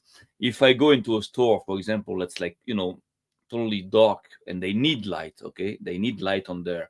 You know, they sell like shawarma, they sell like sandwiches and stuff. So if I tell them, hi, my name is Samuel, I sell lights, and they just block you. They're just like, okay, that guy's he wants to take my money. He's like, he's gonna start bullshitting me. It doesn't go. Now what I do, I just go there and I buy a sandwich or I buy something, and I tell them in the conversation, you know, by the way, you should put some light there. And they say, oh yeah, why? You know, they see me as a customer. You know, and I'm not you know, aggressive anymore. Salesman. And then in the conversation, I tell them, you know, by the way, no, that's what I do. That's my job. But I'll talk to you later on. And they say, wait. And now they see me as an opportunity for them, you know, to put light, but they don't see me as, you know. So maybe the same thing, you know, we can do, that same approach we can use with the people, like not to just go and tell them, hey, you know what, the earth is flat. No, you know, by the way, it's not the globe. I don't believe, you know, it's the globe, you know, but it's okay. We can talk about it later. And you just let them like this, you know. It's hard because it's you have to have tactics. But you know what? When you approach people and you talk about flat earth and everything, you see their reaction. You also learn about, you know, the human mind's mechanisms, and you also learn about how does the other side, you know, use those mechanisms in order to, insert lies into people's minds. So we can know then how to, to untie all this to so that's interesting. That's also knowledge, to know how we're working, how do we work, how do we, and how to, it's like massaging. You don't just massage like that. That's not how you massage. You have to little by little, and eventually you undo knots that way. You got to massage it. It's an uphill battle. Yeah, it's an uphill battle because I mean these are hundreds of years of lies still that we have to undo, right? And it is what it is. You have people, and people are always going to praise people with credentials. People are always going to praise people with scientific knowledge, but then it's like the truth is here. The truth is right here in your face. All the math that you claim to know and everything else like that, it's not going to change what the truth is. It isn't. Doesn't matter what your math says. It's unfortunate, but it doesn't. And I'm saying that because we have Professor Phil Bell. Howdy doody, Professor Bell. We have Professor Phil. He is a physicist, and he also believes that this Earth is a globe. So it's an interesting line of discussion that we have oftentimes because he visits the channel a lot, right? And I used to give him hell at first, but I stopped because he's here for a reason. And whether he believes it or not, I mean, I guess he's trying to put his influence on us, but at the same time, we outnumber him, and we're putting our influence on him. And so, really, we come in peace, and we're just here for the truth. And we were like you at one time, Professor Phil, not trying to put you on the spot or anything, but for all the Globers out there, we saw it the way you saw it, right? We understood it, or we thought we did the way you did. But when you come into the truth, you can't unsee it. That's the crazy thing. And when you come into the true truth, everything else that was alive becomes evident. And you can't unsee that part either. And so what happens is people that push things that we know are untrue, I don't want to use the word enemy, but they conflict with what it is we believe and how we see things. And so it's growth. It's a lot of growth on a day-to-day basis on how to approach that, because now you're not only dealing with an idea, but you're dealing with people that are against what it is you now see, because you're like, I saw it the way you saw it. It's not true. You're being lied to, but you don't want to call them opposition because they're not there yet. And so the same way we came into what the truth is, they're going to have to experience their own journey as well. Yes. Do you know that, I don't know what they teach you, because I grew up also in Christianity. I'm Jewish, but I grew up in Seventh-day Adventist Church. So I know a lot about Christianity, but I don't know still a few things, like if they tell you what we learn in Judaism, for example, that, the people of Israel, okay, that came out of Egypt, after all the miracles they saw, all the plagues of Egypt and everything, you know that only 20% came out, 80% stayed and died there. They died in Egypt. 80% of the 80% of the Jews, it's known in Judaism. It's written in the Torah like this, that only a fifth came out, 1/5 came out of Egypt. After all the miracles, after all the proofs, all the thing, even then they didn't want to get out. Can you imagine? They were dead. They were dead. They were dead already as human beings, they were dead. They were just like here, but they were dead people. They're totally dehumanized, totally, it's out, that they're gone. That's okay. Out of the 20%, we made them back, we multiplied them. But the thing is just to make you understand how crazy it is. When you are deep into the lie, it's like a disease. It's like, it's like, it's a form of death. Lie is a form of death. It's a form of, it's crazy. So that's also an example to tell you that, not everybody makes it out. Ain't that the truth? Yeah. That's then we have to accept it. It's not easy. But, no. And I think that's part of the adventure of this craziness, is professing the truth, seeing different perspectives, and hearing the old perspectives over and over again. But to see people come out on the other side, I think is a miracle. People that you least expect, that you never would have thought would see the light, to see them finally see the light, I think it's amazing. The great thing is that it gathers so many different people. The truth is like, it breaks, it uses our differences, but to unite, for good. The lie is using it for dividing us and just to, fight against another. Look here, even in Israel, I know Arabs, Palestinian. I'm talking about like hardcore Palestinian people that are also flat earthers. I don't know many of them. I need a couple of them. But the thing is that now, since I know that he's a flat earther, he knows that I'm flat earther, it gives some kind of a basic respect that changes, the situation. That means that we can fight on other subjects, on the whatever problems we have there. But now we're going to respect each other because in front of us, we know we have a human being. Yes. You understand? That's very important. Like, for example, there's a lot of, there are a few flat earthers also that, are, very much anti-Semitic. I have no problem. It's normal. I will say that if I were instead of you, I will be even more anti-Semitic because with what you have as information, it's normal that you are. But now that I know that you're also a flat earther, that you're looking for the truth, I don't look at you like, well, you're an enemy. No, now I see you as a human being also with different views. I see you as you're wrong on that point, but and now I can sit down with you and talk. Mm-hmm. Because we both want to know the truth. Even if I'm wrong, even if you're right, it doesn't matter. And you see in the Psalms, David also writes at one point, you dress a table between me and my oppressors, between me and my enemies. So what is a table for? To eat on it, or to study, or to negotiate, to talk. Right. So somehow some of the wars of David were actually, discussions, like exchanges where you sit down and you exchange arguments. You understand? This is deep stuff. It's not just only with the sword and you kill people. Sometimes you just can kill people by changing them. The best way to kill an enemy is to transform him into a friend, into an ally. That's the best form of killing somebody. Mm-hmm. Because there's a good chance they don't ever come back the same. Not only they'll never come back, but you know what they can do as damages, for the others. So that all this we have to learn. This is what's great about the truth, is that as soon as you want to look for the truth, you re-becoming human, and at that point, you can sit down and you can exchange opinions, different opinions, and and that's great. That's something that lies cannot do.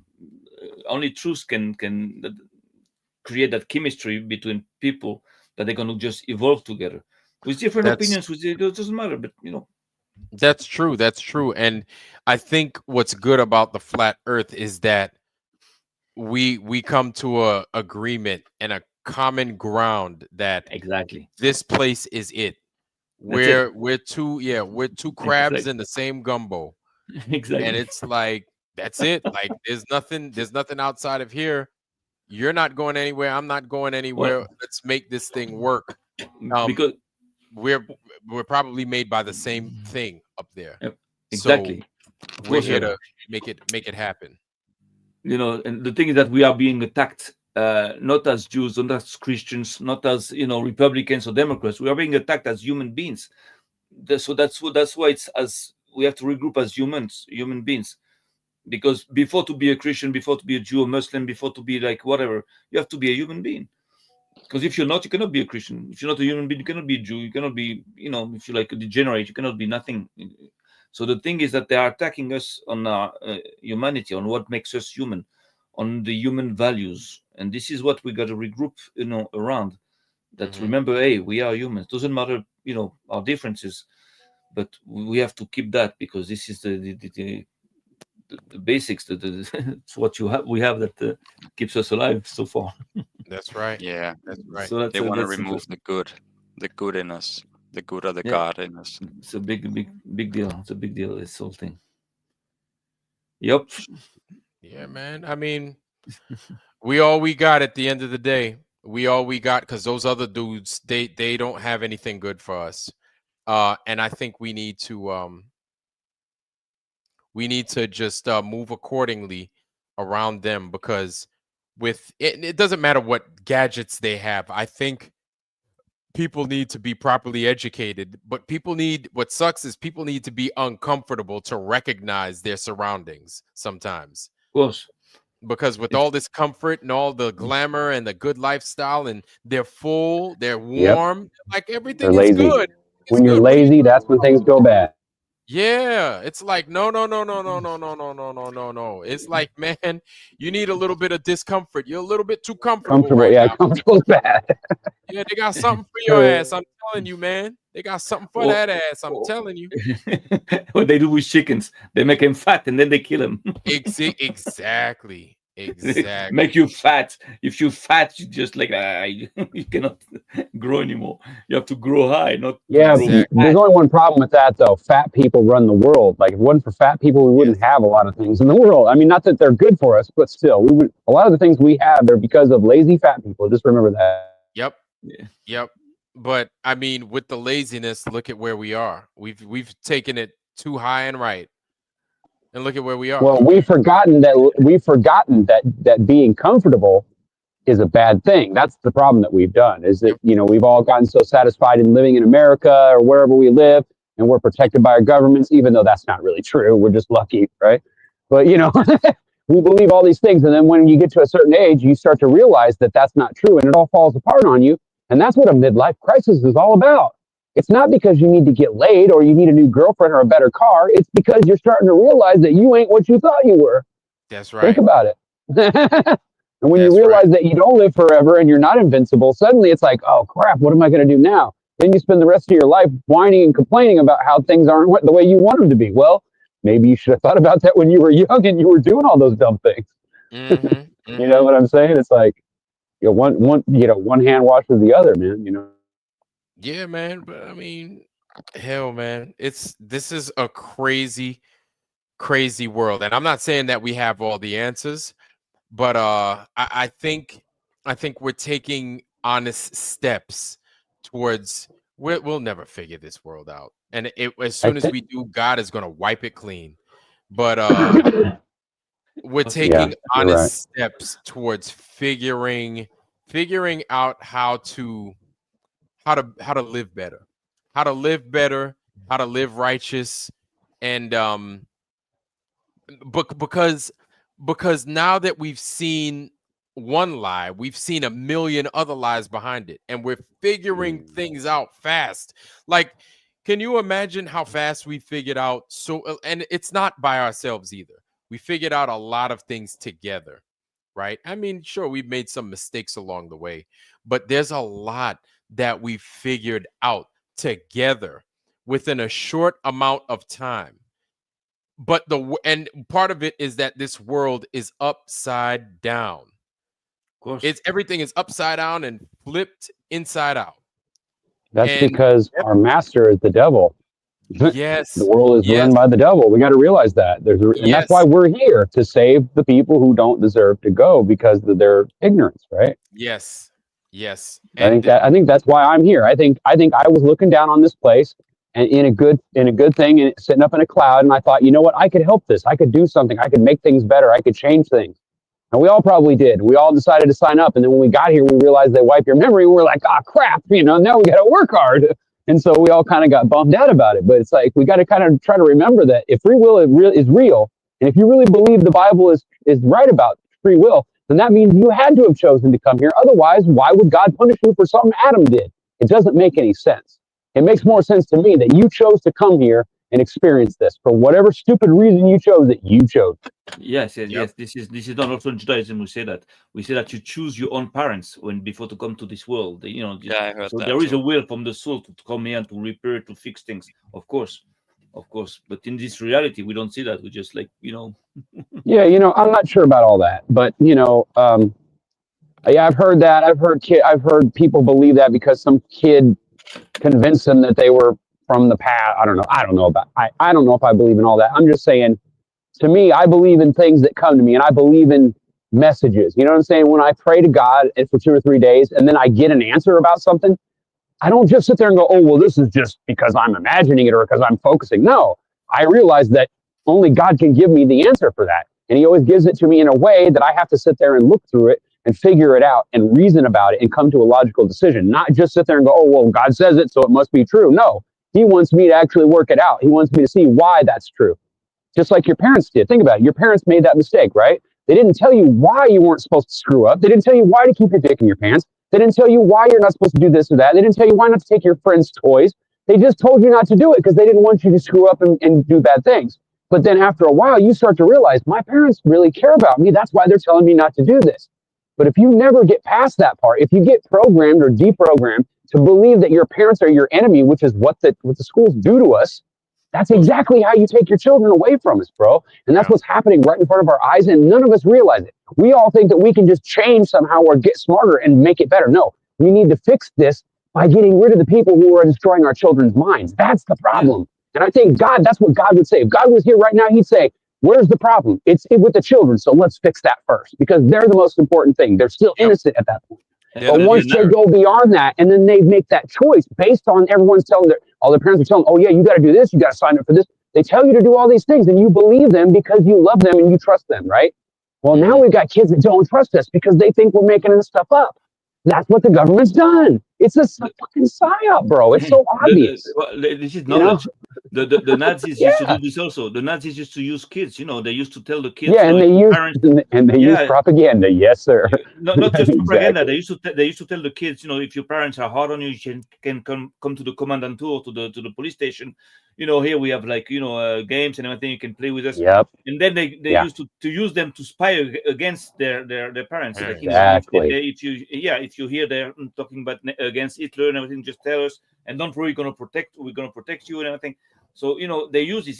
This is a trick to turn the kids against the parents, to turn the wife against the man, to turn everything is reversed. Yeah, and now exactly. Women, exactly. And every time you get into a conversation, that's what happens. We start dividing. The first thing that happens is a group of people will leave the chat because they don't like what the religious people are saying, and then another group will leave because they don't like people telling them they can't believe in religion. It's all this bullshit. It's like, do you realize this is, dude, they're just sitting there laughing their asses. The devil's sitting there laughing his ass off going, man, you guys are fucking dumb, Like every time I sit here, all I got to do is throw that shit out there and you guys all running in opposite directions. No one, we're never going to be able to stick up for ourselves and defend ourselves from tyranny and all this crap and evil if we don't stick together.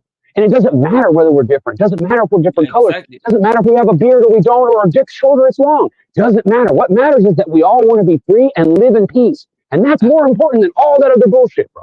Actually, it does matter that we are different, that we have to keep our differences in order to unite, because that makes our wealth. That makes our power. Well, yes. I was going to say that. But I have beliefs. I have different knowledge. I have different mind than you have, and everything. But together, it's going to be like some kind of huge synergy. Right, because we're thinking about it from all directions. Right, exactly. Yeah, and that's where intelligence comes from. Right. Right, and we all know that we're looking for the truth. We know that you're looking for the same thing I'm trying to figure out, and I'll help you try to figure out your piece, because it's just as important for me to help you figure it out. And I'll admit there's a lot of ego involved in that, because it's fun to know what's right. It's fun to know the truth. It's fun to be able to share and watch people's faces explode and then melt and watch their brains go, it's fun. And then when they come out, they're like, dude, how did you figure this? Like, oh my God, I can't. I love that. I love that when they finally get driven and they're like, dude, we got to do something about this. It's like, yes, let's keep us all in that mode, right? But no, everybody gets mad, and it's like, oh man, it's so difficult. It really is. Or when you look at the Bible and then you're like, wait a minute, all this stuff, God bless you, all the stuff that I thought was fake, all the stuff that I thought was story. Right, yeah, it turns out to be true, but worse. Right. You're like, they've been telling you the whole time and you didn't listen. All this was true? And then you're like, oh, what have I been doing for the last 46 years? And you're like, oh my goodness. But it's not just things, that. Tolerance is not, that's a different kind of tolerance. Yeah, but it's the other things too. The stuff that they're digging up out of the ground. And you're like, so these things could have been real. So where do I live? And so now you continue to just dig and look and look. And the things that you originally took for granted that you walk past on a day-to-day basis, like New York, everything. I didn't even think about the stuff that I saw in New York. I walk past it now and I'm like, My goodness, this thing must have been here for thousands of years, and I don't even know about it. So now the danger is this into when you get into knowledge and you're starting to wake up and you say, wow, what a wonderful thing to learn so many things. Other people that screw you up. I see it also in Judaism. People are like, wow, they're learning Torah all the time. But the thing is that, we don't have too much time. How much time do we have to live? We don't have too much time. The time that we have is precious. So at one point I say also, when I learn the Torah, I say, wow, I want to understand this subject and that subject. And then I can just grow fat also in knowledge for nothing. I can turn knowledge into something sterile and something that won't produce nothing. Just to learn things for me to enjoy myself is not the point. The point of knowledge is to help your generation, to help exactly. Others. That means now so being right ought to be a thing that's not taboo anymore, right? Yeah, exactly. I have to refrain myself from learning what I'd love to learn in order to just concentrate on what I need to learn. And I need to understand for the others because I don't have too much time.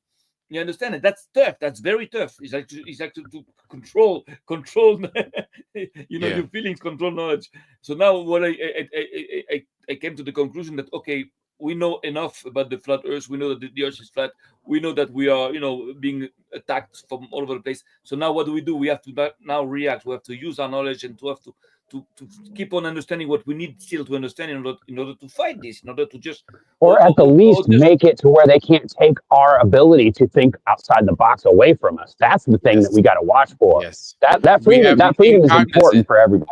I think being cognizant of it is so important because we recognize it and we know the way to fight it is to say no, like no, that's it, like no. And then what could they say if we say no?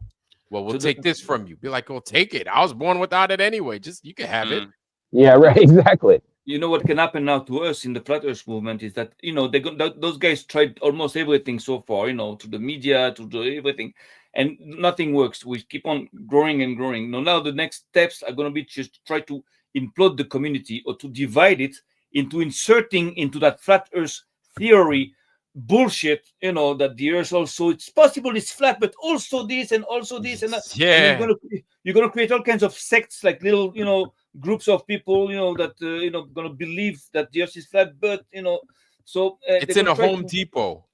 Yeah, exactly. Some shit like this. So you're gonna have like divisions of people believing a mixture of like half truths and half lies, and this is what they're going to try to do. And this is, I believe, what they're trying to do is that the Antarctica shit, trying to insert like a division and then new knowledge, new discovery. In fact, it's possible that it was like 2 cents, or there was like I don't know what bullshit they can insert. So we have to be careful not to to be put in a how do you call that? When you have the train that they put the train into like some garage, area there that that you don't go nowhere, So we have to be careful that they don't deviate the flat Earth movement to the wrong direction, to deviate it to some place that it doesn't do nothing, just creates like people like talking about things all day long, but they don't progress, they don't do things. Because I believe that the flat Earth movement is not just about the shape of the Earth. It's much more than that. That thing is going to bring people, closer to the truth on everything. Yes. On everything, much more than just the shape of the Earth. And this is what they're trying to avoid, Yes. So they're going to say, okay, you're right. You know what? You're right about the shape of the Earth. The Earth is flat. It's okay. We admit it. But, just go there. Okay, just leave us alone. But we won't be able to progress with that. We have to be careful. When people, if you were to tell people that the Earth was flat just like that, they wouldn't. The thing that scares me about that is some people will just believe it, but they won't have gone through the craziness to discover that it's flat, to realize it. So when you just believe it, it doesn't hit the same. So you're just going along. You're like, oh, whatever. I'm just going to work. It's flat. Okay, fine, whatever. I'm like, no. Do you understand what that implies? Exactly. Do you understand everything that comes along with it? So if people just, because I've heard, which I don't. If you don't see the machine, then you can't shut it off, right? Exactly. Yeah. Because I've heard of these people that have said, oh, well, I used to be a flat earther, but then I went back to the globe. I'm like, no, you don't. Nobody. Yeah, You flock from one to the other because you don't know any better. Exactly. Nobody goes to the globe after becoming a flat earther. But am I wrong for thinking that it's weird to think that some of the people that literally taught me about things, about how the earth is flat, and then they're telling me the opposite of that? How is that? That doesn't make sense to me, bro. I can't even like comprehend that. Yeah, no. And when their excuse is like, well, I saw a shadow on a light in the sky, so it must be a ball. I'm like, dude, get out of here with that, bro. Like, what does that mean? Because if Jaron You mean to is tell me now, that's how much faith you had in it? I mean, yes, come on, bro. that's concerning.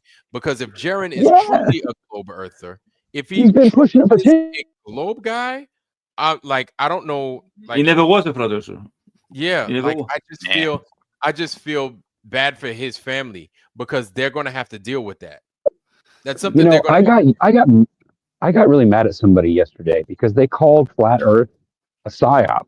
And you know, I disagree with that, but I'm starting to think about it, and there might be something to that, though. You know, maybe that's how they got us. Maybe they created this whole thing on purpose to suck us in so they could get rid of us by making us all look like. I mean, it does make sense. There is something. They made that limited version with the dome and nothing else, and a tiny little dome with just a map inside. They made that tiny, stupid little cartoon version. Right, exactly. To blind us from what's really going on outside the dome, right? Which is really not our concern now, but it will be soon. So I have to tell you something. That those people, they anticipate a lot. That means they're like watching everything, and as soon as they detect something that starts, they're gonna get involved right away into it. They're gonna say, "Oh, there's a danger here." So I believe with what I've seen, with all these big, flat Earth, veterans, they're, turning on flat It's like Earth. we're all waiting for that one guy to just go, "Let's get him," and all run out in the street, and everybody else will do it too, right? It's like, well, when is somebody gonna do? But it had to be like, I believe that the flat Earth movement, from the moment it started to form, like a few people talking about, about this, they got into this real hard.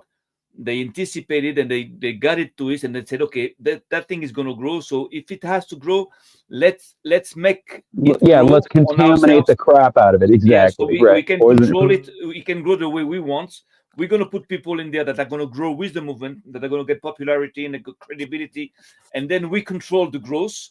So we'll be able to control its implosion at the end, because now the people on top are working for us, and nobody's going to just detect that because they're here for so long.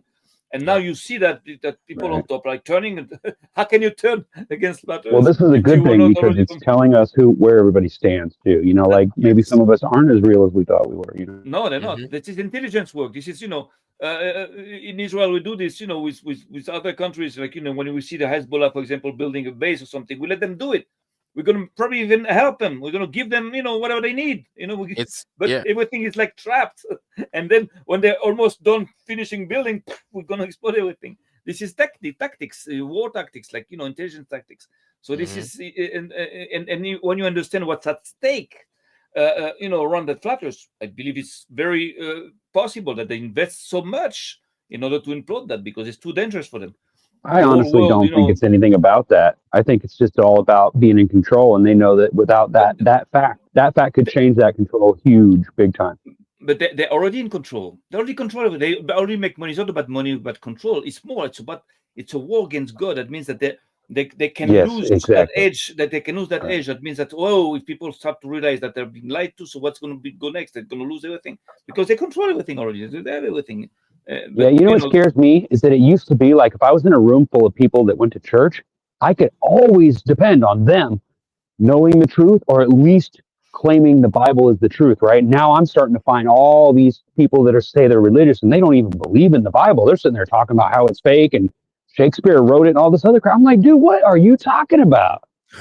Like, what? Like, what happened? Like, this is terrifying. Mate, Ryan. So I'm agreeing with you now. But then on the other hand, you're saying we need to unite. So, I don't want to unite with people like that. Do you know what I mean? Neither do I. You're right. And I think there's something to that. The other point you made is that what's happened recently in Flat Earth, maybe it's a good thing. I think it is a good thing because it's exposing people. So people I think some people have good intentions where they want everyone to be friends. They want everything to get along. I'm sorry, that's not as time goes on, we're going to get more and more divided. But if it's divided because of truth, the people taking the side of truth, that's you're absolutely right, bro. You're right. And ideally, Christ. It exposes them, but it also exposes us. It's a test for us to know, to see how tough we are, how good we are. The door swings both ways. Yep. So it's I believe an elite of flat Earth is going to come out of this, like a new blood, a new something big in order to go to the next level. You understand? What do you mean? New blood, elites. Like a new I'll explain, fresh blood, like fresh blood. That means that if you realize that in the movement, all the people that are on the top of that movement are actually traders. So you need like new leaders now. Right? Yeah. No, we don't. In other words, no. I disagree. We don't need leaders. We don't need leaders. We can be our own person. No, we don't need leaders, but we need people to be responsible. We can have examples. We can have people who set examples. So I see what he's saying. We don't want leaders, Samuel. I understand that at one point we don't need leaders, because at one point we'd like a flocks of herd of animals, animals in the wild. So we don't need like a leader. But at one not a good analogy. But at one point we're gonna have to fight. Don't forget. There's only two rules. Only have God as your God, right? And what else? That's all. To me, if I just follow those two rules, then I'm going to heaven. I don't care about all the other stuff, Like it's going to come. It's going to come. That's what they don't want. They don't want you to look beyond them. They don't want you to look beyond them. And once we see beyond them and we see God, like that's it. Nothing else really matters. The way I see it, at one point we're going to have to get up. We're going to have to retrieve our world. Just knowing that we're being like lied to and that the earth is flat is not enough. It's enough to wake up. Trust me, it'll be worth it it'll be worth it after all this fighting and all this suffering. When the sky opens up and God reaches down inside, then it's all going to matter. Everybody's going to look at you and go, "Oh my God, you're right," and you're going to go, "Yep, tried to tell you." It's going to be that I told you so moment that everybody has been fearing their whole.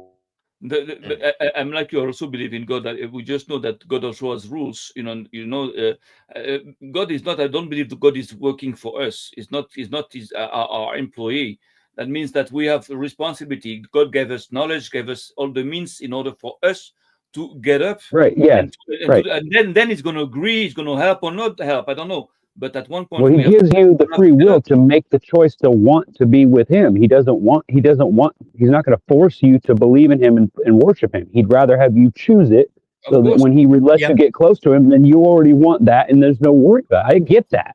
I mean, if there's any kind of double checking or training that I would do, that would be the top of the line, right?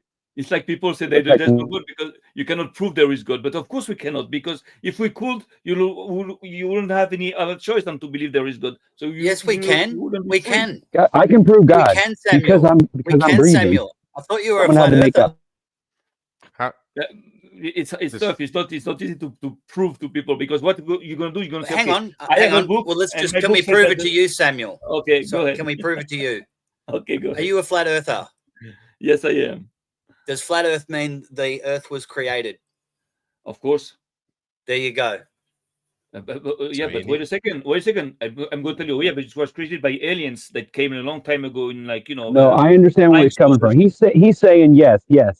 We understand the earth and all that. But how do you reach people that are so brainwashed, right? How do you reach them and give them something to hold on to so that they can think about it and give it a chance and hear what you're saying and not just think you're crazy and forget about it, right? How do you get their attention long enough so that they'll look into it? So I have an idea. It's too late for them. We've tried. Yes, you're right. But there's a lot out there that are watching all of us do it with these guys, and it's them that we're trying to. I tell you. Well, those people have a chance if they're open-minded and they're listening to this. Then there's still a chance for them. So I tell you, everybody believes into something. The guys that don't believe us, go find out for yourself. That's how we do it. The guys that don't believe in God, they do believe in other things. So I believe that it's not very intelligent for us to just come with our God and say, hey, here's a God and this is our God. Believe it. No. I don't do that. If people don't believe in the Bible, I don't even talk about the Bible. I don't even talk about the Torah. Nothing. I talk about them. Well, we just have to understand what right and wrong is, right? What's right and wrong? And we all know what that is. Yeah, that was given to us from birth, right? Not just right and wrong. For example, people believe into something. I'm going to tell, okay, so what do you believe in? And then I'm going to destroy what they believe in. And I'm going to show them that they're wrong. And then when they'll have no gods, then I can come with my God and tell them, okay, now you can believe in this. But I don't go straight up with my beliefs. I go with their beliefs. What do you believe in? Okay, on that field, we're going to have a battle. On your own field. Mm-hmm. You understand? Not on my field. I don't know. I would always feel like that was an attack, and I think I would probably push you away. But I don't know. I mean, I guess I can only experience this being told to me once. I can't do it 5 times and then tell you what I thought all 5 times, right? So it's like it's a one-time wake-up thing. I don't see that ever flipping. Like I might change my mind about certain things about what I know. Like I might find out that the distance around the outside of the flat plane is bigger or smaller, or maybe the dome shaped differently. But none of that's going to change the fact that I live on a 3-dimensional, non-rotating plane. That's just all there is to it. That's the only thing I can discover with my own body by doing my own tests, my own measurements. I see it as flat. I see it as level. The water is. Therefore, the dirt must be a plane, right? Even though there's hills and bumps and all that shit, it's still over a big plane of water, right? There is no argument. Flat Earth, you call it whatever you want. It means we're on a non-rotating 3D plane covered by a dome that keeps the pressure in. There is no other explanation for it. But in the same scientifically time, or any otherwise. But in the same time, you also see in the same time that you've been lied to very hard, and that people invested trillions of dollars and centuries, a lot of money. To lie. Yeah. So in the same time, when you realize where you live in, you realize also who's it's been lying to you, and that you've been lied. So there's now something else to take into account. Mm-hmm. Yeah, you go into the defense mode, like no, that's not possible. Why would they lie to me? Yeah, I know exactly. You go into that mode where it's called cognitive dissonance. Your brain starts to reject everything. It's like nope, that's not possible. So at one point, I believe that we're gonna have to fight these people sooner or later. We're gonna have to get up, and in order to get up, you need the structure. You need like all leaders or people, or you don't have to be like dictators, but somehow. You need the direction. You need somebody that's people are gonna tell you, yes or no, that people vote for, not dictators or something, just like in every organization. Look, in other words, we're gonna have to be able to get our information from someone. Well, I mean, I would get it from God myself, but I mean, if there was no other outlet, like here, luckily God still allow, God fearing, God abiding, He still allows me to go out and find the truth for myself. So, and luckily, when I just stick to that, I do fine. Yeah, it's when I go off of that and start believing stuff and start letting that taint what I really, know, that's where I make mistakes. Look in the Bible, God always uses somebody in order to, act. He doesn't interact directly. He has rules. He respects his rules. There are a lot of things that he cannot do because he respects his rules. So we have Moses. You have Jesus. Also, he talked to with Jesus. Why you have Jesus? The same principle. Mm-hmm. You need. At one point, somebody, a guide, or leader, or somebody, a guide, or something. You need something like this. Like in the family, you need a father. Mm-hmm. You cannot everybody's doing whatever they think. Right, you need Christ, right? We need Christ. Yeah, I get what you're saying. Point, you need like a guide, a real guide, or somebody, true. Well, I say that's why we have the Holy Spirit and why we believe on Christ, right? I mean, that's what we have to hold on to. I mean, I know not everybody understands that, but I mean, I just have to stick with that. Even though I understand where they're coming from, I still got to try to teach them what I can, and hopefully they'll make that decision on their own. But I can't force it though.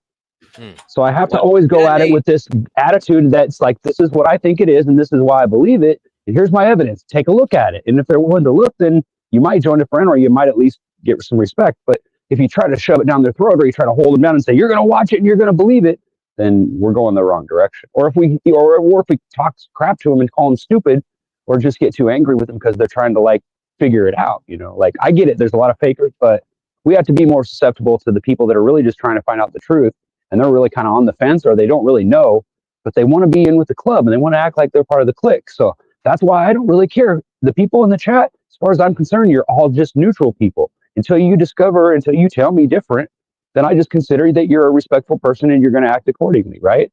Just like everybody else does, right? But whenever somebody in the room starts changing that and starts making weird things happen, that's what we have moderation for, right? That's why we have people to kick them out. And if they get mad about that, or if they go around telling stories and say, oh, they're just not being fair. Well, obviously we are being fair, because if you're coming in here and you're causing this to turn into something negative and be violent and all that, and we're going to have problems where we're going to have to worry about lawsuits because people are trying to find out where each other live so they can beat each other up. That's a problem. Why do we want to go to that far, right? Like, I don't want to hate on Sean Hawkins or anybody. I'll admit, I think he's crazy. I think he's getting paid to do this or whatever. He just really believes it and he's crazy, maybe. But I don't want to believe that he deliberately gets up every day and wants to just destroy my life. I refuse to believe that. You know what I'm saying? Even though it might be true. But if I believe that, then I'm going to become like him. I'm going to eventually get tired of it, and I'm going to get grumpy to where I don't even want to be around anymore. And that's where I'm getting. I'm getting so mad because I keep finding out my friends are flopping on me. And it's like, what am I supposed to do except run? Like, but I don't want to run either because I know that just shows that I'm a chicken just like them, right? Maybe that's what they want me to do, and I'm following along. So I want to try to stick with the truth, but it's hard to do that when everybody tries to like, oh, well, you said this or that, or you believe this guy, or you're on this guy's side. It's like, why do I have to make it about being on my side? You either respect me as a human being, and I'll respect you the same way. And until we have a problem between us, what the hell difference does it make what happened between me and somebody else? You know what I'm saying? But it's like everybody's starting to like divide up in these weird ways that don't make any logical sense. If it was because of what I believed in, I'd be glad to separate you from my group. If you don't believe in God and you don't believe Christ is part of it, then you don't belong where I want to go. I'm not saying you can't come along and watch. Yeah, exactly. That's evil. Right. So why would I want to do that? Exactly. Right. But it's also, yes, true. It's the ego, man. It's the ego that's keeping But us how do you do it properly, though? Right? Well, How do you separate out the bad ones properly without pissing people off? I don't know. That's a good question. We're in the beginning of something new, like, you know, we're beginning of like an awakening. So we're not organized yet. We're just like, whoa, waking up. But the thing is that we're still wet behind the ears, and we're trying to tell everybody else how to do it. That's probably part of the reason too. Is you know, we get a big ego and we think, okay, well, I'm gonna tell everybody what I just learned, but I didn't really learn much. I just learned that something's going on. You know.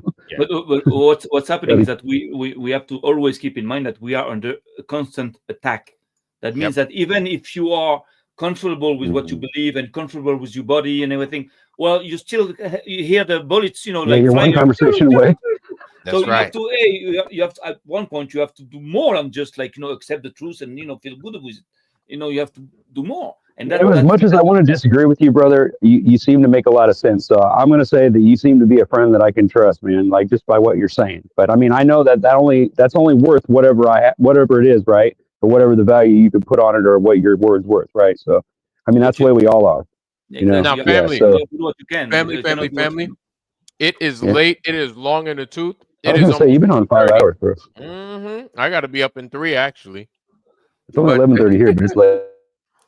Yeah, it's 9:30 here. I woke up this morning, you know, late. I said, "Shit, I'm late for work." And then I started my computer and I saw you. I say, "Oh shit, that's it. It's gone." Yeah, man, it's all good. Well, I want to thank you, Vlad, real quick before you go on. I was gonna say thank you, bro, for coming in here and being here tonight. Because you know what, this conversation has made me like more resilient about like what's going on and behind the lines and what's upset me. It makes me not want to leave at all. You know, like I've been talking about toying with the idea of just deleting my YouTube and saying fuck everybody. You know, but you know, like seeing that you guys are still holding out and that there's still a group of people that I can trust is like, I don't know, you know, like it's getting difficult. You know what I'm saying? I hate being on somebody's side because then it's always in like, well, then he changed sides and now I got to change sides or I got to make a decision. Why should I have to do that?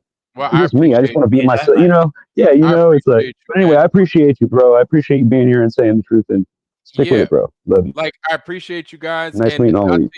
I'll tell you what. I'll save it. I'll leave you guys with your last words, and then I'll save mine for the end. Sam. No, my speech is always the same. You know, we have to organize ourselves. We have to get up. We have to start fighting back. We have to start, you know, thinking about how to take our world back.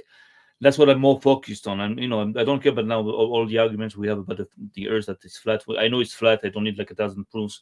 Now I'm just concentrating. I'm just focusing on what's next. What can we do next to to defend ourselves, you know, and to think about the next guys, the next generations, because we don't have too much time. That's all. So just thinking about this. That's right. All right. I agree. Time short. Luke. Yeah, it's all part of God's plan.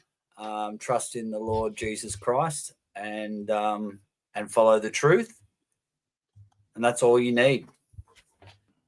That's right. Disclord. Be safe, be good, sleep well. See you next time. I don't have much more to say. All right. Peace. And Mr. Ryan. Oh, I thought I already said something.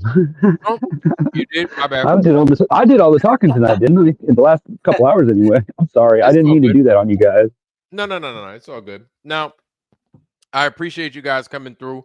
I know tonight was a little bit different than many other nights, and I lost a couple of people tonight. It is what it is. Every time I come on here, I come from the heart. I speak from the heart. I speak from the soul. I don't conceal my hand with you guys. And I come here to deliver truth, right? And I also come here to deliver my perspective.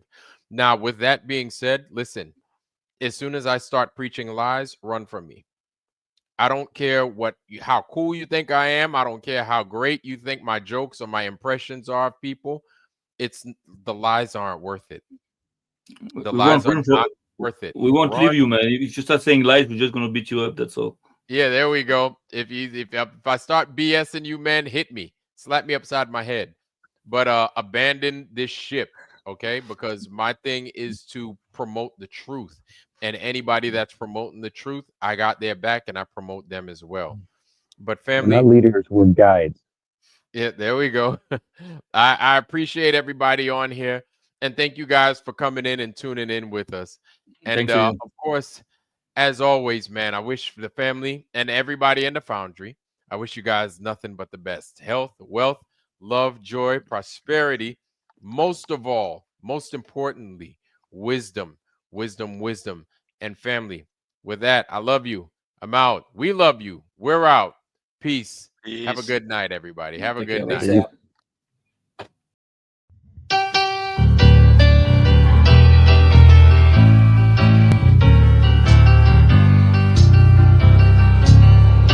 Yes, we're moving on up to